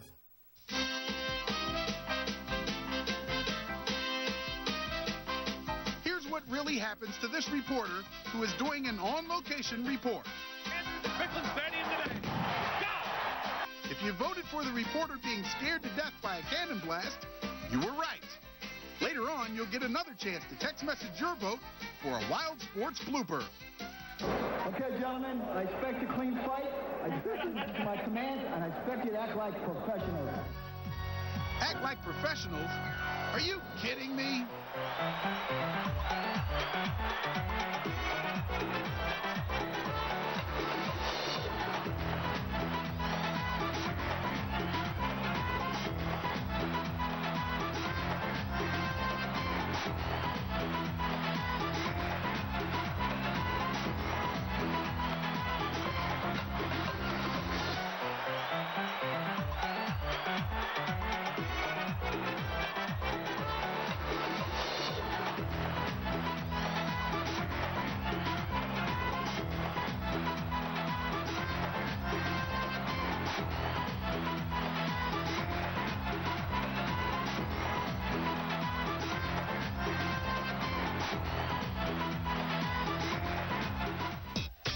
Football team that has trouble just breaking through their own banner. Come on, fellas. You're a football team, for crying out loud. And look at this entrance. Talk about embarrassing. Is this any way to start a game?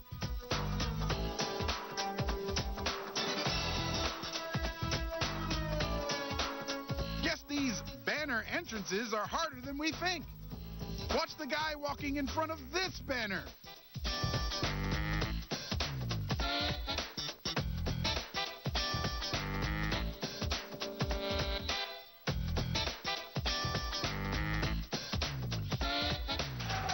Greer. Right wing board. He'll shoot the puck into the zone. Score! What was that? That goal is as pretty as a block punt on the 2-yard line, but it counts in the air. If you think that goal was, pretty, check out this one. When the defenseman goes to clear the puck, the last thing he's thinking about is scoring a goal. But that's exactly what happened. In one of the longest goals in history, this shot was taken from 170 feet away. They always say you can't score if you don't put it on net. But from 170 feet?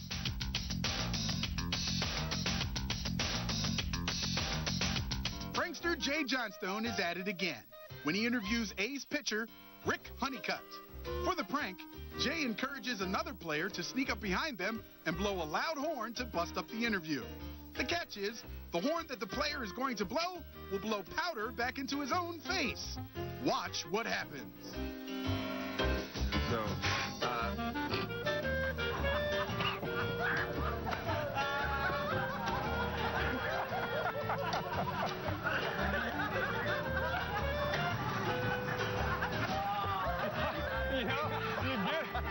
You get a rookie every year with that. You get a rookie every year. Got to have a touchdown. In this high school playoff game, the announcers clearly show their rooting interest when their team scores the go-ahead touchdown with just seconds left. I told you! God almighty! Positive thinking. Jesus! I don't believe it. But just listen to their reaction as the ensuing kickoff unfolds. Here's the kickoff. 24 seconds left. Terrence Green boots it high and deep. Going to be all right, just back seconds at the run. 3. Got a crease. Oh, no! Oh, no! Oh, my God! Oh, my gosh, no! Come on, no, no! Oh, gosh! I don't believe it. God bless those kids. I'm sick. I want to throw up. This next sequence of bloopers deals with a rather sensitive subject. If the situation weren't so delicate, we'd be a lot more graphic.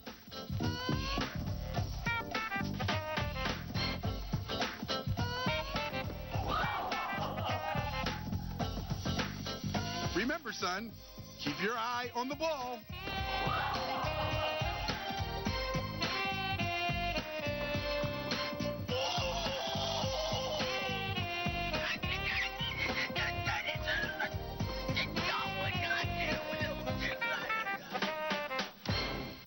In the competitive sport of world-class soccer, it's simply amazing how many bad goalies there are.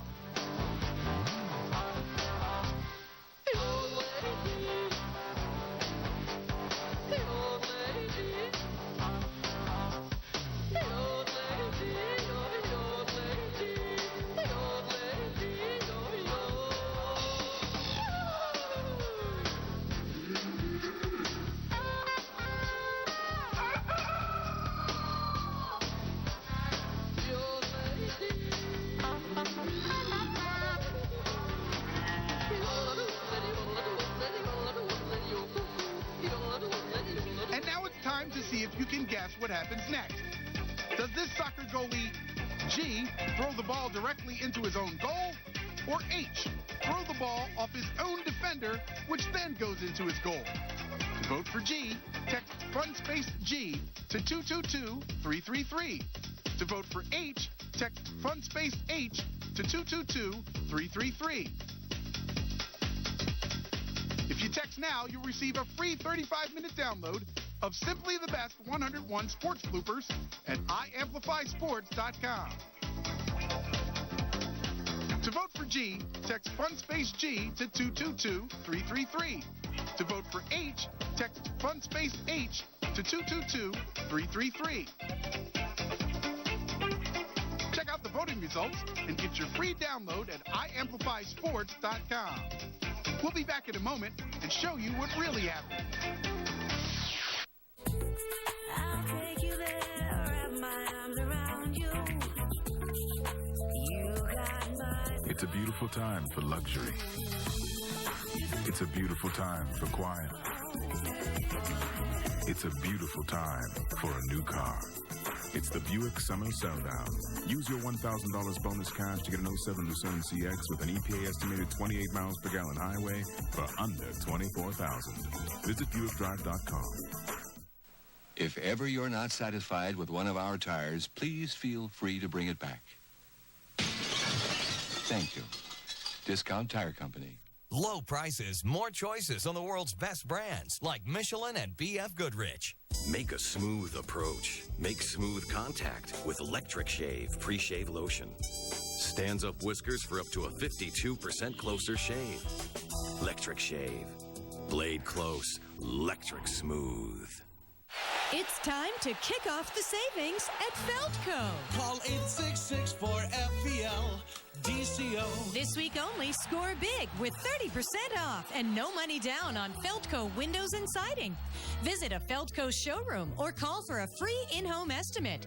Feldco products are installed by polite, hard-working professionals. 30% off and nothing down. Hurry, call now. For quality windows, siding, and doors, call 866-4Feldco.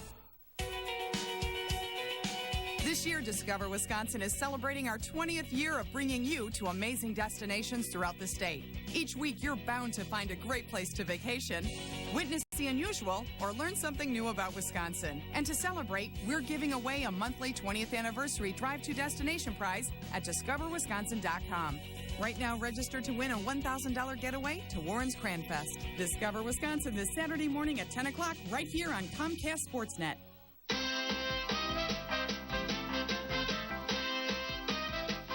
Watch what this goalie does. If you voted for the goalie throwing the ball directly into his own goal, you were right. Wow. It's not often you see a self-inflicted goal like this. Later on, you'll get another chance to text message your vote for a Wild Sports Blooper. The football field can be a rough place to be standing around, especially if you're a referee. It's amazing these guys don't get hurt more often. But they do get hit, and sometimes it leaves them a little discombobulated.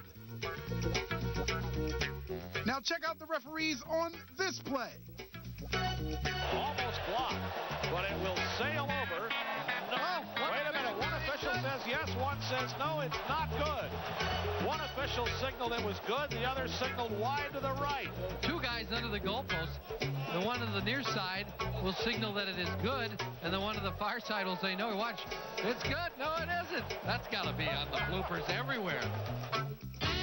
Anybody who thinks baseball is a silly game hasn't been paying close enough attention. Behind all the hijinks and clownish behavior is a sport that takes itself quite seriously. Now, if only these ball players could learn how to field and throw.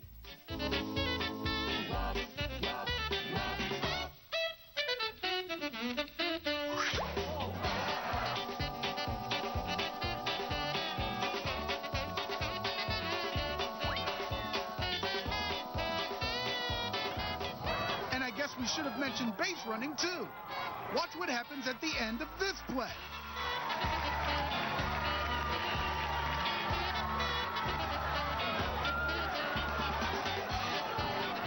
What a sensational play by the catcher, thanks to some sensationally bad base running.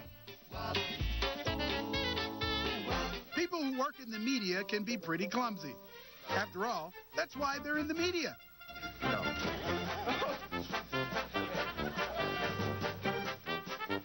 If they were athletic, they wouldn't be standing in the middle of the road with a camera. Oh, that is disgraceful. Well, I can't believe that. I've never seen that happen before here. Now check out these two photographers trying to keep up with this track star. Pretty graceful, huh? This one deserves another look.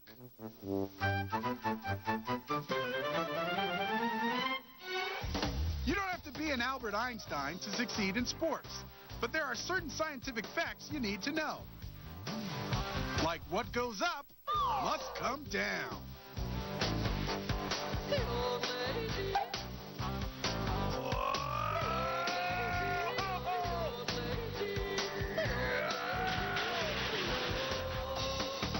Here's an equestrian rider who's learning firsthand about the laws of gravity.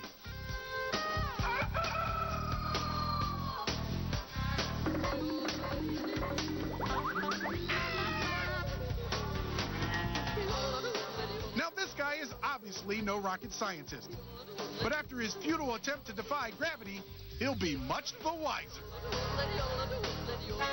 If you watch enough basketball, you will see that the ball bounces in some pretty funny ways.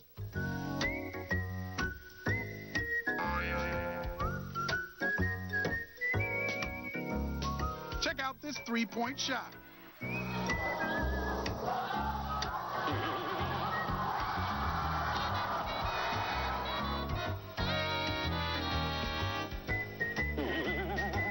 Wow.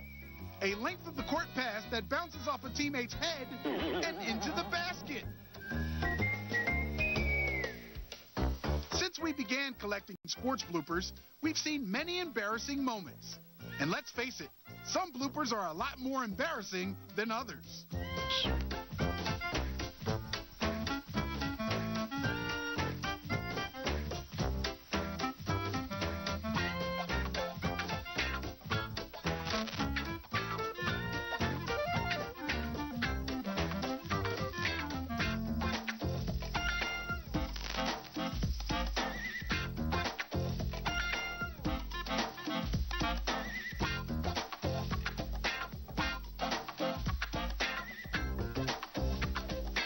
Here's one of our favorites.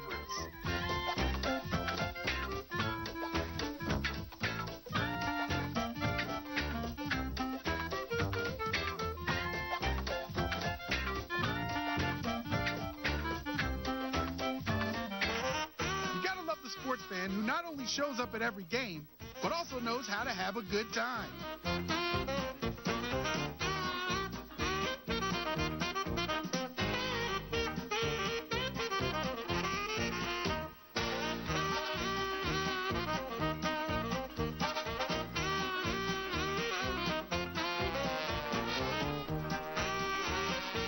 And when it comes to collecting souvenirs, you gotta admire the extra effort they're willing to give.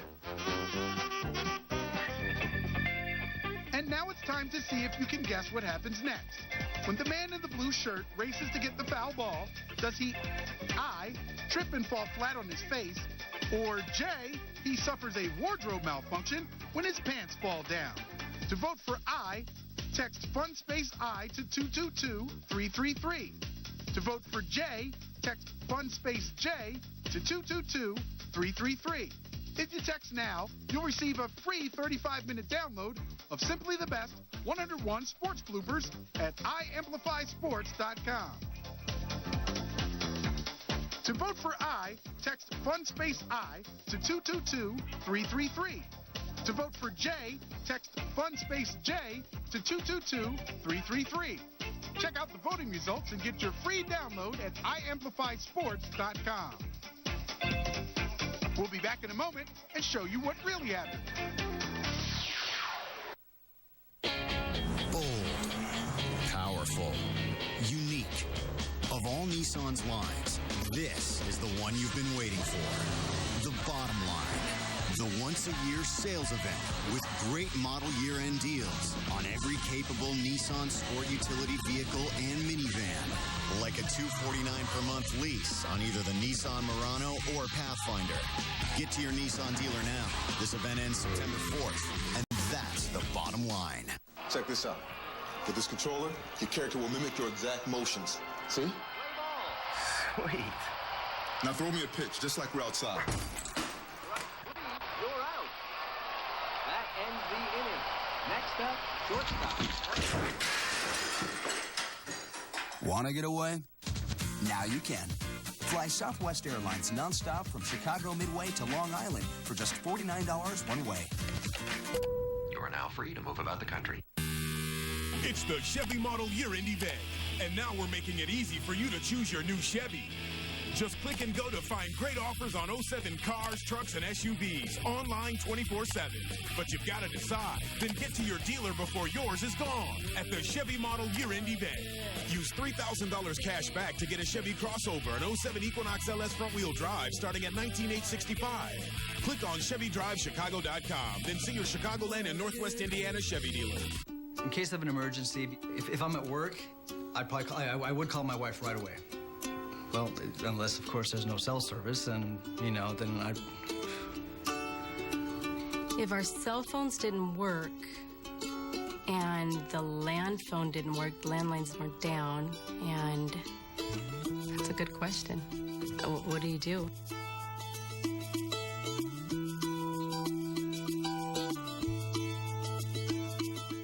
Hey, everyone. Len Casper and Bob Brenly here. How would you like to hit the links with us this summer? Presenting the second annual Swingin' Away with Len and Bob sweepstakes. You and a guest could win a round of golf with us at Cantini Golf in Wheaton. To enter, log on to ComcastSportsNet.com and fill out an entry form. The second annual Swingin' Away with Len and Bob sweepstakes presented by the Chicago District Golf Association for everyone who plays the game.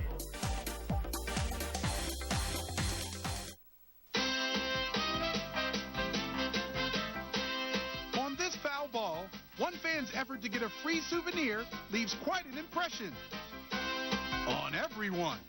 If you voted that his pants would fall down, you were right. Later on, you'll have a chance to text message your vote for another Wild Sports blooper.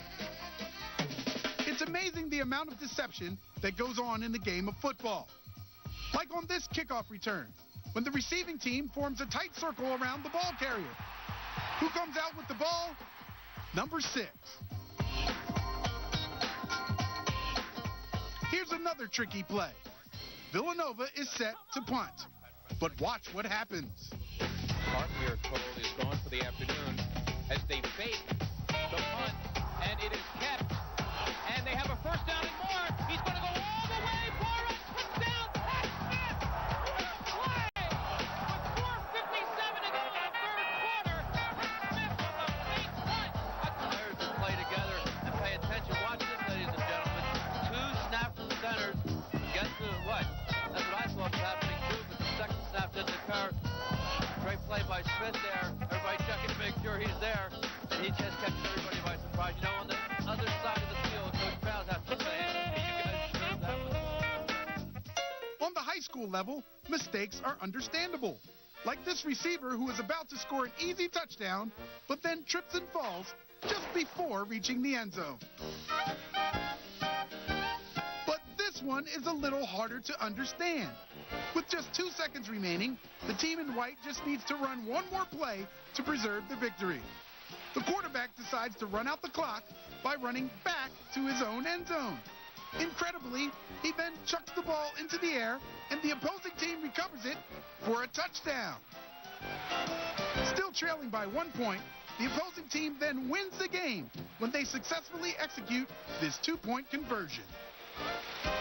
Under center is Wangler. With just seconds remaining, Michigan converts this winning touchdown pass to Anthony Carter to win the game.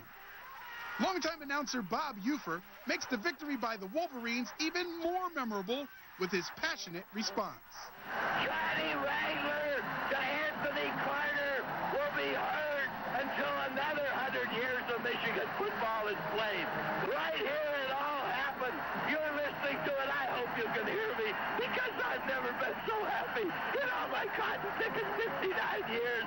All I've seen, I have broadcast 347 ball games. I've never had one like this. Kids can do the darndest things. And when you put them in sports, they keep doing the darndest things. Keep running.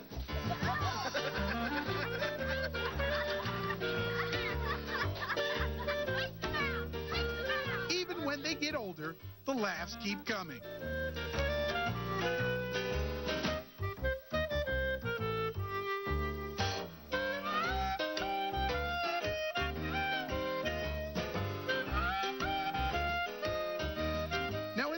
Soccer game, one boy takes a nasty shot to the face. Is he all right? Should he come out of the game? Yeah, he's all right. Leave him in. Here's something you don't see every day. Watch this spectacular run.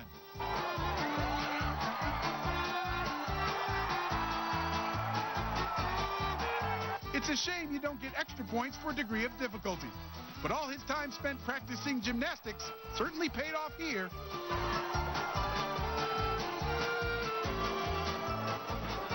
But a play like this is not what our show is all about.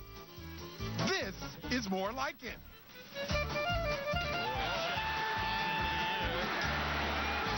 That'll make the line of scrimmage.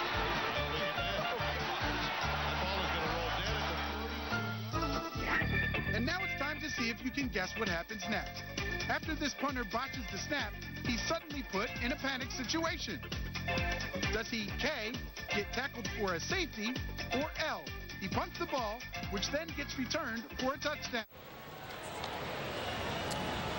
We are back and just about ready to go, and Ryan Franklin is going to continue on after a lengthy rain delay.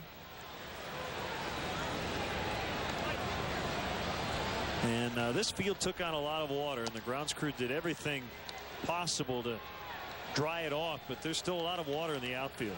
A couple of areas, especially down the left field line, just to the side of the bullpen mound down the left field line, and then again in left center field where the water was drained off the tarp when the grounds crew took the tarp off the field. There's an area out in left center that is there's some standing water out there. Going to be a couple of dangerous areas of the field right now. It's going to be very treacherous footing everywhere the players go from this point on. So it'll be Franklin against Mike Fontenot leading off the bottom of the 7th. 6-4 St. Louis. And as we resume play, a breaking ball for a strike. 1 hour 27 minutes for the rain delay.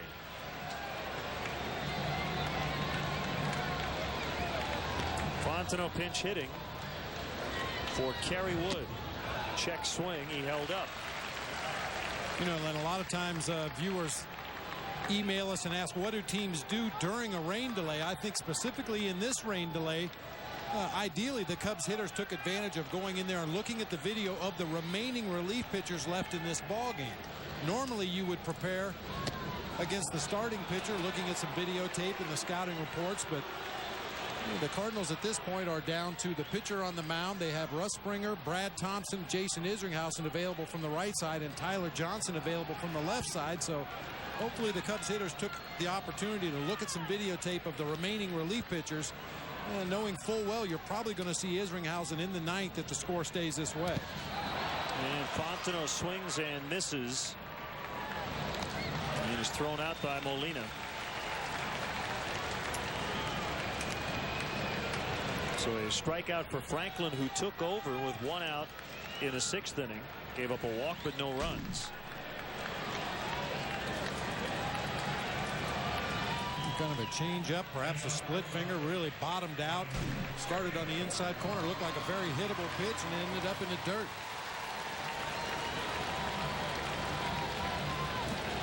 Ryan Theriot with 2 hits in his first 2 at bats. He grounded to short in his 3rd AB, and he looks at that pitch inside. You make a good point about a late inning rain delay when you can kind of limit the amount of pitchers you have to look at as far as the scouting report. Cubs will have a new pitcher in the 8th inning. And Michael Wirtz and Carlos Marmol are both up. I'm sure if the score remains the same, it'll be Wirtz. If the Cubs get the lead, it would be Marmol.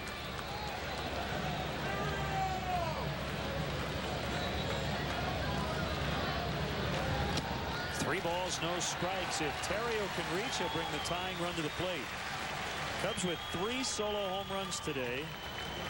The Cardinals have 2, so 5 home runs. They've all been solo shots. And the wind was blowing considerably harder during the rain delay. And now once again the flag's barely moving.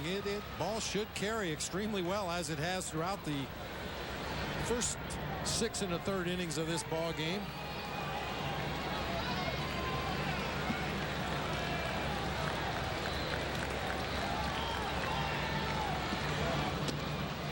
That's a strike. 3-1. Franklin with a pretty good heater in the low to mid 90s.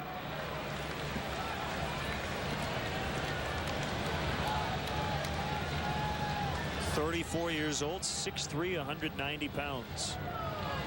Back he comes again, 3-2.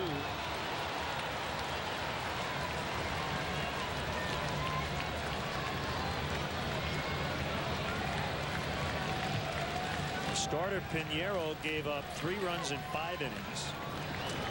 Lilly for the Cubs gave up 5 runs in 6 innings. Eckstein shoots it across to Pujols, 2 down.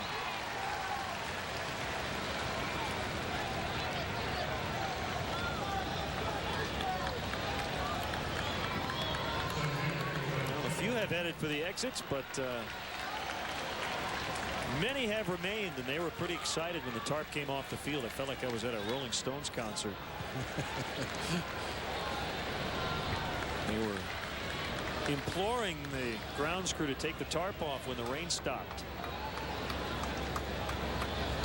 And I mean, the second that it stopped, they expected the grounds crew to be out there taking the tarp off the field. And then when Mick and Keith and Ron came out, they were on their feet.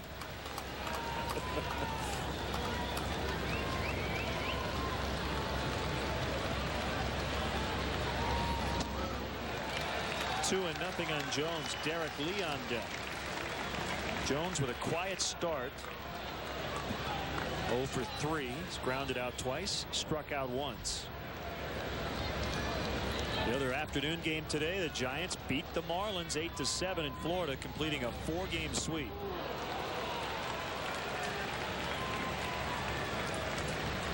So the Giants have now won 5 straight. And the Cubs will be in San Francisco tomorrow night.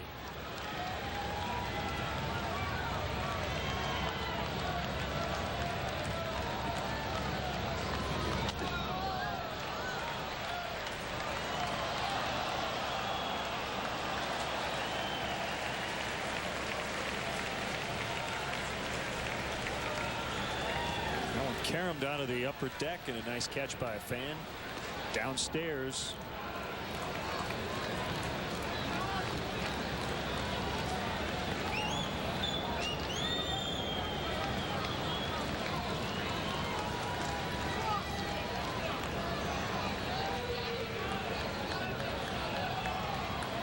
The Cardinals with a sequence of signs with nobody on base. And a 2-2 pitch, a swing and a miss on a fastball, and the inning is over. So the rain delay didn't hurt Ryan Franklin. He goes 1-2-3. We'll go to the 8th at 6-4 Cardinals.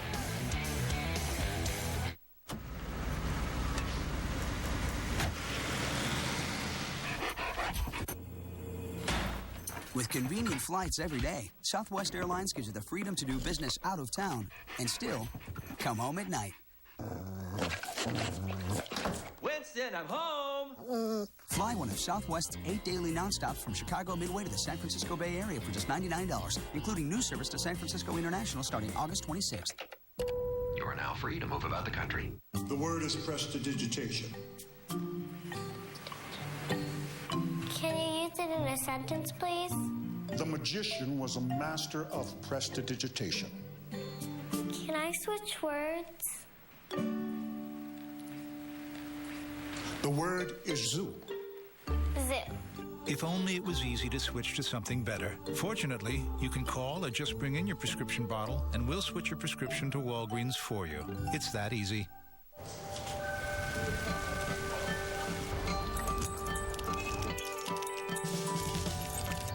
It's Toyota's Lots on the Lot event. With so many great models to choose from, it's the right time to buy. Right now, get $500 cash back on any Corolla, or lease a Corolla LE for just $179 a month. You'll also find great deals on the famously fuel-efficient RAV4.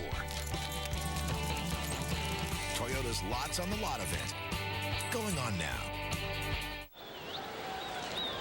Now today's Sharp Aquas detail of the game. A 2-2 pitch in the first inning as Ted Lilly was trying to get out of it with 2 on, and Scott Rowland barely put one fair down into the left field corner. The Cardinals would get 2 in this game of inches.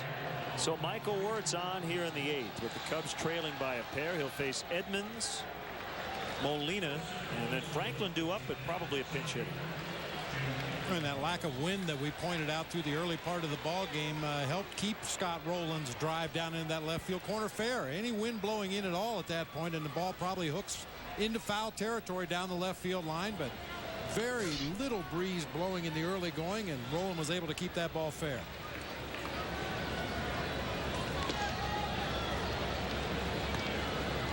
Here's Jim Edmonds. Derek Lee behind first base will tag the bag with his foot, keeping Edmonds hitless in the series. Edmonds does have an RBI today on a ground out back in the 3rd.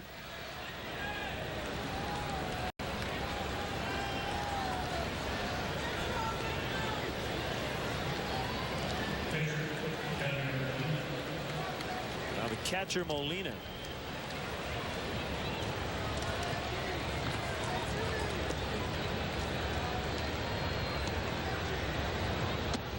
Michael's last outing was Wednesday against Cincinnati, and he struggled. He gave up 3 runs on 3 hits in a 1/3 of an inning. Said he felt strong in the pen before coming in. You hear that often. Just did not translate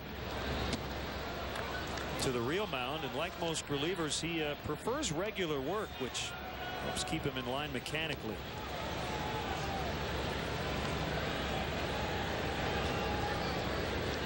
(2-0) on Molina. The pitch fouled away.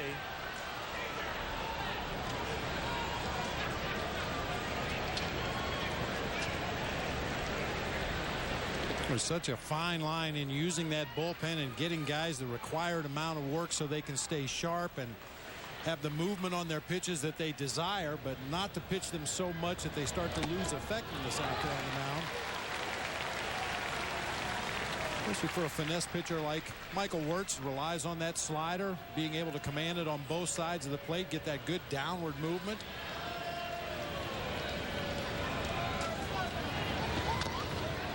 Good slider right there.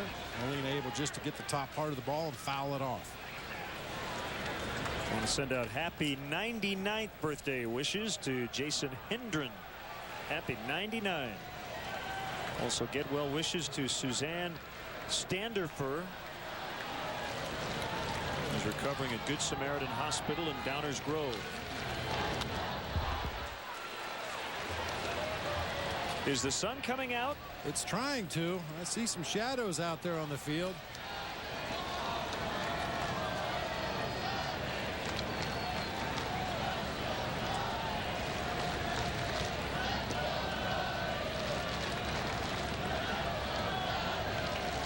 Throws another wild card into the defensive hand. Not only are you dealing with a wet, soggy outfield grass, but now dealing with the sun as Molina goes down on strikes. A good slider from Wirtz. And a pinch hitter now for Franklin. It'll be Chris Duncan, left-handed power hitter. There's that signature slider with the bottom dropping out. Starts it just above the knees in the middle of the plate. Ends up down low and away out of the strike zone.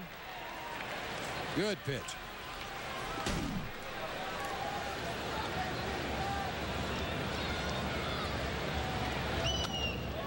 Good rip by Duncan. He fouled it back. Well, on to the next phase in the ultimate 7th inning stretch competition.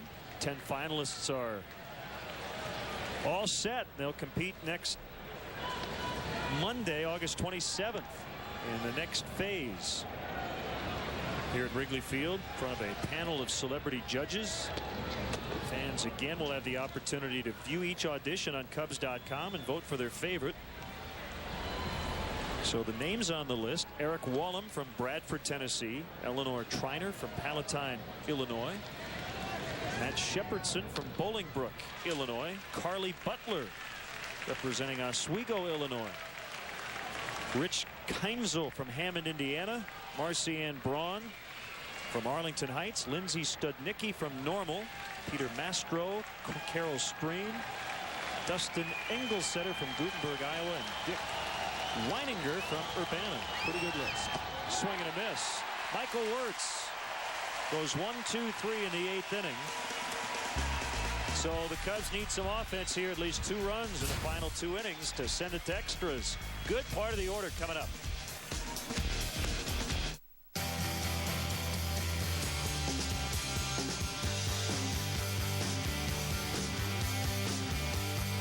Introducing the Cadillac Summer Event.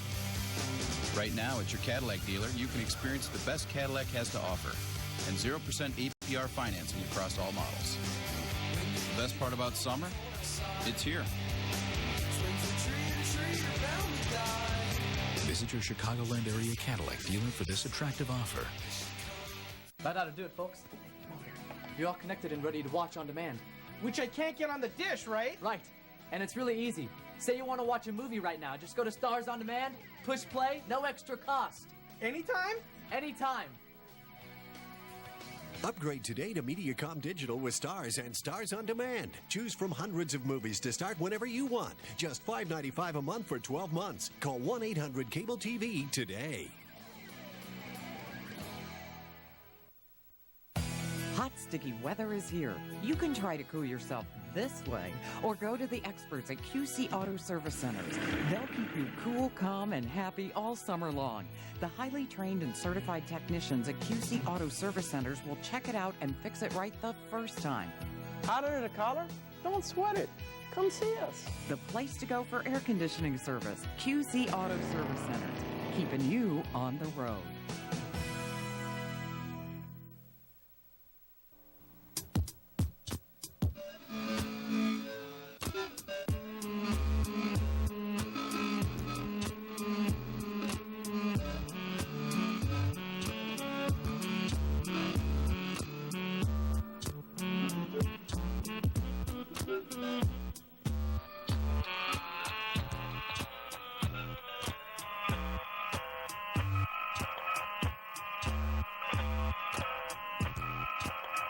Thank you, Luke. Well, Tony La Russa managing this game like it's a must-win, and he's going to use his closer, Jason Isringhausen, to try to get the final 6 outs. And Isringhausen has done it a few times, going more than an inning. All right, fans' best friend. Deep dish represented on that team's T-shirt. Well, the last time Isringhausen went 2 innings in an outing was on July 22nd against the Atlanta Braves. 2 innings of 4 strikeout perfect baseball.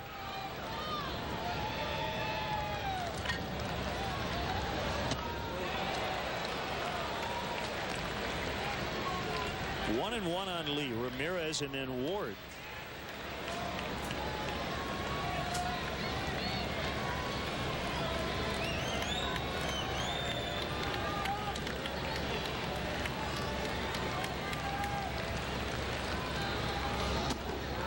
The one thing that might help the Cubs a little bit is that several hitters will get a good look at Jason Isringhausen. Sometimes when you face that closer in the ninth, you don't have many pitches to really figure out what he's doing. But Derek Lee and Ramos Ramirez, Daryl Ward, they can tell their teammates what pitches are working and which are not for Isringhausen. That's why you really want to make him work, particularly here in the 8th inning. Really inflate that pitch count.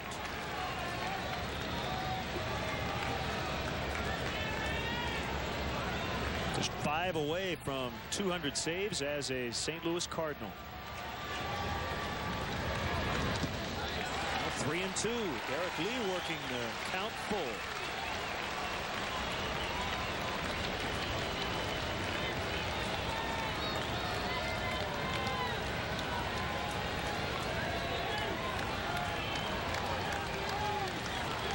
.271 career saves for Isringhausen.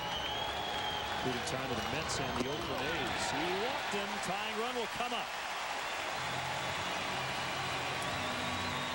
Well, great at bat by Derek Lee to start this bottom half of the 8th inning. As you mentioned, run up that pitch count as high as you possibly can here in the 8th inning, with an eye for Tony maybe taking his closer out for the night. He'd love to get Isringhausen through 2 innings of work, but I'm sure he's going to keep a close eye on that pitch count.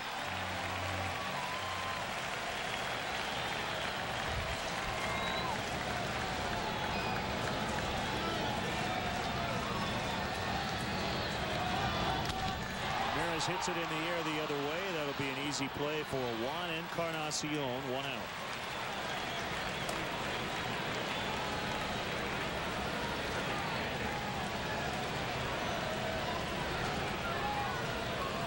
And that'll bring up the Cubs' hottest hitter the last couple of days, Daryl Ward. Another home run today. He's bounced into a double play, but then doubled in the 6th. 2 for 3 with a homer and a double. Home run came back in the 2nd inning. Another opposite field blast to left center. His grand slam came just about in the same area.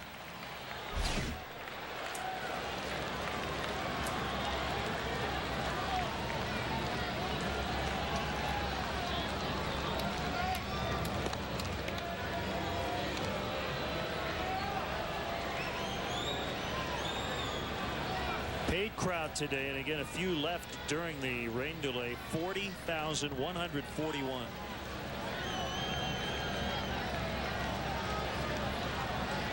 And weather-wise, we're in the best stretch here we've been in all day. Blooper, that's going to drop down for a hit. Lee will hold it second. Ankiel will pick it up and bounce it to third. First and second. Daryl Ward a triple away from the cycle, something he's done before. And that'll be it for him, so he won't get that opportunity as Felix P.A. representing the tying run will pinch run. A well-placed base hit in the shallow left field. This hit in the area where the tarp was drained. You'll see this ball checks up on Ankiel. Kind of skitters away to his right. You can see the water splashing as he's stepped on the turf out there in left field. It might make Mike Quaddy a little more aggressive in sending Derek Lee home should Mark DeRosa get a base hit into the outfield. That ball will have to be wet when the outfielders pick it up.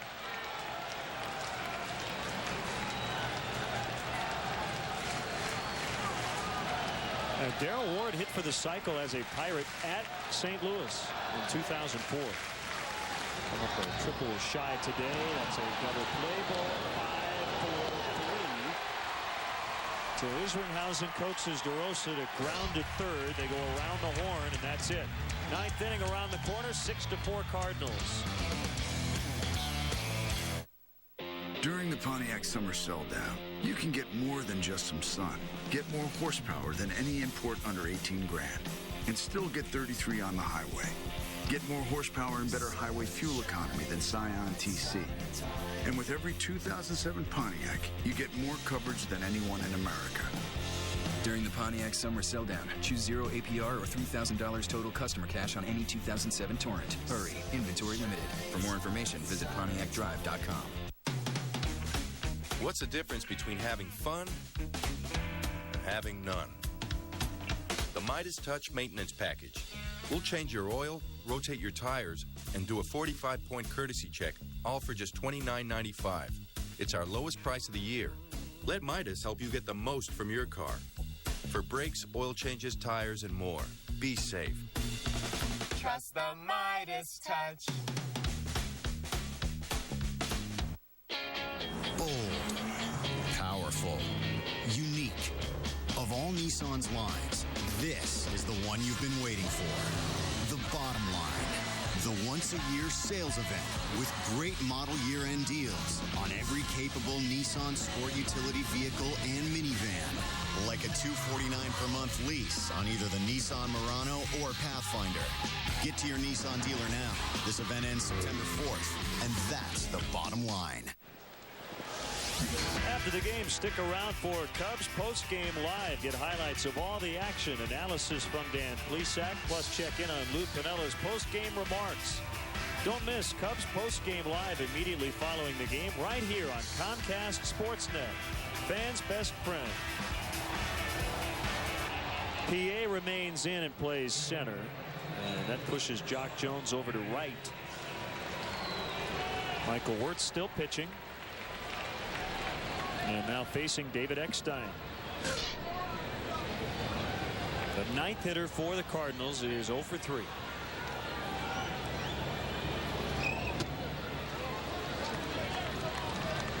The producer of Cubs baseball on Comcast Sportsnet is Bob Albrecht. Our director is Dave Turner. Our associate producer, Tamara Anderson. Christine Charbonneau is our stage manager in the booth. Chris Kettner, our technical director. The executive producer of Cubs baseball on Comcast Sportsnet, Jim Corno Jr. Thanks as well to our great crew battling the elements today in some cases. 3-0 the count on Eckstein. Brendan Ryan, the leadoff man, is on deck.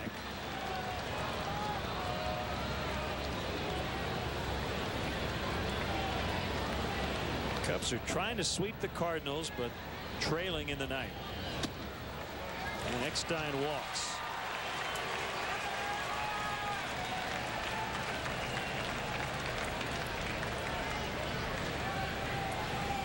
Well, this is one of those unpredictable situations if you're Lou Piniella trying to guess what Tony La Russa is going to do in that other dugout.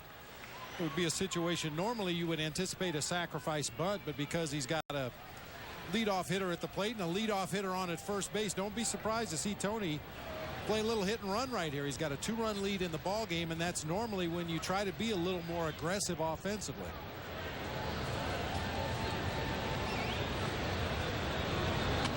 There's the bunt by Ryan. Barehanded pickup by Ramirez. Nice play to get the out.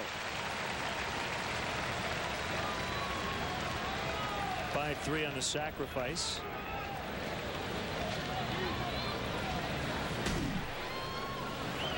Ramirez with a sure-handed play on that wet infield grass. We talked about the rains that fell while the teams were playing before the tarp was put on the field, and there was a lot of rain on the infield. A lot of that drying substance on the dirt part of the infield, but the grass is just wet. Not much you can do to try to dry out the grass.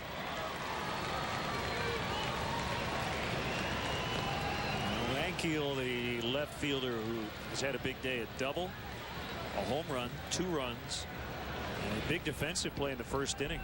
Threw out Ryan Theriot trying to stretch a double into a triple.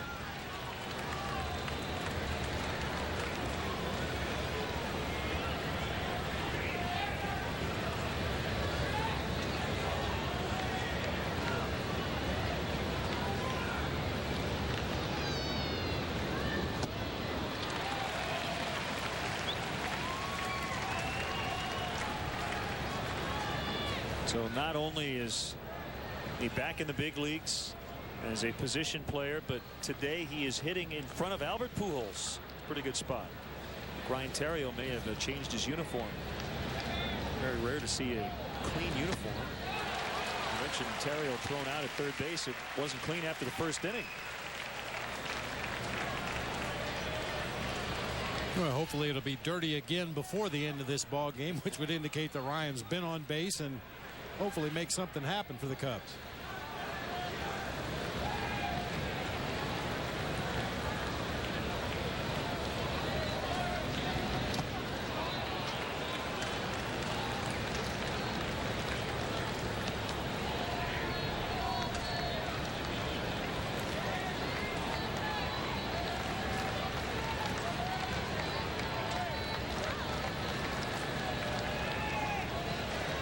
Big insurance run at second base. 2-2 the count on Ankiel. Swing and a miss. Strike three.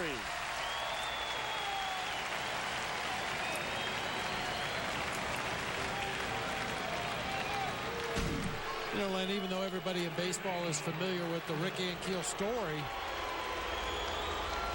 pretty apparent in the early going how to get him out. He has a lot of problems with breaking balls. Unless you hang it over the middle of the plate, it seems like everything he's taken a good swing at in this series has been something hard, either a fastball or a hard slider that's in the strike zone. When you're able to keep the breaking ball and the off-speed pitches out of the middle of the plate, you can get some easy swings and misses.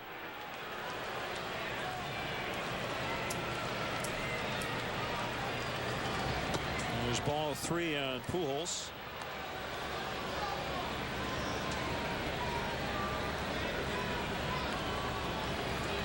No-brainer with first base open. Pujols with a home run in every game of this series, including our Nissan drive of the game back in the 5th inning. This one hurts to hear. Made a loud noise coming off his bat, and another loud noise when it bounced out on Waveland Avenue. Hey, you mentioned an easy decision to walk Pujols regardless of the pitcher on the mound, but Pujols was a .462 lifetime hitter against Michael Wirtz, so that made it even easier to give him the free pass. The home run was off Ted Lilly. It's been a struggle for Ted the last couple of outings. And I don't think it's a coincidence that he has struggled since he threw 127 pitches in Colorado. You often hear about how pitchers seem to take a while to recover after their start in Denver. He won 10-2, but really had to labor through 6 innings 2 starts ago. His last time out, he gave up 6 runs in 5 innings. And today, 5 runs in 6 innings.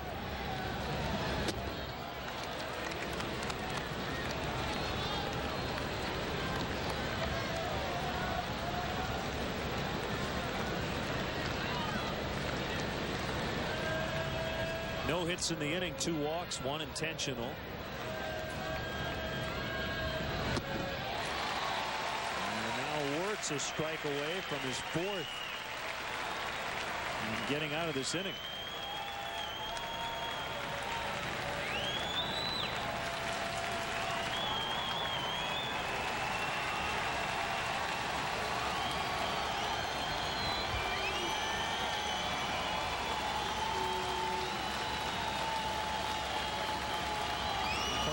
Wanted time, didn't get it. He asked for it too late, and he took the slider low and away. 2-2.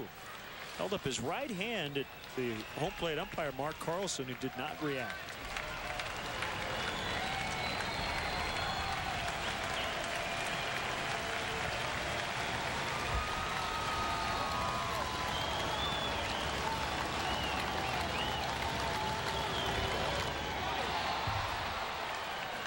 Good change up that time from Michael Wirtz. Encarnacion able just to get a piece of it to stay alive.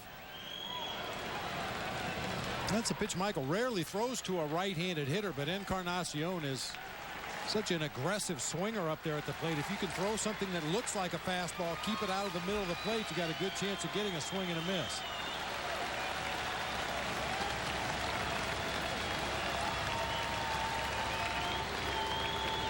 Another 2-2. High pop fly for Matt Merton in left. And that's the inning. Matt will lead off the bottom of the 9th. The Cubs need 2 to tie, 3 to win. Bold, powerful, unique. Nissan's lines, this is the one you've been waiting for. The bottom line. The once-a-year sales event with great model year-end deals on every capable Nissan sport utility vehicle and minivan. Like a $249 per month lease on either the Nissan Murano or Pathfinder. Get to your Nissan dealer now. This event ends September 4th, and that's the bottom line. Check this out. With this controller, your character will mimic your exact motions. See? Sweet. Now throw me a pitch, just like we're outside. You're out. That ends the inning. Next up, shortstop. Want to get away? Now you can. Fly Southwest Airlines nonstop from Chicago Midway to Long Island for just $49 one way. You are now free to move about the country. It's the Chevy Model Year-End event, and now we're making it easy for you to choose your new Chevy. Just click and go to find great offers on 07 cars, trucks, and SUVs online 24/7. But you've got to decide. Then get to your dealer before yours is gone at the Chevy Model Year-End event. Use $3,000 cash back to get a Chevy crossover, an 07 Equinox LS front-wheel drive starting at $19,865. Click on ChevyDriveChicago.com. Then see your Chicagoland and Northwest Indiana Chevy dealers. Hey fans, the Cubs battle the Milwaukee Brewers on Tuesday, August 28th. Game time is 7:05, but be sure to arrive early. The first 10,000 fans will receive a Cubs home cap, compliments of Arby's and Pepsi. Well, the last opportunity for the Cubs. Bottom 9. And Matt Merton will start it. Jason Kendall will follow. We'll see a pinch hitter after Kendall. The available options, Cedeno, Fox, and Hill.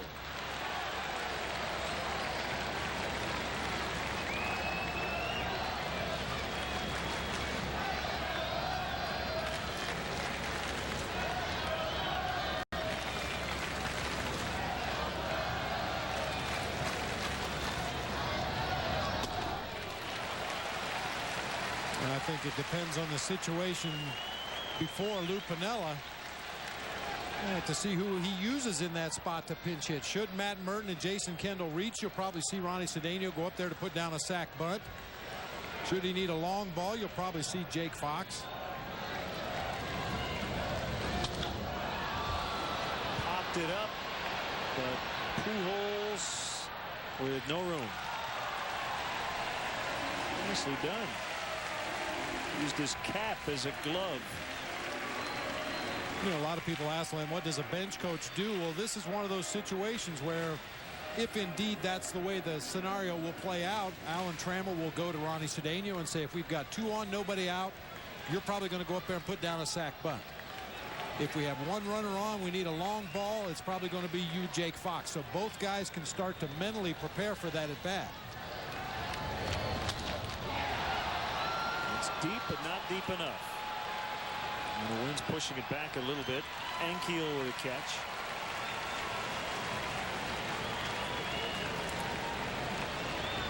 Now, Matt has been a ground ball hitter in his big league career, but not today. 3 fly ball outs and a walk. I've seen him hit for a little bit more power since he has returned from AAA.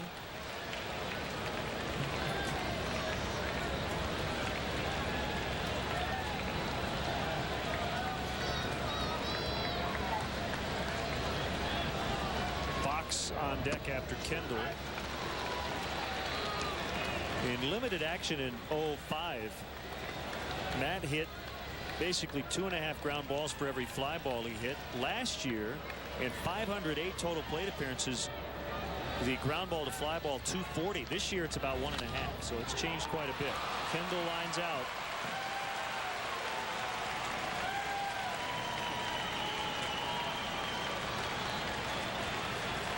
And Lou's going to stick with Jake Fox.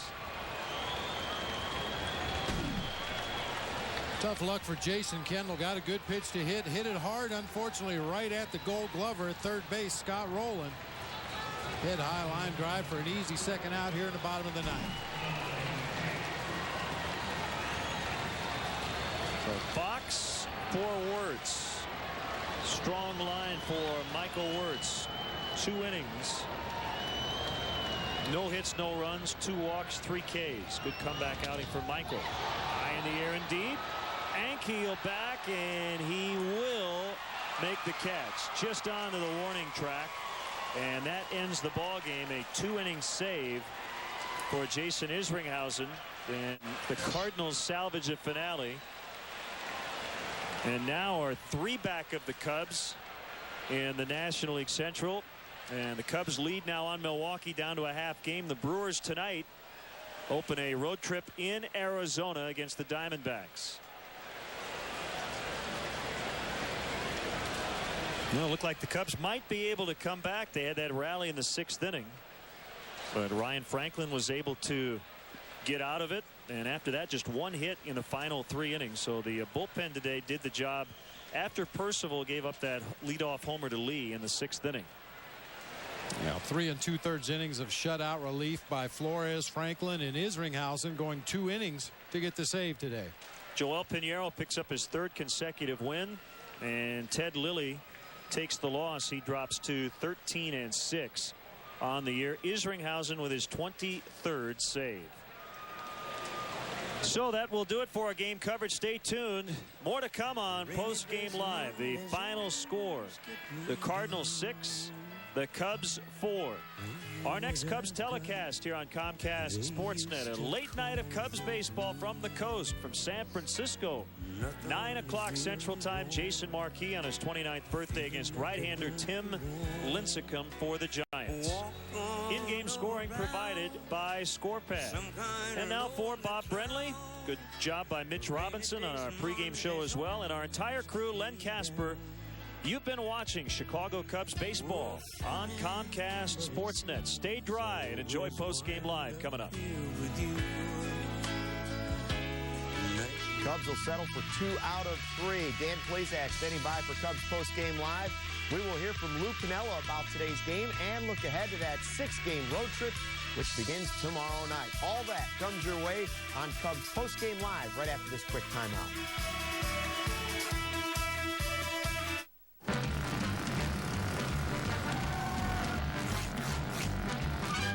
Of course Geico sponsors Mike's Race Car because they insure everything race car fans love. RVs, motorcycles, ATVs. Tell you one thing they can insure: Lauren Wallace. Because Lauren Wallace is made of lightning. Those guys are like, hey, where's Lauren? He was just here a minute ago.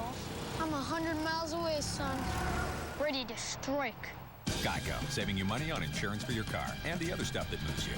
It's time to kick off the savings at Feldco. Call 866-4FEL DCO. This week only, score big with 30% off and no money down on Feldco windows and siding. Visit a Feldco showroom or call for a free in-home estimate.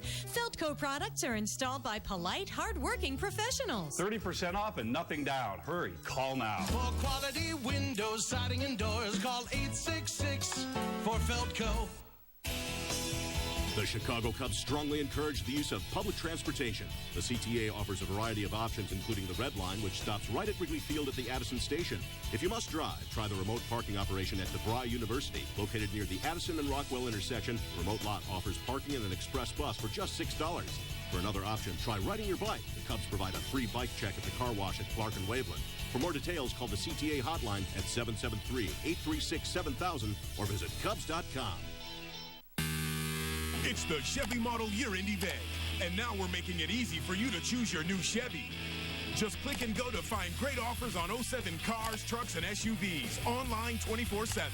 But you've got to decide. Then get to your dealer before yours is gone at the Chevy Model Year-End event. Use $3,000 cash back to get a Chevy crossover, an 07 Equinox LS front-wheel drive starting at $19,865. Click on ChevyDriveChicago.com, then see your Chicagoland and Northwest Indiana Chevy dealer. Cubs baseball on Comcast Sportsnet is brought to you in part by LoJack, the only stolen vehicle recovery system operated by the police. Bacardi Rum, if you're going to drink, be responsible. Geico, 15 minutes could save you 15% on car insurance. Visit us at geico.com or call 1-800-947-AUTO. And by Pontiac, 9 performance machines, all designed for action.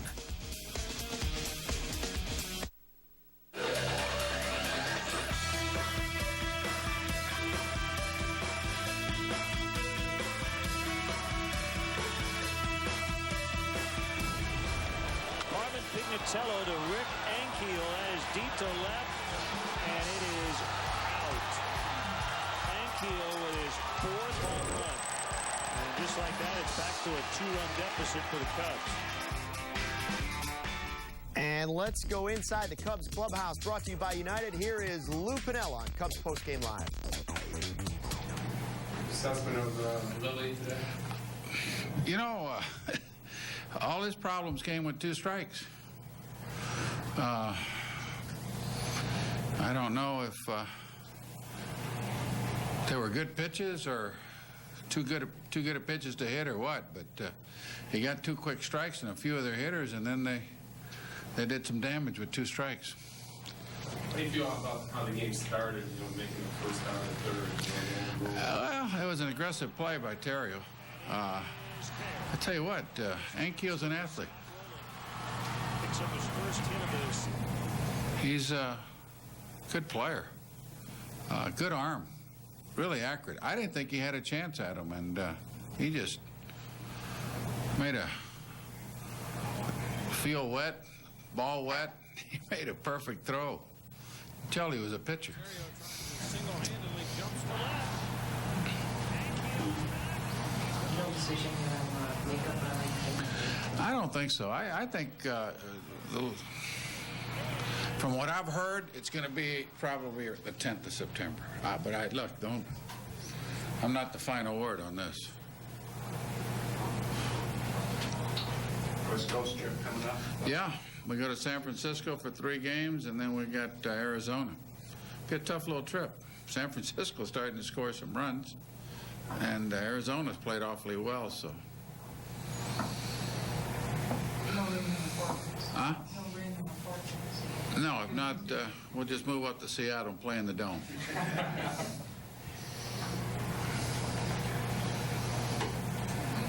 No, it's should be good weather. Any roster moves or anything tonight? Yeah, we're going to make some roster moves right after the game here. I'm waiting for our general manager to come down. Thanks. Thank you. All right, everybody have a good week. Lou Piniella after the Cubs' 6-4 loss out at Wrigley Field today. Cardinals take it by 2. And the Cubs are now 63-60. Daryl Ward, another nice game at the plate, but Ted Lilly struggles and picks up the loss. He is now 13-6. Hello and welcome to Cubs Postgame Live alongside former Cubs reliever Dan Plesac. I'm Luke Stuckmeyer. Dan, this is one of those games where the Cardinals had the lead. Every time the Cubs did something to cut the lead, the Cardinals answered right back in the next half. Well, they did a great job of answering back, and they have a very potent lineup. Albert Pujols, one of the best right-handed hitters in all of baseball. Scott Rowland swinging the bat well right now, and Rick Ankiel has provided a lot of energy to this team. And at one time, one of the best pitching prospects in all of baseball. It looks like he's making himself into quite a player in the outfield. Made a terrific throw, throwing out Ryan Terrio at third base. Hit a home run off a left-handed pitcher. He looks like he can do some things, as Lou Piniella touched on. Very talented. And he's, of course, the guy, for people that may have forgotten, who struggled with his control. He couldn't find the plate, gave up on pitching. Then he came to be a position player. He blew out his knee, and now he's back in baseball. I'd say it's one of the best stories in baseball in quite a long time. This is a guy that had just a wealth of potential in front of him. I had a chance to see him pitch while I was still playing his first year with the St. Louis Cardinals, and really he was as good as advertised. Really explosive fastball, good off-speed pitches. He's made himself into a nice-looking outfielder right now, and he has really provided a spark. I think when this club, the wheels were really starting to come off, and the season was getting to that point for the Cardinals where they were searching for something, and Rick Ankiel gave them some energy, and he's also produced. I think it's been a real key asset to the Cardinals. Let's take a look at the pitching matchup today. Our Feldco pitching recap. Ted Lilly against Joel Pinheiro, the former closer for the Red Sox, now a starter with the Cardinals. Pinheiro goes 5 innings, gives up 7 hits and 3 earned runs. Ted Lilly at least saved the bullpen a little bit, went 6 innings, 7 hits, but he didn't have his best stuff today. He didn't have his best stuff, and Lou touched on it. He was getting ahead, a lot of strike 2 counts, but one of the things that a little bit different, he had a chance in the first inning to get out of a tremendous jam. He had second and third, nobody out, was able to induce Albert Pujols to pop up in the infield. Juan Encarnacion did the same thing, popped up. And here he was looking at a two-strike pitch to try to get a ball up and in on Scott Rowland.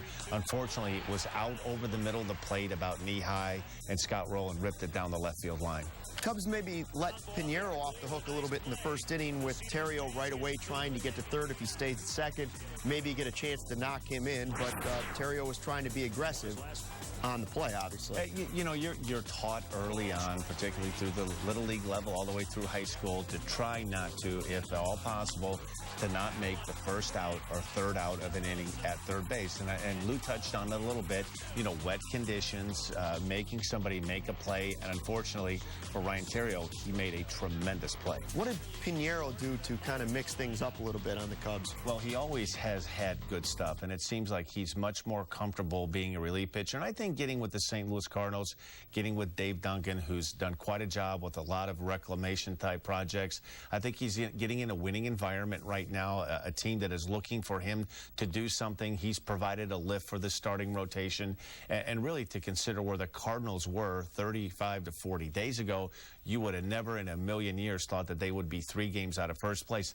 This was a huge game for the Cardinals. This was a big swing game. They could have found themselves 5 games out if they would have lost this. 3 games, they're still right in the mix. This is going to be a 3-horse race right down to the wire. The Cubs and Brewers both beginning tomorrow, embarking on a West Coast trip. It's not going to be easy from here on out, but I do believe the Cubs pitching top to bottom, starting pitching, depth in the bullpen will win out in the long run. Well, this was Tony La Russa's Game 7 of the World Series. You lose today, and all of a sudden everything's a lot different. Now they're right back in it, in the hunt with the Cubs and Brewers. Cubs, of course, had their chances in this game. The Cardinals fought back a couple times and took it away. But let's go to that 8th inning, because this is where things really turned in the Cardinals' favor. The Cubs with 2 on, 1 out, and down 2. And Mark DeRosa, who's been hot, hitting the ball hard, grounds right into the double play. You know, the only thing, you go back and you try to dissect this inning. You know, the inning started with a leadoff walk to Derek Lee. Aramis Ramirez swings at the first pitch and flies out to right field. Daryl Ward swung at the first pitch, didn't make an out. A couple of pitches later, he blooped one in down the left field line, and Mark DeRosa swung at the first pitch. So they really never gave him a chance to get some counts in their favor, to get some fastball situations, to maybe get a chance to hit the ball out of the ballpark. And they kind of did the same thing as far as offensively attacking in the 9th inning. Matt Mert led off the inning, a 2-ball, no-strike count. You know, he popped up, and, you know, it just...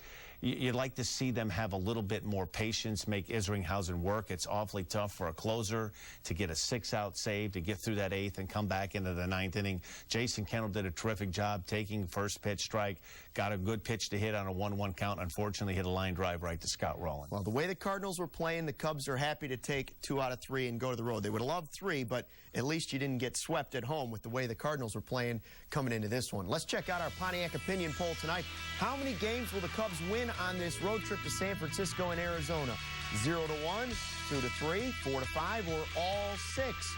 Go to ComcastSportsNet.com, click on Chicago, then click on the Cubs page and vote. We'll have results later in the show. And before we go to break, here are the National City National League Central standings. With this loss now, the Cubs drop to 63-60. The Brewers a half game back, and the Cardinals now 3 out at 59-62. For every Cubs victory this season, National City is proud to make a donation to Rhino Kid Care. Please visit rhinokidcare.com. The first NASCAR stock car to reach 200 miles per hour. The first minivan. The first pickup with side curtain airbags. And now, Dodge introduces the industry's first lifetime powertrain warranty. It's the best warranty in the business. So come check out the best lineup of Dodge vehicles ever and grab life for a lifetime. I'm Ryan Sandberg, asking you to help cheer up kids in hospitals. When children suffer from serious medical conditions, Rhino Kid Care, supported by Ryan Sandberg and National City, helps them and their families cope. Join the cause.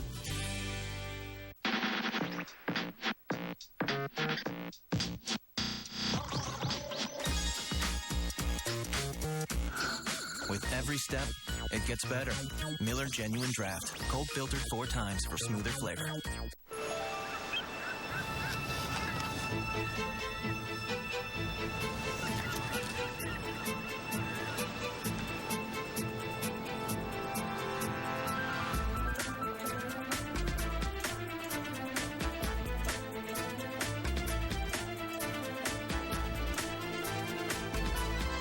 The Range Rover for 2007, designed for the extraordinary. Visit your local Land Rover Center. Gentlemen, start your engines! The fans are ready. They've dropped the green flag. It's racing action during Quad City Speed Week. Check out the complete schedule at www.speedweekqc.com.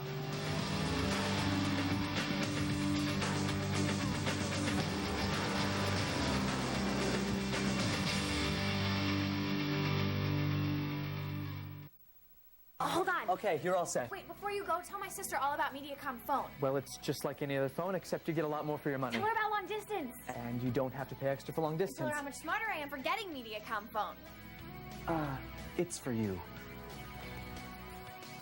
Lose that expensive phone and extra long-distance charges when you get Mediacom phone with unlimited calling in the U.S. and Canada. Voicemail, caller ID, and more as low as $29.95 a month. Call 1-800-CABLE-TV today. Menards is the place where you'll always save big money. Make painting and staining faster and easier with a Paint Crew Power Sprayer by Wagner. Just fill the 2-gallon hopper and start painting. $114 after rebate. Give your siding and deck a finish that lasts with Thompson's Water Seal Stain. It has a deep penetrating formula that stains and water seals all in one step. Right now, save 15% off gallons of Thompson Stain and anything else you can fit in the bag during Menards Bag Sale. Save big money at Menards. .77 ERA. Who's not? Ryan Howard struggling for the Phillies right now. 3 for his last 24. Omar Vizquel, 1 for his last 18. And Scott Linebrink of Milwaukee, 0-2, a 17.47 earned run average. Dan, we just looked at those standings in the National League Central. He was supposed to be a guy that was going to help the Brewers out. So far, he has not. Well, sometimes that's not uncommon that you see that in a trade. I know he was a very popular player among his teammates with the San Diego Padres, goes to a team in Milwaukee, and sometimes it's difficult when you're going to a team where the wheels are starting to fall off. They're looking for you to kind of put the wheels back on. Unfortunately, he's got off to a rough start. The entire Brewer bullpen has had a rough go the last 30 or 40 games. Well, let's go back to our Cubs-Cardinal game here. Cubs losing by 2 to the Cardinals in this series finale. Let's take a look at our player of the game. No question, it's Daryl Ward, 3 for 4. He had a great series, had the grand slam on Saturday. He had a double, a home run, an RBI, and 3 for 4 with a run scored. Daryl Ward is a professional hitter, Dan. He's a good hitter. He's a very valuable player, particularly down the pennant stretch run. Good left-handed hitter off the bench. You make mistakes. He has some power. He started to hit the ball, the ballpark, hit a couple of home runs in the series against the Cardinals. A very valuable player to have on that bench that you could fill in to play a little bit of right field, first base if you need be, but he's a good left-handed hitter off the bench. Said he brought out his lucky T-shirt before he hit that grand slam on Saturday. I'm guessing he's going to have that again at some point this season. Derek Lee, another nice game as well. 2 hits for D. Lee, and the power starting to come back on his swing. I mean, I would be surprised if he's not going to go on a run here and he's going to start to hit some home runs in bunches. His power numbers, his home run numbers have been down up to this point, but he's the type of player that's very capable of having a month of September where he could hit 12 to 15 home runs. It's definitely inside that guy. He's one of the best players in the National League. We've yet to see the best out of Derek Lee. Hopefully, the best is yet to come in the month of September. You know, as I was watching this game, I was thinking to myself, earlier in the year, we thought, Albert Pujols, he's having this down year. He's not hitting the home runs.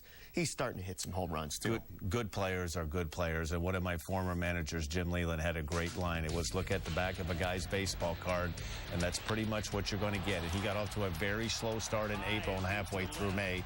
But if you look at his numbers where he's at right now, you certainly don't remember any of April and May. This guy is one of the best hitters in Major League Baseball. If you're a pitcher, what guy in the major leagues or in the National League would you not want to see at the plate other than Albert Pujols?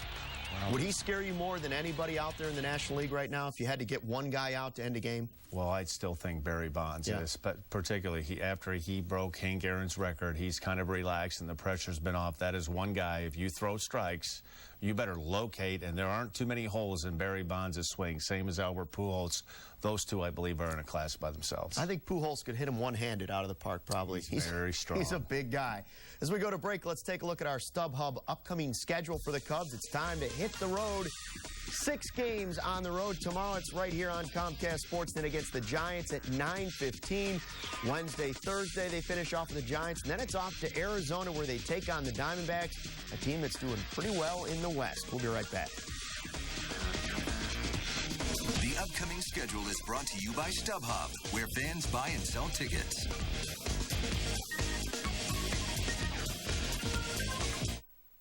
During the Pontiac Summer Sell-Down, you can get more than just some sun. Get more horsepower than any import under 18 grand, and still get 33 on the highway. Get more horsepower and better highway fuel economy than Scion TC. And with every 2007 Pontiac, you get more coverage than anyone in America. During the Pontiac Summer Sell-Down, choose 0 APR or $3,000 total customer cash on any 2007 Torrent. Hurry, inventory limited. For more information, visit PontiacDrive.com.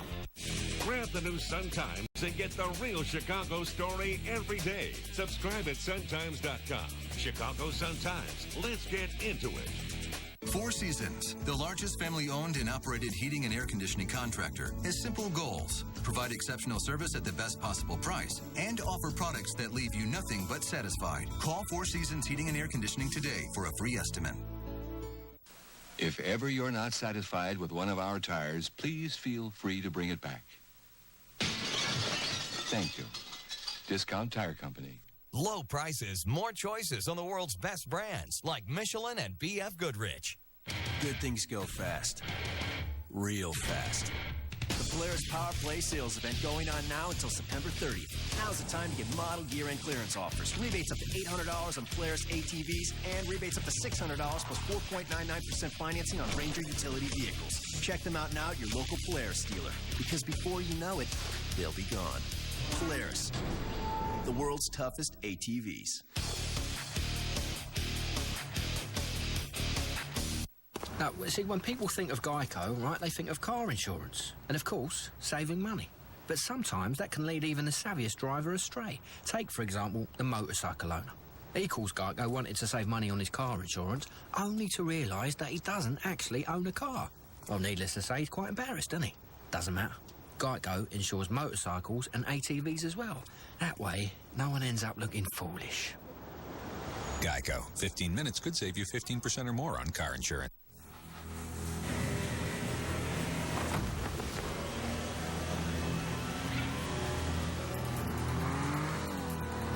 Agility captured by the world's most advanced four-wheel active steering system. Now cornering is more precise, handling more responsive. The all-new 330 horsepower Infiniti G Coupe. Intensity captured. Cubs general manager Jim Hendry was asked about the rehab of Alfonso Soriano, and he has our Geico quote of the day, saying he's hitting well, he's not having any problems. Athletic trainer Mark O'Neill is probably going to step it up a little bit. I don't think Soriano can do anything full strength just yet, end quote. And, Dan, we look at that and you think, how fast can they get this guy back? Not fast enough. Well, he's definitely sorely missed in this lineup. I mean, he provided a lot of pop at the top of the batting order.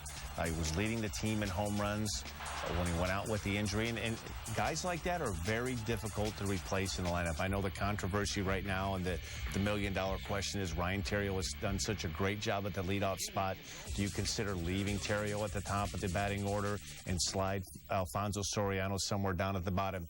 He's hit well and he's played the best when he's been in a leadoff spot, so I would pretty much assume that when he comes back, he will be batting in the leadoff spot. Give him credit. He's been in the clubhouse and around the dugout. Some star players might just disappear with an injury. He's been around cheering on his teammates. Let's check out our Pontiac opinion poll tonight. Earlier in the show, we asked you, how many games will the Cubs win on this road trip to San Francisco and Arizona? And you went online to ComcastSportsnet.com. 66% say the Cubs are going to win 4, maybe 5. 13% say, oh, it's a back-to-back sweep coming up, Dan. Well, I kind of optimistic. I feel like the 66.3%. It's awfully hard to sweep a team, particularly on the road. The best chance may be against the Giants coming up the next 3 days. Arizona Diamondbacks have a very good young team. And one thing you don't want to do if you're Cubs, fall behind against the Diamondbacks. They have some really good power arms in the back end of that bullpen. Try to be ahead of the Diamondbacks late in the game. Okay, let's check out tomorrow's pitching matchup. We have Jason Marquis on the hill for the Cubs against 23-year-old Tim Lincecum. Marquis has won his last 2 starts, scattered 4 runs over those 2 outings. He's been kind of inconsistent this year, but he has a chance to pick up win number 11. At the beginning of the season, you would have told me with this much time left in the season, he had a chance to get win number 11. I'd be pretty happy with that pickup. For the most part, he's been a little bit inconsistent at times, but he's given them innings, and he's pitched some of the biggest games, in particular game right before the All-Star break against the Milwaukee Brewers. It seems like he has performed best when his back is really up against the wall. All right, so the Cubs get ready to hit the road for 6, and that's going to do it for Cubs Postgame Live. For Dan Plesac and the rest of our crew, I'm Luke Stuckmeyer. Thanks for watching. Chicago Tribune Live is coming your way next at 5:30. Nope, we're past that already. 6 o'clock. So what, about 2 minutes? Oh, you're watching. Yeah, Jiggets is sliding into the chair right now. Stick around. He knew it. It's gone. 5-4. Chicagoans love their pizza. That's why you come to Giordano's. Some for 30 years now. We use only the finest ingredients to make Giordano's famous stuffed pizza, our equally famous thin crust pizza, plus salads, pastas, sandwiches, and more. Come on into Giordano's and celebrate 30 great years with us. Giordano's famous stuffed pizza. We made it good. You made it famous.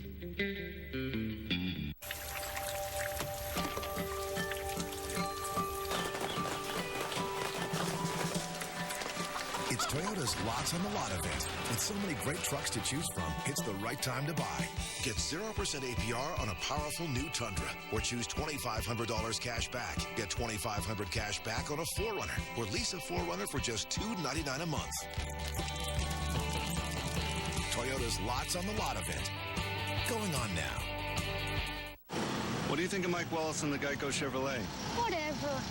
He's out there selling car insurance. I'm out there to win. Isn't he your cousin? I didn't say I wouldn't go fishing with the man.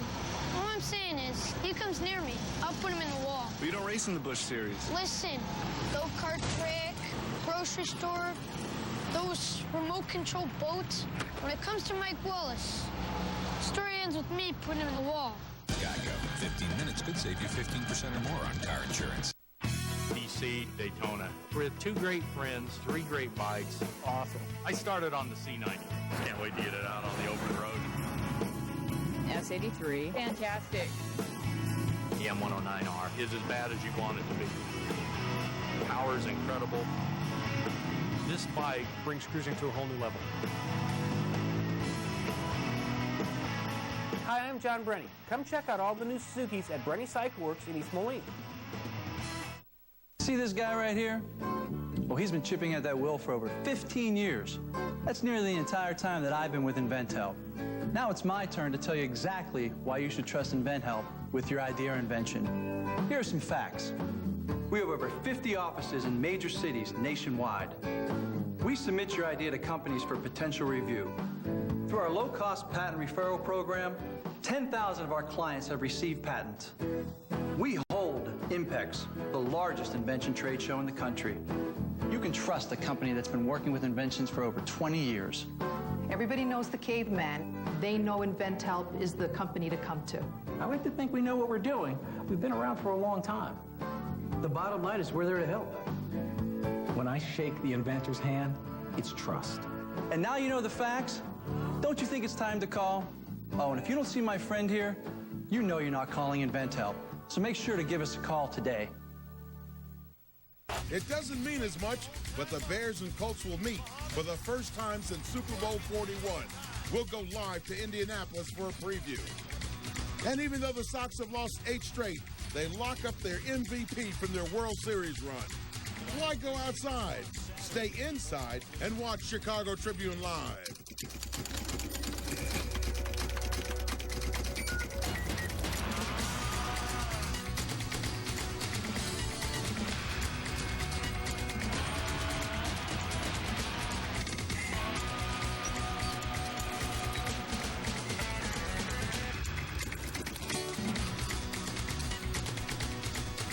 Hi, I'm Dan Jiggins, and welcome to this Monday edition of Chicago Tribune Live, presented by your Chicagoland and Northwest Indiana Chevy dealers.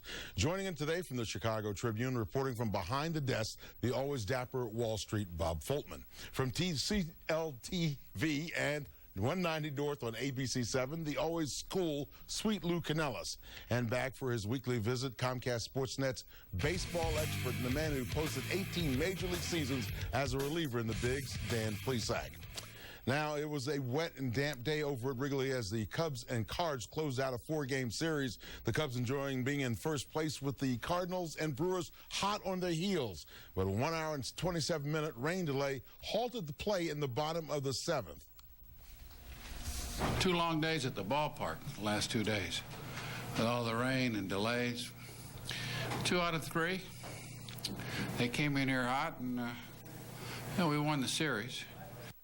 Exactly right. They won, but they lost this game 6-4. And guys, you know, you look back on a game like this, you say, well, okay, I guess you have to give something back every now and then. But they really didn't have to. Ted Lilly got hit, touched up for a couple of home runs today. But other than that, they were fighting back in this thing. Yeah, but you look at the big picture now. I mean, you're in first place. You take 2 out of 3 from a really hot team in St. Louis.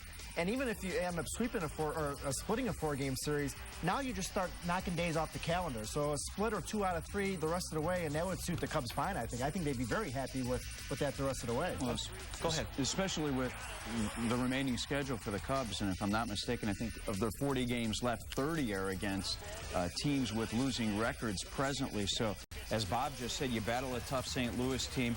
You maybe win last night with Carlos pitching as well as he did through 3 innings. Yeah, you gave one back today, but I think you said it best in the postgame show, Dan. St. Louis desperately needed to win that game today. I think there's no question this was the biggest game of the year for the Cardinals. This was a huge swing game. They were 3 games back going into this game. If they lose this game, they find themselves 5 games back. And you could really see the way Tony La Russa was using the bullpen in the 6th and 7th inning, asked Jason Isringhausen to pitch 2 innings to get a save.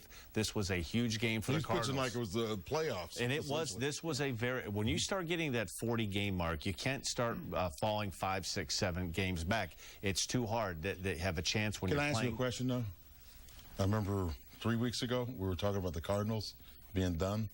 You think they're done now? Do I think they're done now? But I don't think anybody could have anticipated the drought that the Cubs and the Brewers have been in the last 2.5 weeks. Basically, the Brewers and the Cubs right now have let the Cardinals back in. It's not like it's a different story if you're playing well. You go back in the White Sox run in 2005. They had this big lead. It wasn't like they collapsed. It's just the Cleveland Indians were winning 5 out of 6, 6 out of 7. They were winning series on the road. They would come at home. They were nearly unstoppable at home. It wasn't like the White Sox had an awful month of August or September, played a little bit over 500, but when you had a team that was really rolling, but you had a team in the Cubs and the Brewers that neither team wanted to take advantage. Right now, the Cubs would have continued their good play. They could have found themselves right now with a 5 or 6 game lead over Milwaukee and have St. Louis completely out of the picture.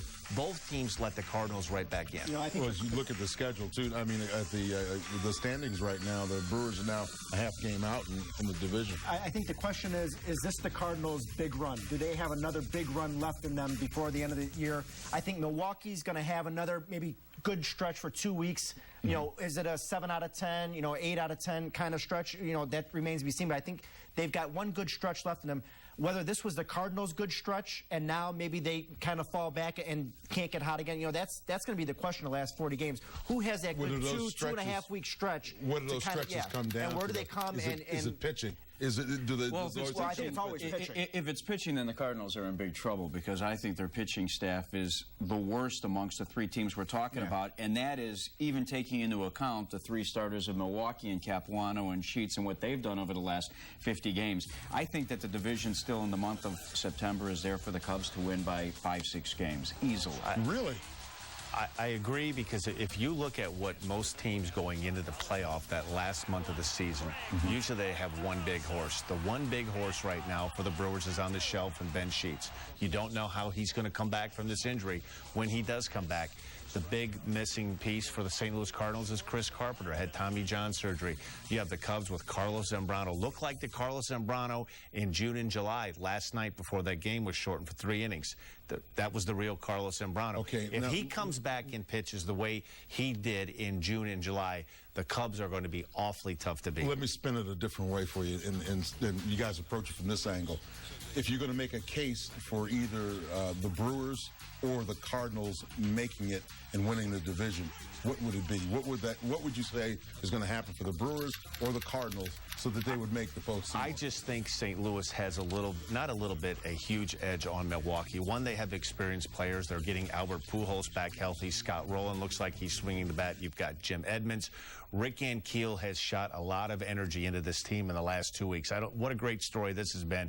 I think the thing that has to worry you if you're a Cub fan is you look at on paper, the Cardinals starting pitching doesn't look all that imposing. But over the last 2.5 to 3 weeks, they're all starting to throw the ball well. Looper's throwing the ball very well. Wainwright's throwing the ball real well. If they have starting pitching that can keep them in games, they're going to be very dangerous. Starting pitching, that's what Milwaukee will need if they make any type of run in September. I talked about it before. Sheets needs to come back. Capuano. Who's that third starting pitcher that I'm talking about in Milwaukee? One of all three of those starters that haven't pitched well the last 50 days need to turn things around in September for the Brewers to make any run. You know, they were depending so much on Capuano when Sheets went down. The Brewers are 0-16 in Capuano's last 16 starts. And now he's on the verge of coming out of that rotation. I mean, so there's a problem there for Milwaukee. But if you're the Cubs, I think the one thing that you may be concerned about is the schedule now kind of tilts heavily to a lot of road games. I mean, they start a 6-game trip. You know, they go to Arizona next weekend. Arizona is out of their minds the way they're playing. San Francisco's coming off a 4-game sweep. They finish off today in Florida. So, you know, anytime you go out on the road and you go out west, you know, that poses some problems there. And they're playing teams that are playing well now. So I think they said on the broadcast they have only 2 more homestands left the rest of the year for the Cubs. So it's a heavy road schedule the rest of the way. That may be the one thing that if you're concerned about something, that would be the one thing I would be concerned with. Maybe hitting the road's a good thing after the way the weather's been over this past weekend, huh? Could be. Have you ever seen something like this? Yeah. I mean, this is deluge night after night. It was a beautiful summer. We were due for something like this. We were due. You knew all those 90-degree temperatures and those sunny days. You're going to have to pay for it sooner or later. Hey, I want you to rate for me, too, the Ted Lilly performance today. How did you guys feel about that? 6 innings he did with 5 runs on 7 hits. I mean, he's been the beneficiary. He has one of the highest run support for a starting pitcher in the National League. There's no question about it. But one of the things you have to give him credit, he's had a lot of games where he's given up 2 or 3 runs early on in the game, and he's found a way to shut the door and get through the 6th, 7th, and 8th inning. As a starting pitcher, if you're going to win between 15, 18, and 20 games, you have to hang around long enough to give your guys a chance to score. And if you're one of those 5-and-fly type of pitchers, you're going to be out of a lot of games by the time your team comes back to either get you a win or tie a game. He just had a hard time today with 2 strikes putting hitters away. He was getting to 2 strikes, really almost pitched himself out of a tremendous jam in the first inning. 2nd and 3rd, nobody out. The meat of the order, got Albert Pujols to pop up, Juan Encarnacion to pop up, and he had Scott Rowland 1 ball and 2 strikes, and they were looking for a fastball in to try to tie him up. He missed down and away, out over the plate, and Rowland hooked it down the line. I know he lost today, but I thought it was telling what you said, Dan, and that is that he went 6 innings, and Piniella keeps talking about his starters needing to give him at least 6 innings. They're, in the process of playing 33 games right now in 34 days, and that bullpen's beat up, and they're counting the days down to that September 1st date when they can start bringing pitchers up just to get some arms in that rotation. I think it's important that Lilly's given him 6 innings today. And that's when they'll bring Plesac back, too. Oh, no, they won't. Well, last week was a tough one for the White Sox, having lost their last 8 straight games after falling to the Mariners yesterday, 11-5 in Seattle. But there was some good news to come out of the Western Road swing. GM Kenny Williams signed right fielder Jermaine Dye to a 2-year contract extension with an option for a 3rd. The next season he'll make $9.5 million. The second season $11.5, and the third would be $12 million or a $1 million buyout for Jermaine Dye. I think a good move. They've got enough things to worry about on the south side rather than worrying about filling another hole in the outfield. Well, I think what this says is that they're not convinced yet that Ryan Sweeney or Brian Anderson are ready to play next year. I mean, both of those guys, their minor league seasons were cut short by injuries. They're going to go play winter ball, but neither one of them, I don't think they feel are ready yet. If they were ready, you know, one of them may be the left fielder next year because I'm not sure that Scott Podsednik's going to be back. But it does fill one. It answers one question. Now that's, you don't have right field to worry about, but boy, you still got center field to worry about. You still got left field that you got questions about. You may have a question about shortstop, and you got to now maybe revamp this bullpen all over again. So there's a lot going on this winter for Kenny Williams. Kenny couldn't get what he wanted before the trading deadline for Dye, so why give him away? Instead, he saw a guy that wanted to stick around. It's no coincidence. He leads the team in home runs, leads the team in RBIs, and as Bob just said, this team's got gaping holes in the outfield. No Sweeney, no Anderson. Owens has been okay in center. Podsednik and Erstad have spent more time on the shelf than on the field. I think it was a terrific So you don't move. create another problem for yourself. And one of the things that they certainly won't have a problem with is closer. Put in perspective, if you can, for us, Dan, what Bobby Jenks has accomplished. It's incredible, and I'm surprised that it hasn't gotten more attention. I mean, to go the length of time that he has gone to be literally perfect, it's incredible. And I'm not sure, there's no part of pitching that's easy, being a starting pitcher, being a relief pitcher. But every day you go out there, you're going to pitch 4, 5, sometimes 6 days a week, back-to-back days, 3 days in a row. And most relief pitchers are two-pitch pitchers, and you have to be sharp and on when you come in. It's so important to get that first hitter out. It's an amazing, amazing accomplishment of what he's done up to this point. Now, with that thought in mind, he hasn't pitched since August 12th. Yeah. What will it be like the next time they call out, like maybe tonight, if the rain holds off? Ideal situation would be to bring him in first and second in a tie game in a bunt situation and have somebody lay down a bunt. Get it over with, right? See, that's the picture in me, the way I would think. Dan, thanks so much, man. We greatly appreciate it. I know it was a long day for all you guys with the pre and post game and everything. Thanks for sticking around. You got it. We appreciate it. We'll have more after this first break here on Chicago Tribune Live. Coming up next, we're just about an hour away from the Bears and the Colts kicking off in preseason action. We'll have a live report from down in Indy.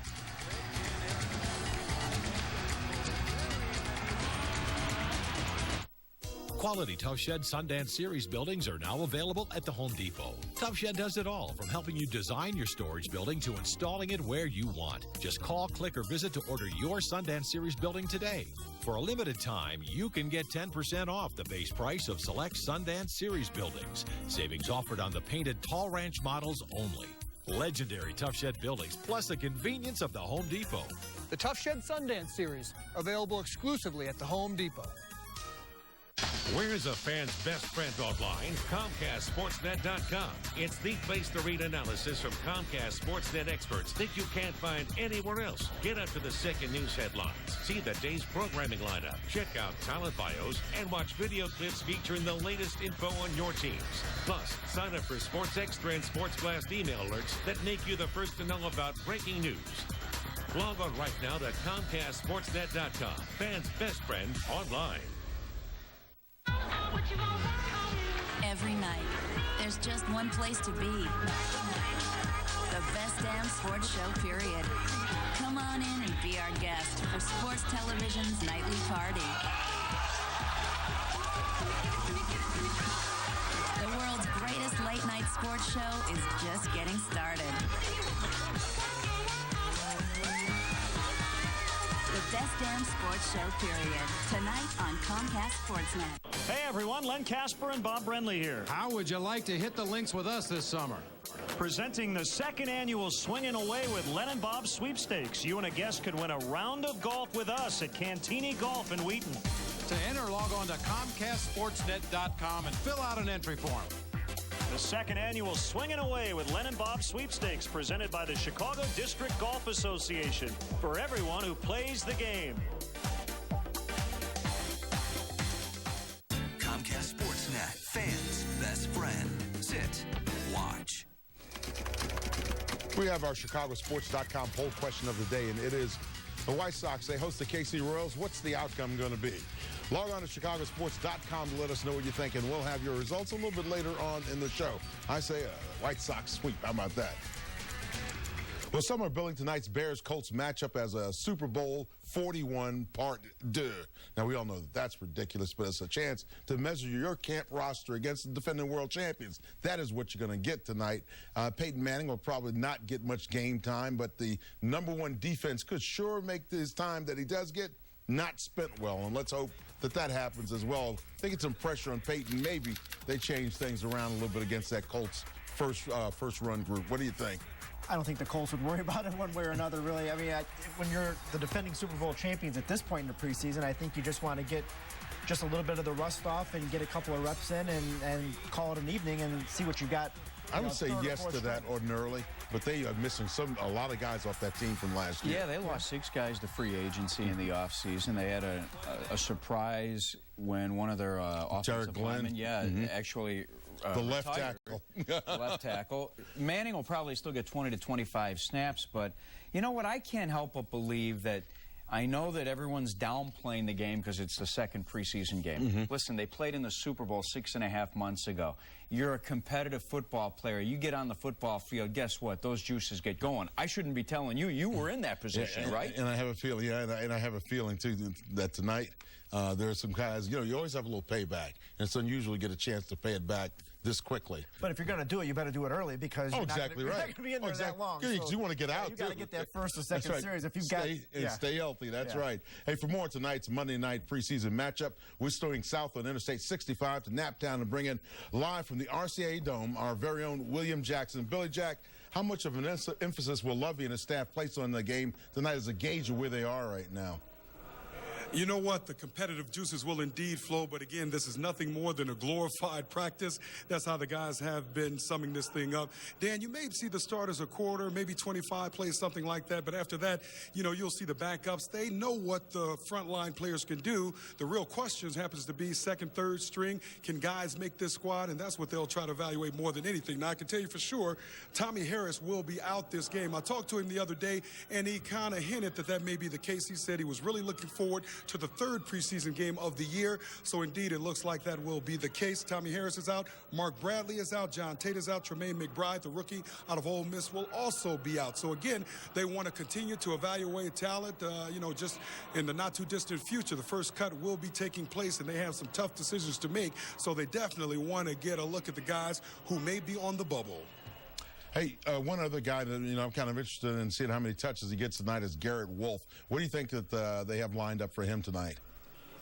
I think they want to get him more touches, no doubt about it. They want to move him up. As you know, he missed probably the first 6-7 days of practice in Bourbonnais, had the leg problem.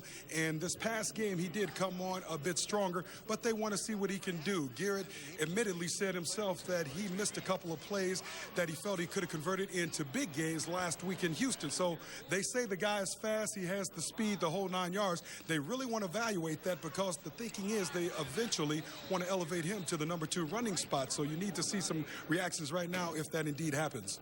Billy Jack, Lou Canellis here. I'm excited about the competition at the wide receiver position. I know you said Mark Bradley will sit out tonight's football game, but tell me what I should keep an eye on with the rest of the wideouts out there.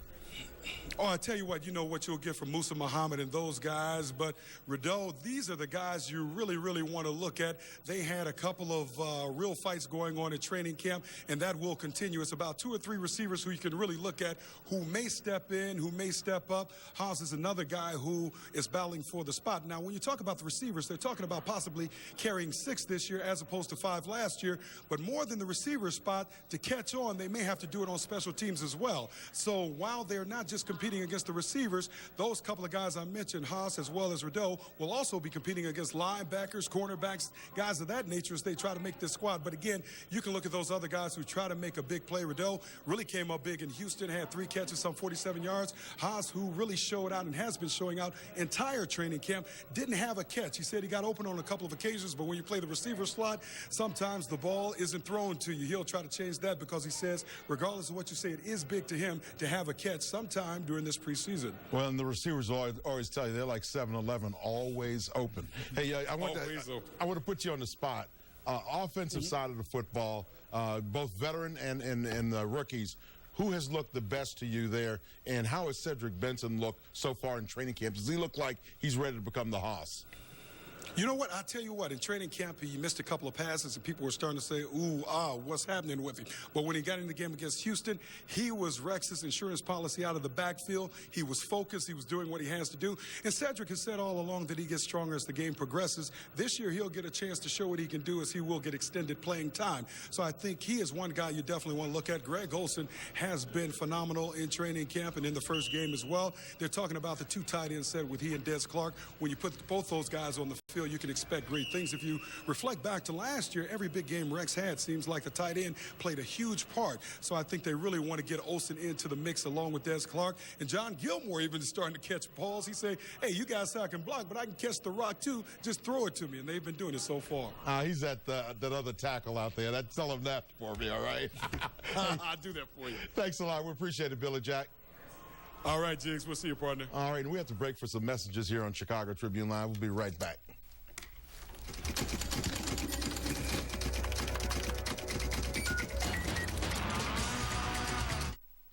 Everyone knows that Texas history is full of legends. Well, now you can add another 2 to the list. Introducing the Lone Star Legends Meal. For just $12.99, you get our 2 most legendary items plus super salad. Start with our hand-battered Texas Rose and follow it up with our 9-ounce San Antonio sirloin, hand-cut and mesquite grilled. Visit LoneStarSteakhouse.com for a location near you. The Lone Star Legends Meal. Only at Lone Star Steakhouse. Hi there, Mark and Pat along the way. Tonight at 6:30, we'll recap the Cubs series finale against the Cardinals. Plus, we're live in Indianapolis with a preview of the Bears' Super Bowl rematch of sorts against the Colts. That's tonight at 6:30. Tonight, Central rivals square off on the south side as Paul Konerko and the Sox battle the Royals in high definition, followed by U.S. Cellular White Sox postgame live. White Sox Royals tonight at 7 on Comcast Sportsnet. Fans' best friend. First time ever the Chicago Blackhawks have had the first pick, and we proudly select Patrick Kane. Don't miss Patrick Kane and Jonathan James live as they join returning stars Martin Havlat, Nikolai Habibulin, Shlomo Rutu, and the Chicago Blackhawks in the 2007-2008 NHL campaign at the United Center. It's Havlat, shoots, scores! The best seat locations are going fast, so book your season ticket plan today. Call 312-455-7000. Where's a fan's best friend online? ComcastSportsNet.com. It's the place to read analysis from Comcast Sportsnet experts that you can't find anywhere else. Get up to the second news headlines. See the day's programming lineup. Check out talent bios and watch video clips featuring the latest info on your teams. Plus, sign up for Sports Extra and Sports Blast email alerts that make you the first to know about breaking news. Log on right now to ComcastSportsNet.com. Fans' best friend online. You're watching the home of the Bulls, Blackhawks, Cubs, and White Sox. Comcast Sportsnet. In our ChicagoSports.com poll question of the day, we asked you the Sox and the KC Royals, what's the outcome of the series going to be? And here's what you had to say. It's so nice to see that the Cubs fans have stuck around after Cubs postgame live, and they say the Royals will sweep 36% do. 26% say the Royals 2-1 over the Sox, while the White Sox get 23%, and they're 2-1 over the Royals, and 15% say the White Sox will sweep. Thanks so much for letting us know what you thought about that. Well, Atlanta Falcons quarterback Michael Vick has agreed to plead guilty to federal dogfighting charges. He and his attorneys are to appear in federal court in Richmond, Virginia next Monday. Now, reports are indicating that Vick may get a year in jail. However, a judge will have to approve the deal, and it could at any moment be gone. So a lot for Michael Vick to consider here. Are you surprised by the developments, and do you think Michael Vick will ever play in the National Football League again? Well, I'm not surprised that he ended up taking a plea because he basically had no choice. Everybody was going to testify against him, so he pretty much, it was either a plea or you know, the options were not very good. Will he play again? I think it depends on how long the jail time is going to be. I mean, if we're looking at 18 months to 2 years, boy, now you're looking at, that's a long time away from football. If for a quarterback, the timing and touch and whatnot, what kind of shape is he going to be in? I think somebody would. You can't do anything like the longest yard, like the movie. Well, it better be a very good prison team. But somebody would give him a chance. There's always that one team out there that thinks that they could, Based on what's been happening in the league, there might be a pretty good team there. Who knows? You never know. So I think he will play again. It's just a matter of when that's going to be. He was looking at additional racketeering charges today if he had not cut the plea deal, and that had a sentence of up to 25 years. So he absolutely needed to cut a deal with the feds right now. Now, he's not going to get sentenced until November, which means he's going to miss this season, and then if he gets sentenced in November to an additional 18 months, he's going to be out again next year. Now you have to start to worry about his skills diminishing, being away from the game for 2 years. Now, the question is what happens with good behavior and what happens with a situation where maybe he gets out a little early, not the 18 months. Let's say it's 12 months. Well, even if it's 12 months, it's still 2 seasons, Dan. And so to get away right, from but the game. but the deal is you can get up to half. You can serve up to half the sentence. So that would get him out right about, let's say, middle of the season, right? I think with him, you're talking his skill set. I mean, we're not talking about a pure passer here. I mean, we're talking about a guy who's really gotten to where he is with his legs. And those start to go as you get older. And if you're not playing, if you're away from the game, I would think that's going to, that's going to maybe rapidly deteriorate. And the next question is, okay, he's sentenced by the judge, and that's a year, 18 months or whatever. What does the NFL do? Are they going to give him the same kind of suspension? Will it run concurrently? Does the commissioner come down a little harder? Because if they find that there was gambling involved, is maybe the NFL suspension longer? All of that is in limbo. So I would say it's 50-50 that he plays again. Every season, there are a half a dozen quarterback openings in the NFL. So the opportunities will be there, but you're going to have a team there that's willing to have Pete up its grill if they go out and sign Michael Vick. I mean, it's more than just going out and signing a guy. I mean, let me. Sounds like a perfect team. The Raiders. The Raiders. So what, right? But let me tell you. Let me ask you this. So you see teams that take on all kinds of issues and problems. Do you think that this one would stop a team if they saw they had a chance to get Michael Vick? Now, keep in mind, this guy had a $130 million contract, so he must be able to do something. Oh, yeah, he's got unbelievable skills, but again, you're talking, the charges that were against him really offended so many people in such a unique way that there will be, like Lou said, there will be protests, there will be all kinds of likely when he comes back, he has paid his debt to society, so who knows. That's it for us in this edition of Chicago Tribune Live, presented by your Chicagoland and Northwest Indiana Chevy dealers. Sports Night is next here on Comcast Sportsnet, followed by the Sox and the Royals from the South Side.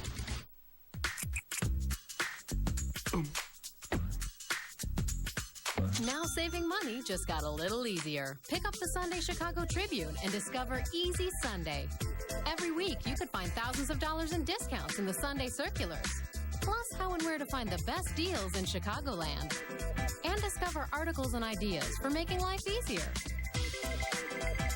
Make every Sunday an Easy Sunday with the Sunday Chicago Tribune. What's in it for you?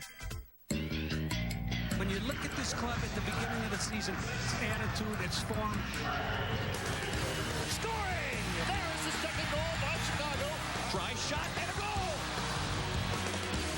Right down the middle after picking the pocket of Amado Guevara and scoring!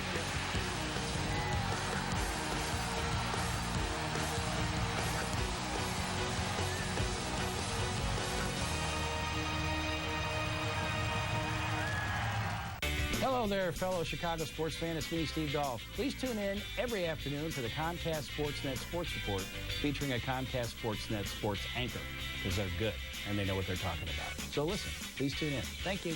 Bye. Tonight, Central rivals square off on the south side as Pontiac and the Sox battle the Royals in high definition, followed by U.S. Cellular White Sox postgame live. White Sox Royals tonight at 7 on Comcast Sportsnet. Fans' best friend.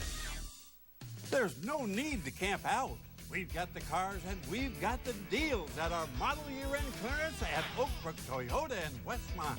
Save from $500 to $2,500 on more than 900 Toyotas available. Camrys, Corollas, Highlanders, and more. 0.9 APR for 60 months. There's only one, Bob Rohrman. You owe it to yourself. Bob Rohrman's Oak Brook Toyota in Westmont, just 5 minutes west of the Tri-State on Ogden Avenue. Hi, I'm Carlos Zambrano from the Chicago Cubs, and you're watching Comcast Sportsnet. Coming up on Sports Night. Drilled by Daryl Ward. Did he get all of it? Yes, he did. That one cracked by Mark DeRosa. Deep drive by Derek Lee. He knew it. It's gone. Could the Cubs blast their way to a series sweep, or would more rain be in the cards? We're excited about getting a chance to look at some of the Colts plays. Revenge is not on the mind of the Bears head man, as the